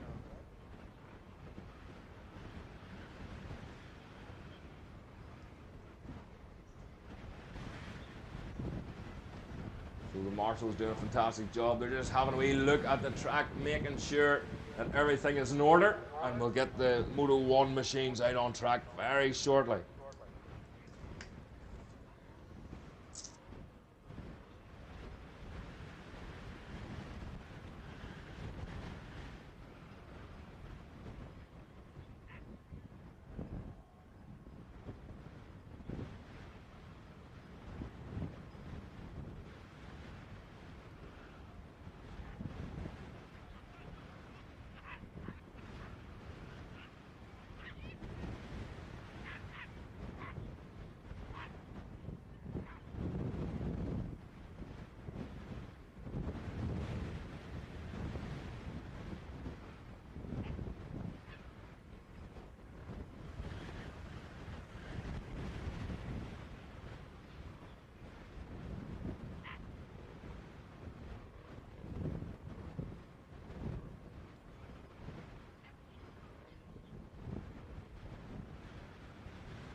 So just a wee message there.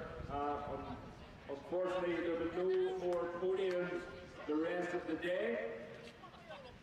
So any medals or any race winners, any podium finishers, your medals will be sent out to you at a later date.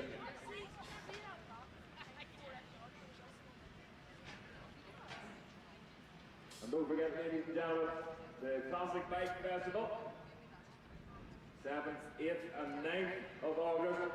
There are still entry forms available. So please head over to the silver greyish big fancy motorhome, probably the fanciest motorhome in the paddock. That's Robin Titterington.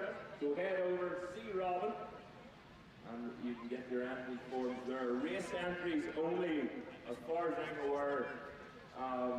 The parade entries are completely full. So any more race entries needed, please go and see Robin Titterington.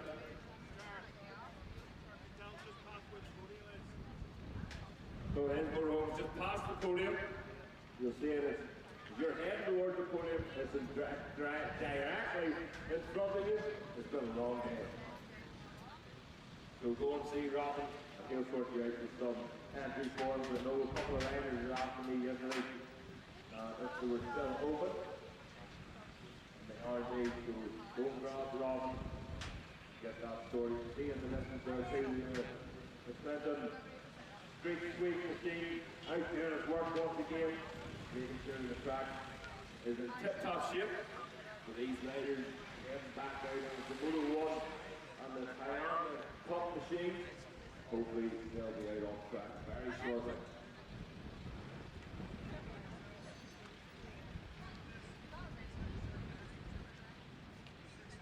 Did you crash the bike?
Attention paddock, there has been a pair of white gloves found at the podium. A pair of white Revit gloves found at the podium. If they're yours, they will be in sign on for you to collect. So a pair of race clubs found at the podium, and they are in the sign-on hut if you want to pick them up. So they're still working away there, getting the track sorted between fairways.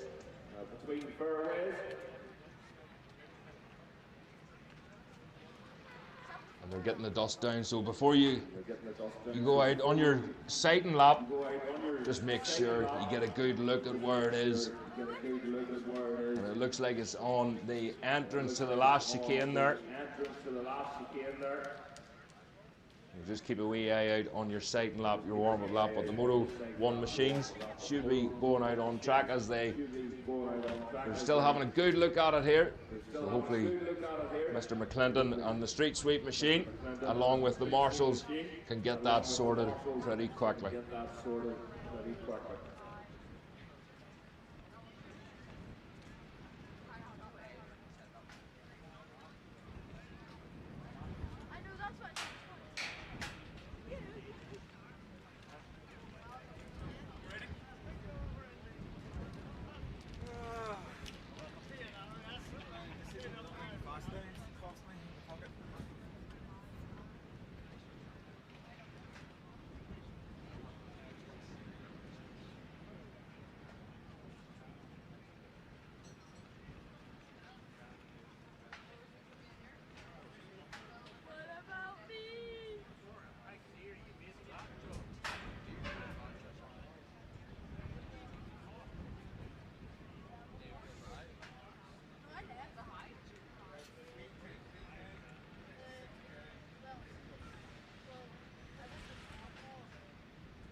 Yes, buddy.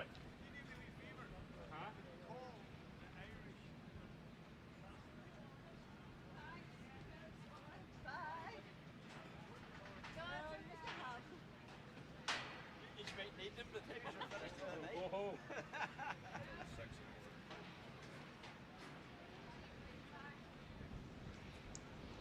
Attention paddock, could we have the Irish Classic team and the Scottish Classic team to the podium? And I just heard that the points are so close there. So the Scots have 106 points, the Irish have 102. So Scotland has a small margin of a lead, but it's a long weekend, and us boys will come back at you. So the Scottish team and the Classic team, and the Scottish Classic team and the Irish Classic team make their way to the podium, please, as quickly as you can.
Okay guys, they're still cleaning up the track there. Again, they're working as hard as they can to get that oil spill sorted. Again, it's about a 100-yard stretch. So the Irish Classic team and the Scottish Classic team down at the podium now. I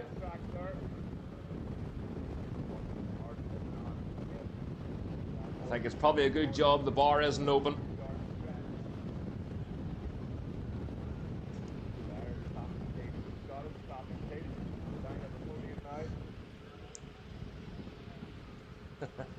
But I'm sure the bar will be open later on. So again, still sweeping up the track. And just a reminder, and for anyone new here, we are streaming this live on Commentary Corner YouTube channel. And we'll have the links on our Facebook and our social media channels. So it's Commentary Corner 72 on YouTube. You can tune in, you can watch it live, and of course you can watch it all back again once you're at home, or tonight you can watch yourself in action. So again, they're just going over that oil spill a wee bit, just making sure they get it all. That McClinton street sweep machine, Mr. McClinton doing a fantastic job. Again, we haven't heard anything on the radio just yet, but as soon as I do, I'll update you as soon as I know anything.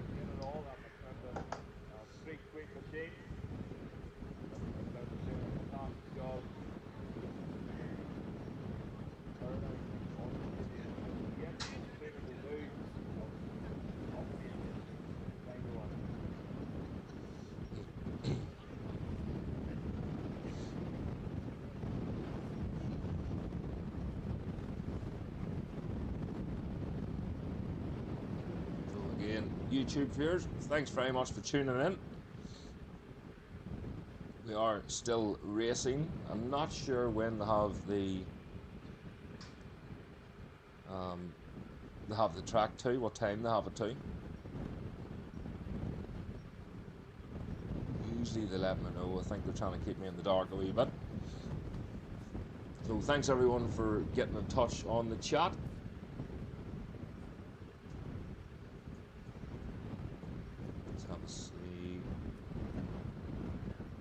Elizabeth, hello. Back from Brands Hatch, ready to watch our car Phillips. Well, so are we. Car was having issues in qualifying, and he's got it. I think he's got it sorted because he was out again just behind a different group. So fingers crossed we see Carl out and up the front again on that Bishopscourt BMW racing machine.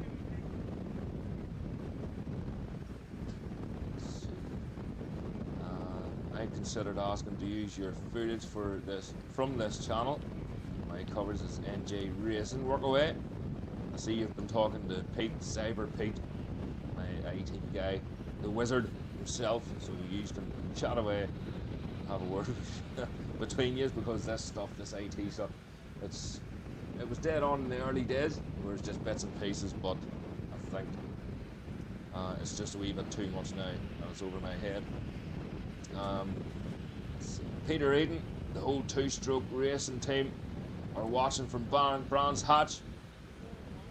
Happy days. Hello team, and welcome to Commentary Corner. Thanks for watching. Spread the word around the paddock. I wouldn't mind going to one of them wee races myself.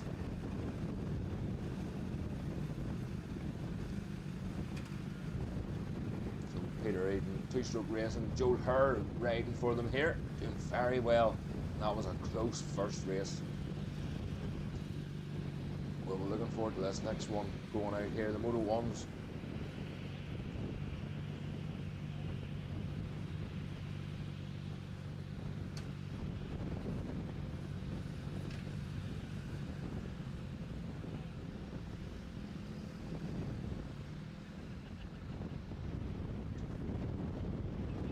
Still waiting on this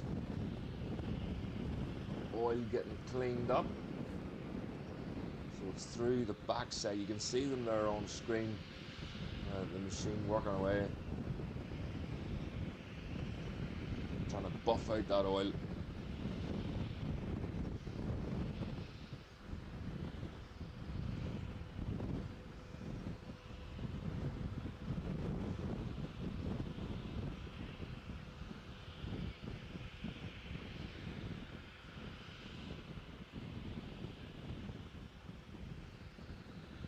Fingers crossed we get things up and running here pretty soon. And of course Walterstown is on today as well. A road race down south, down the southern end of Ireland, which is a wee bit confusing at times because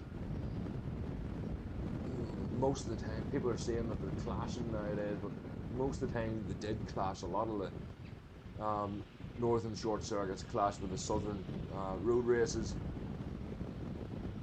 and then vice versa, because Mondello Park's on next weekend as well, the same weekend as Armoy. And then there's, what's after that? The Mid-Antrim, obviously. We're at the Mid-Antrim Short Circuit meeting today, and the Mid-Antrim 150 road race is the week after Armoy. And then after that, what do we have after that? Oh, good Classic Bike Festival, of course. 7th, 8th and 9th. So we're going to do live chat show at the Classic Bike Festival, and we're going to be interviewing some top riders, some legends, and hopefully Roger Marshall and all will be there again, because we had good crack with Roger last year. We'll get him up on stage.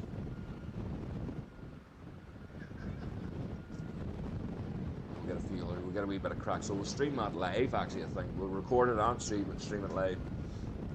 That's Friday night, the 7th, Friday night here at Bishopscourt for the Classic Bike Festival. All sorts of machines, all sorts of legends, everything coming through. And that Classic Bike Festival, you'll see that link pinned in the comments there, so you can hit that and get all the information you want off it.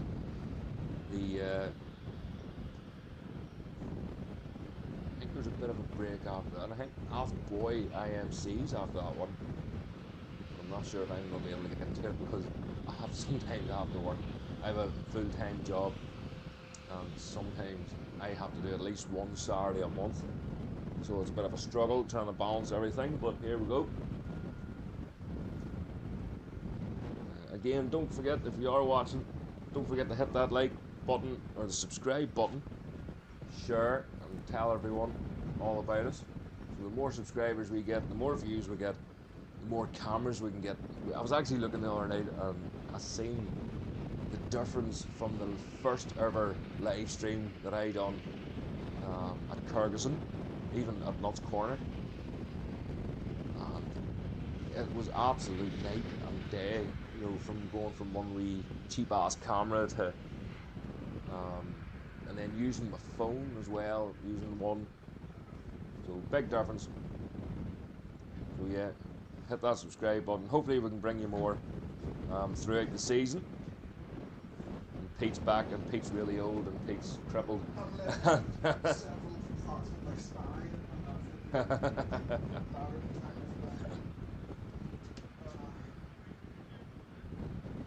So yeah, just gonna have a wee word with the clerk of course and see if we're anywhere closer to getting things going.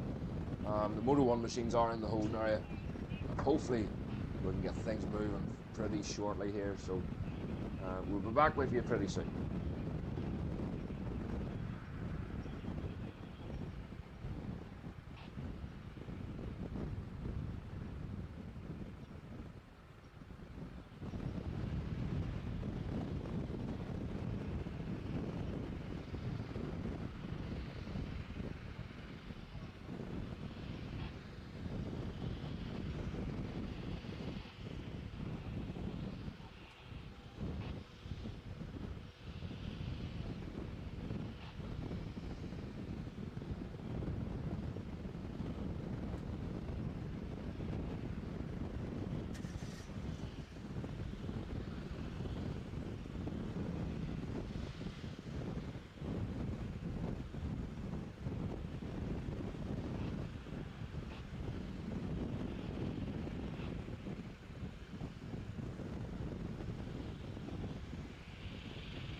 Okay, ladies and gentlemen, the...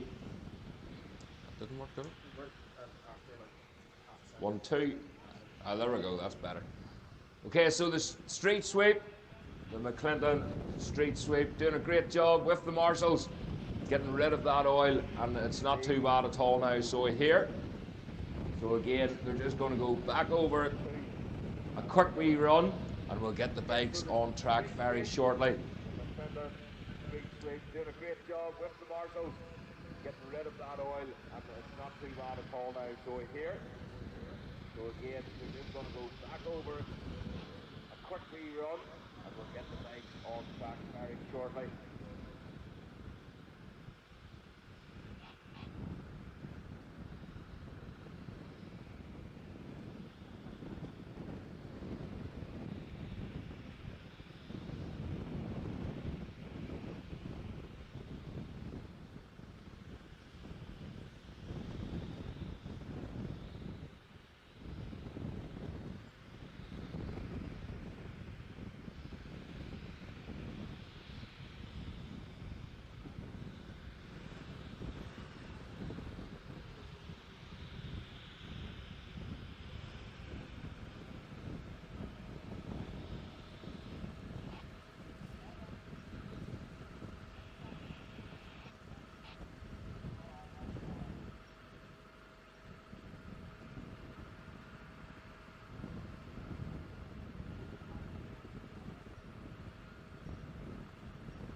Okay, folks, that's the sweeper on its way back into the paddock. And the clocker, of course, following. So they're just calling if anyone, making sure everybody's ready to go. So the Moto 1 machines and the Tianda Cup machines will be out on track very soon if you want to start getting yourselves ready.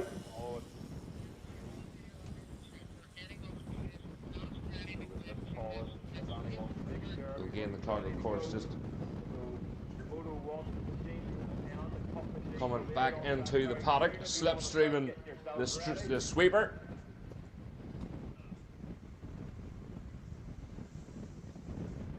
The McClinton sweep higher. Coming back into the paddock, slipstreaming the sweeper. The Moto 1 machines warming up in the background as they close the gate and get ready for race 13 in the programme.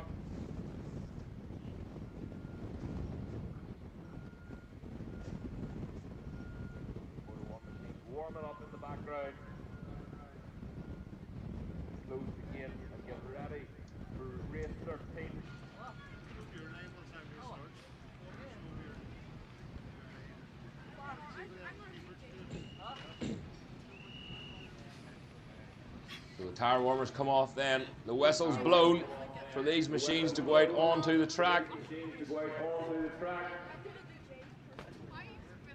Again, they're trying to just get a wee bit of extra heat into the engines.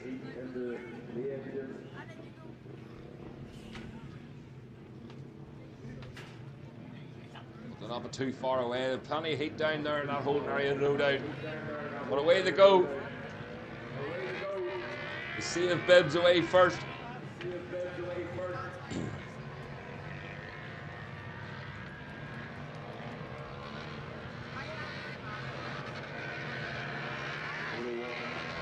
Lap.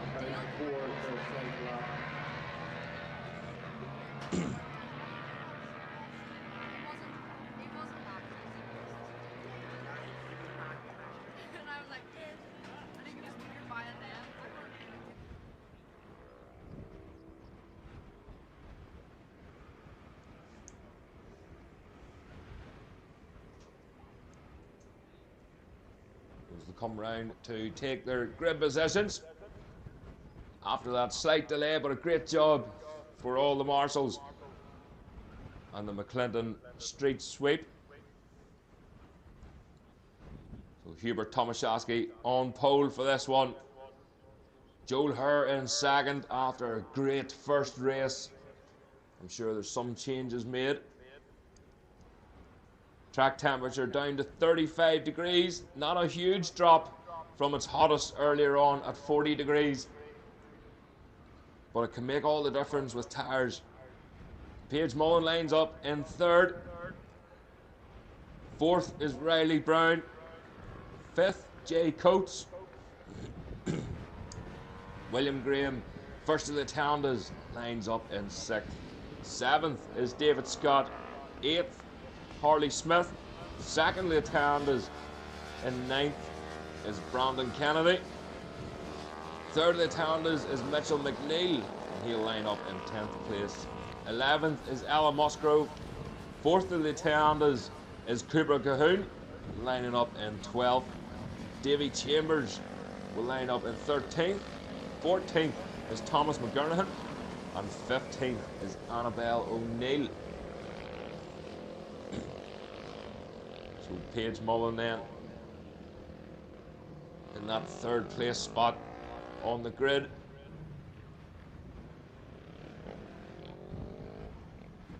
Cooper Calhoun, number 972, is getting comfortable on that machine. Mitchell McNeil on that tie onto that gold and black machine.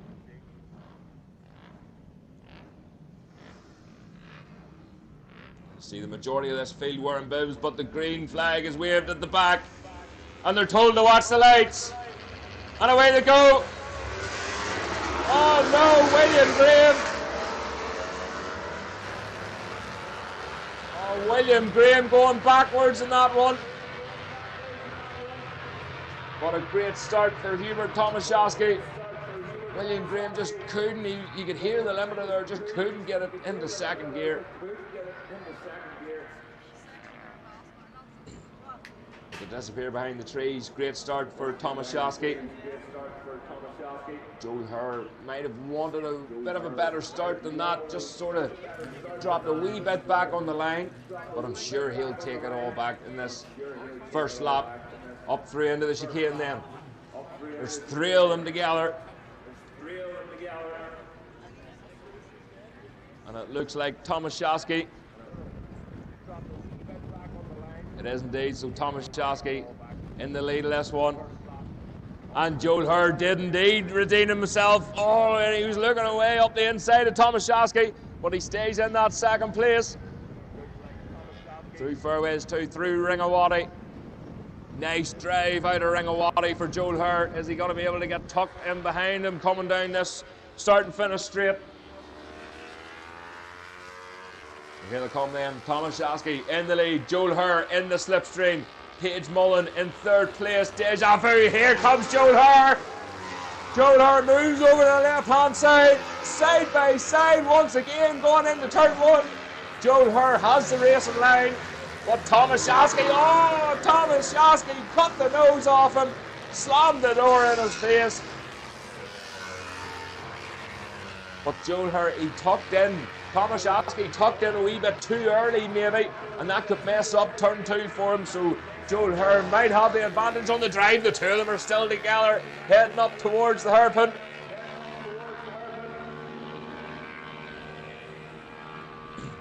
So the two of them absolutely glued together. Velcro racers through the first chicane.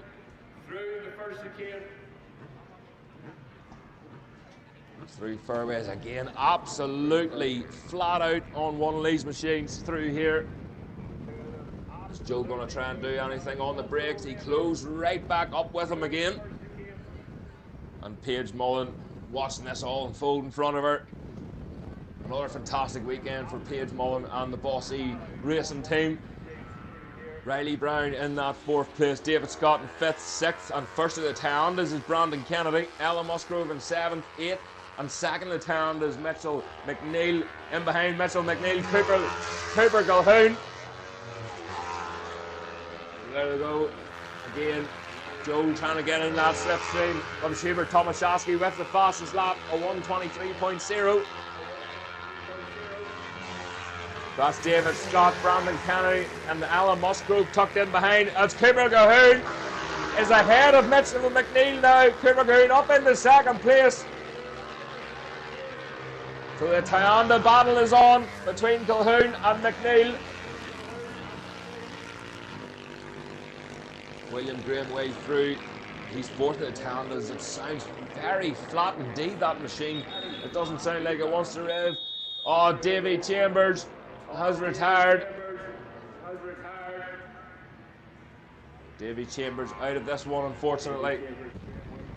So back to the leaders then. It's still Tomaszewski in the lead. Joel Hur making up loads of ground once again through fairways. Oh, nice drive heading up towards Ringawati, but Tomaszewski uses his head. And a nice wide line through Ringawati, through Dunsfort then. Joel's close enough by the looks of it, is he? For a slipstream. He is indeed. So Joel Hur in the slipstream, and Tomaszewski again moves over to that inside line. Big elbows this time for turn 1. Tomaszewski moves over to the right hand side. Oh, but Joel Hur, machine hasn't got the legs on him. He has to stay in that slipstream. But always worth a go through turn 1.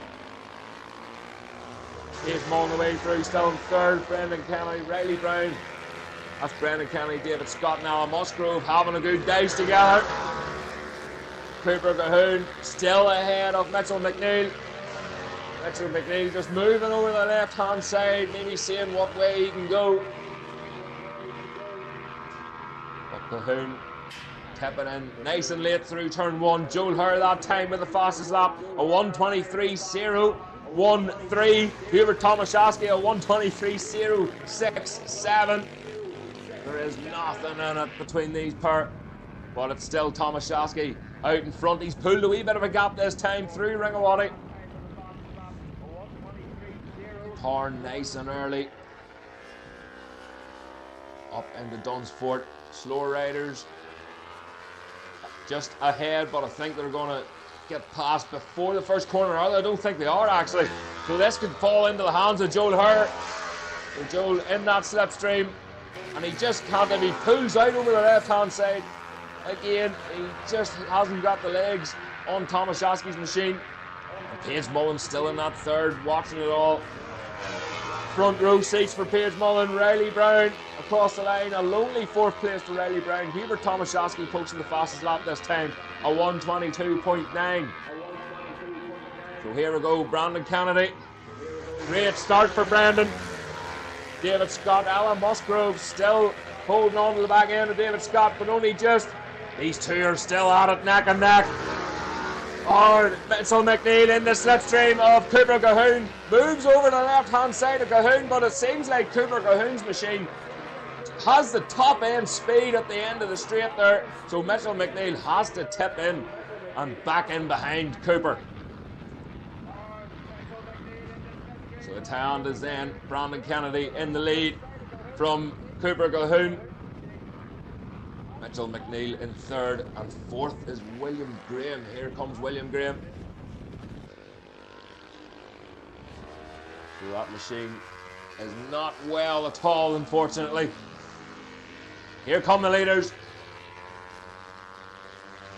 Again, Tomaszewski, Joel Herr opts for the outside line this time. So is he going to be able to hold it flat out through turn one? William Graham moves over and lets them past. Joel Herr with the fastest lap of 122.7. They're still at it. They're still chipping away. Annabelle O'Neill away through. So next up then, the Superbike machines. That's a Superbike Pro to the holding area for their second race of the day.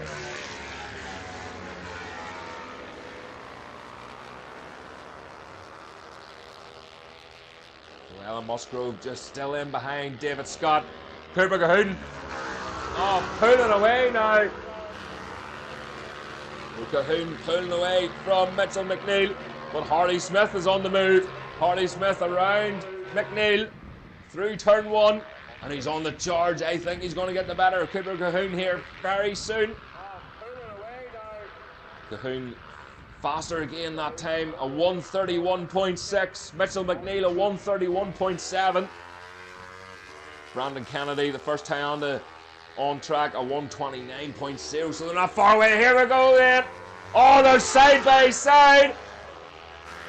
Tomaszewski and Joel Herr still at it. Joel got good driver in the last corner, but Tomaszewski, he's quick through turn one. A big wide line there for Tomaszewski, lines them up nicely for turn two.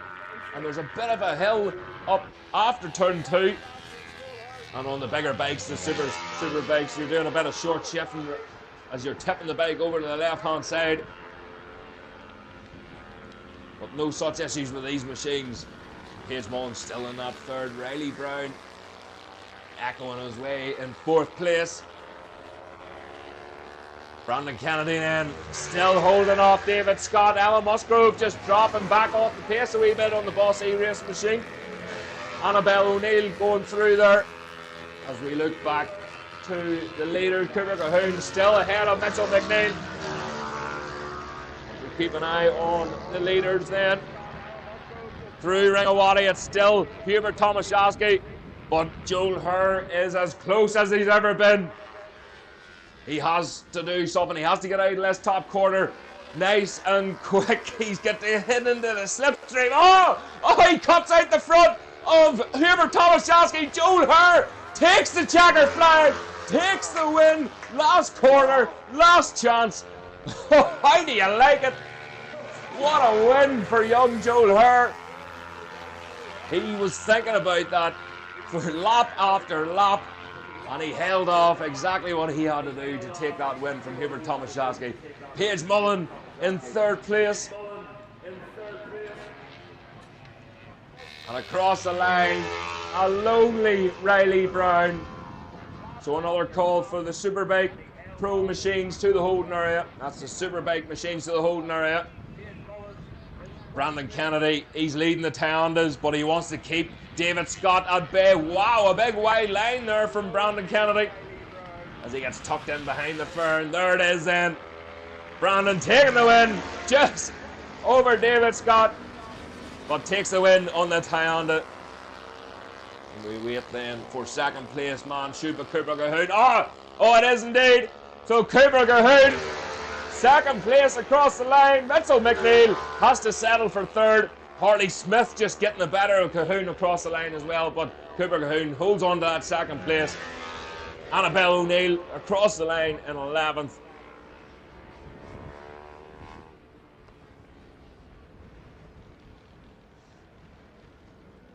So here they come then. Hubert Tomaszewski led it for most of the race, 99% of the race, but he settles for that second place. Wee William Graham spluttering his way across the line. He still finishes, he still collects points. And that's just hope that wee machine will be able to get sorted for tomorrow. So Paige Mullen coming in, 3rd place for Paige Mullen. What a fantastic race she had. But what about this man, Joel Hare, with the win. And a huge round of applause there for Joel. And big hugs all around. What a race. So again, the 2 Strokes racing team watching from Brands Hatch. And they'll be proud of you, I'm sure. So Peter Eaton will be jumping, hitting the ceiling, no doubt.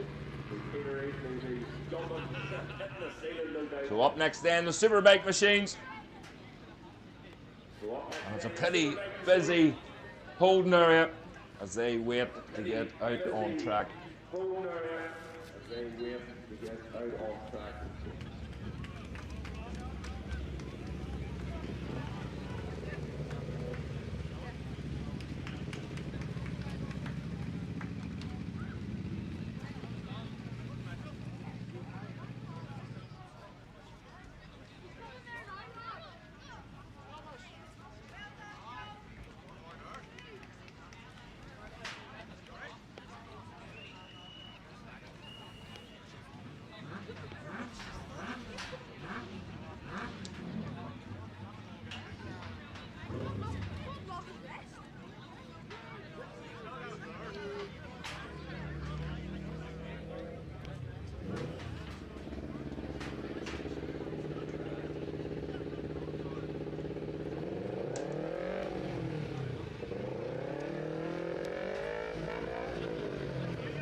I didn't even see how he done it. That was just, that was crazy.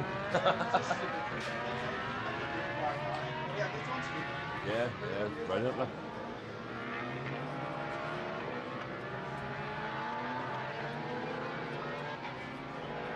Out on track as I catch my breath after that race. I'm about to get it blown away again, no doubt, in this one. And hopefully Carl Phillips is out in this one because he was having issues with that BMW in qualifying. He didn't make the first race, but he was out behind another group just for a lap to make sure that machine was up and running properly. But Johnny Campbell will be on pole. I think I do see Carl Phillips there. But Johnny Campbell on pole from Luke Jones, who had a fantastic first race today. Ryan Gibson will line up in 3rd. Jamie Lyons in 4th. 5th is Mark Conlon. 6th is Mark Hewitt. 7th is Aaron Armstrong. Yep, go ahead.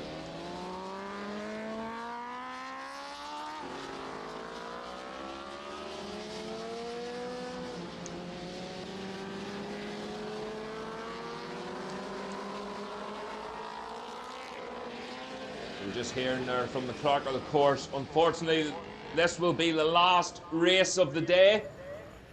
So it's confirmed this will be the last race of the day. We're running out of time. And any of the races, we will continue them tomorrow. So we'll continue the rest of the races tomorrow. We've got good time tomorrow. And we'll get them all done. So don't worry about that.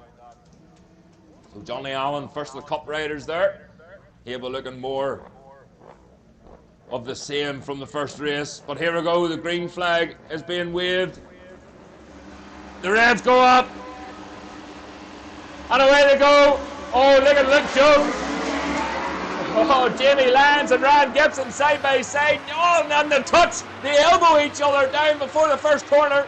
The two of them are at it, neck and neck. It's a good job their bikes are the same colour because there's a bit of paint swapping going on there. And through turn 1 then.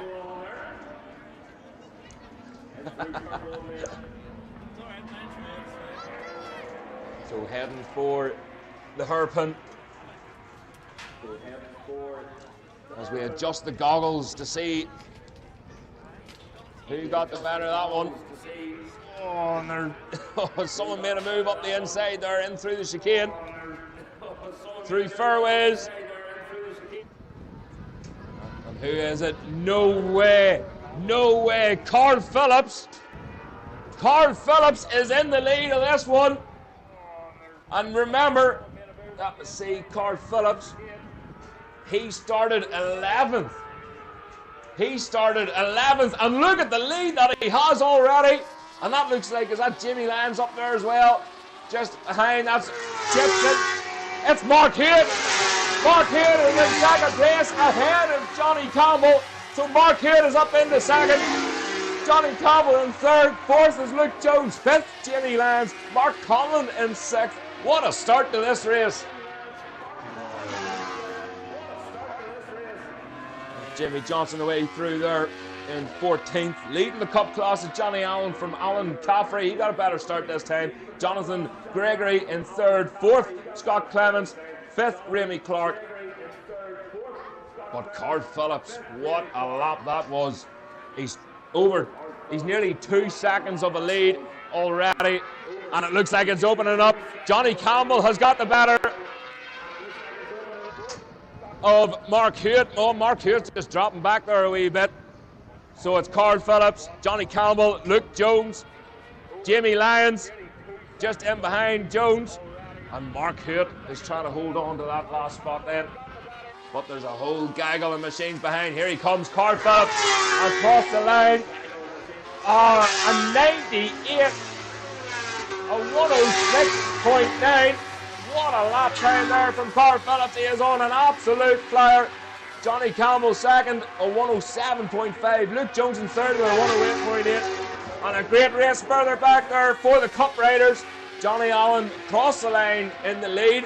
But is he able to hold it through turn one? Remy Clark and Scott Clements in the mix there. Looks like Scott Clements got to the front of that group before turn one. So he should be tucked in behind. You can hear that BMW, the Bell Bike Sport BMW racing machine sliding. And again, nice and smooth there. Johnny Campbell is on a charge. He's bringing, well, Luke Jones, he's opening up that gap ever so slightly. Jamie Lyons in fourth. So he's going to be chasing down Luke Jones. The gap last time was 2.7 seconds back to Johnny Campbell. Faster again there for Carl Phillips, but Johnny Campbell across the line. The gap is now over 3.5 seconds. That's Ryan Gibson up into fifth place now, ahead of Mark Hewitt, Mark Conlon. That's Johnny Allen. He's got a huge lead now in the cup class, but Gregory, oh no! So it's Remy Clark up in the second place, but Scott Clements was looking past. Is he going to make it? He does indeed. So Scott Clements has got the better of Jonathan Gregory in through turn one once again. So back at the front, we have still Carl Phillips.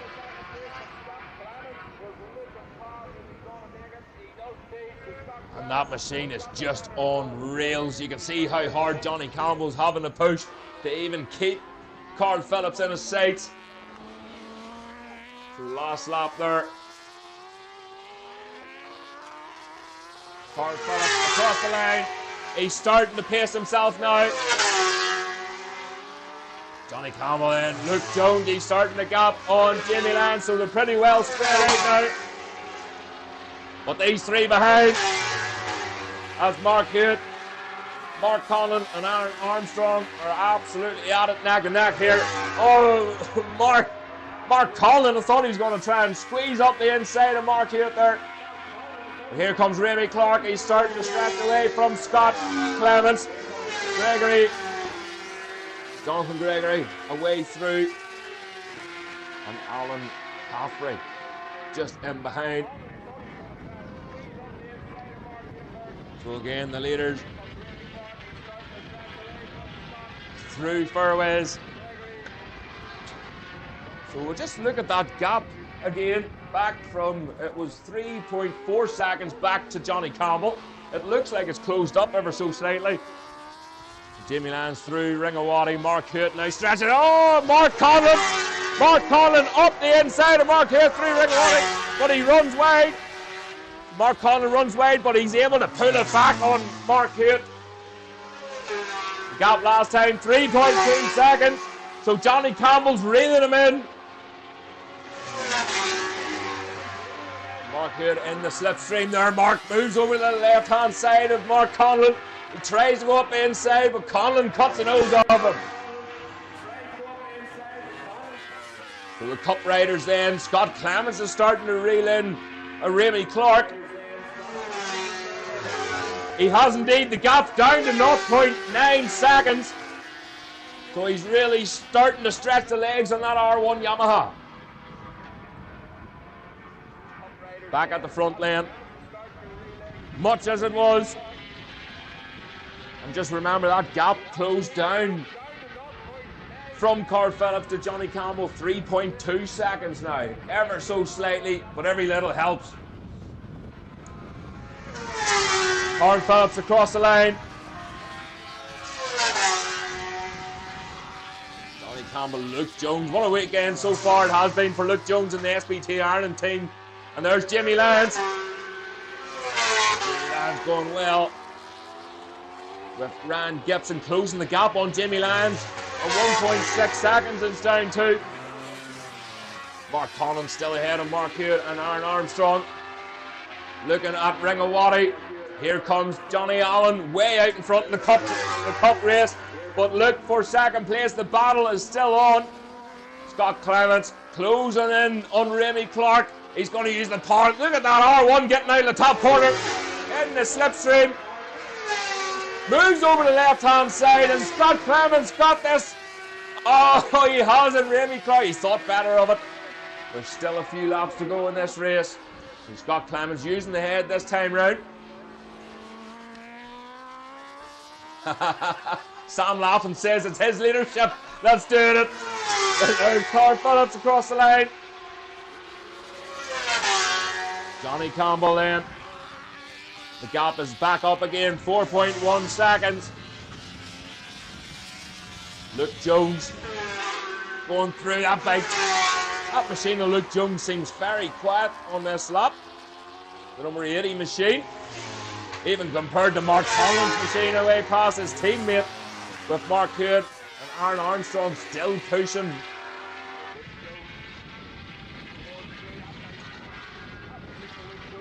So Allen then, Johnny Allen. Still stretching out that lead.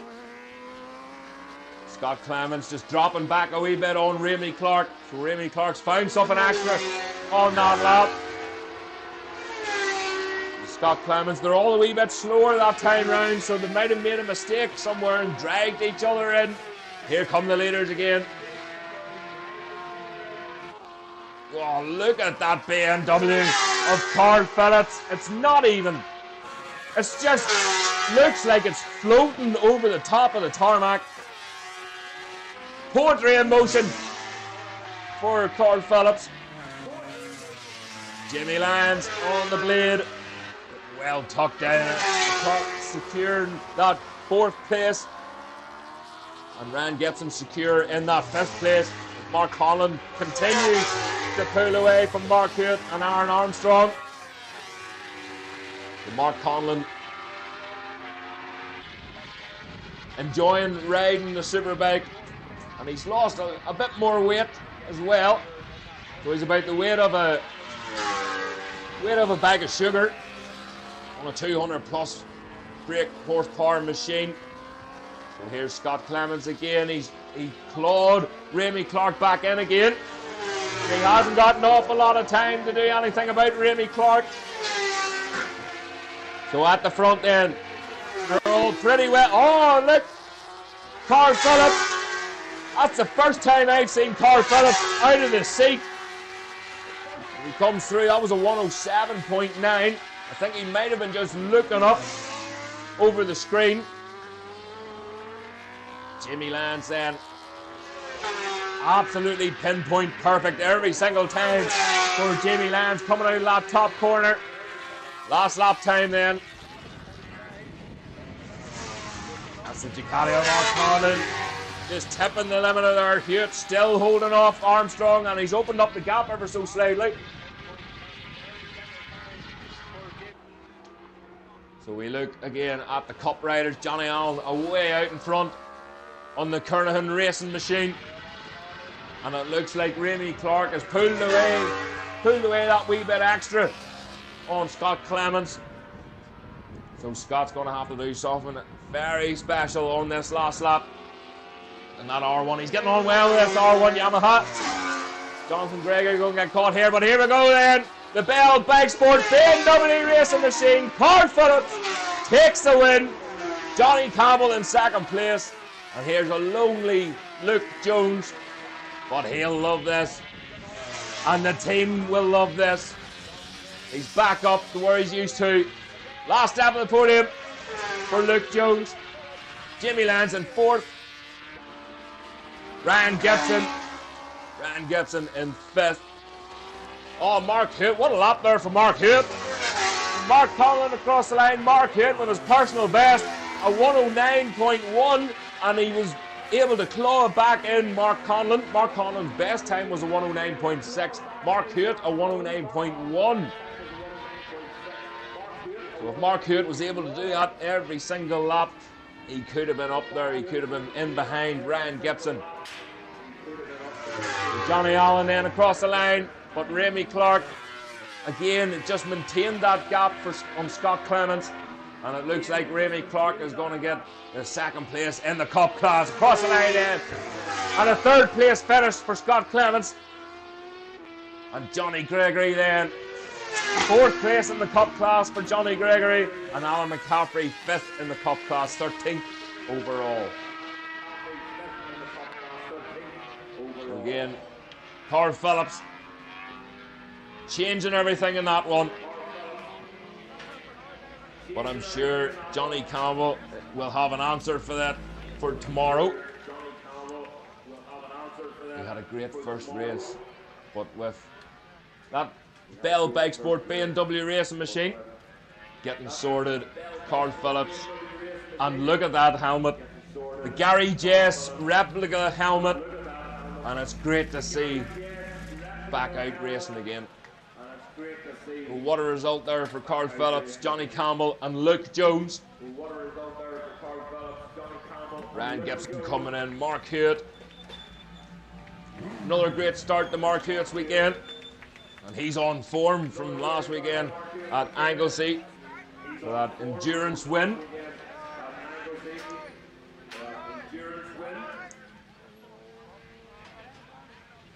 And your winner of the Cup class, Johnny Allen. The Kernahan Racing Machine. Lovely liveried R1 Yamaha. Mark Conlon there, SBT finishing in 6th.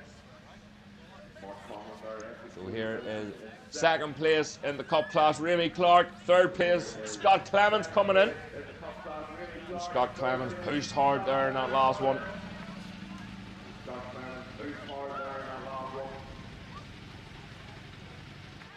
And Johnny Gregory and finishing 4th. So ladies and gentlemen, thanks very much for a great day's racing. Huge thank you to all the marshals, all the ground staff, all the club members, the paramedics, the timekeepers, the scrutineers, absolutely everybody, the riders, the teams for putting on such a great show, and much more of that tomorrow. The races that weren't held this afternoon will be held tomorrow, and we'll continue on with the programme then. So ladies and gentlemen, until tomorrow, and please remember, the bar will be open tonight, but please remember, be very sensible. And no messing about, no starting of vans or generators early hours in the morning. These riders need their kip. I need my kip, because it's going to be a long day tomorrow. And it would have been nice to have one of them ice creams, by the way. Yes, throw it up. So for now, anyway, ladies and gentlemen, again, thanks for coming, and we'll see you all tomorrow. And it will be under the sunshine here at Bishopscourt. And remember, keep the racing to the track. Safe home, everybody. And we'll see you again in the morning.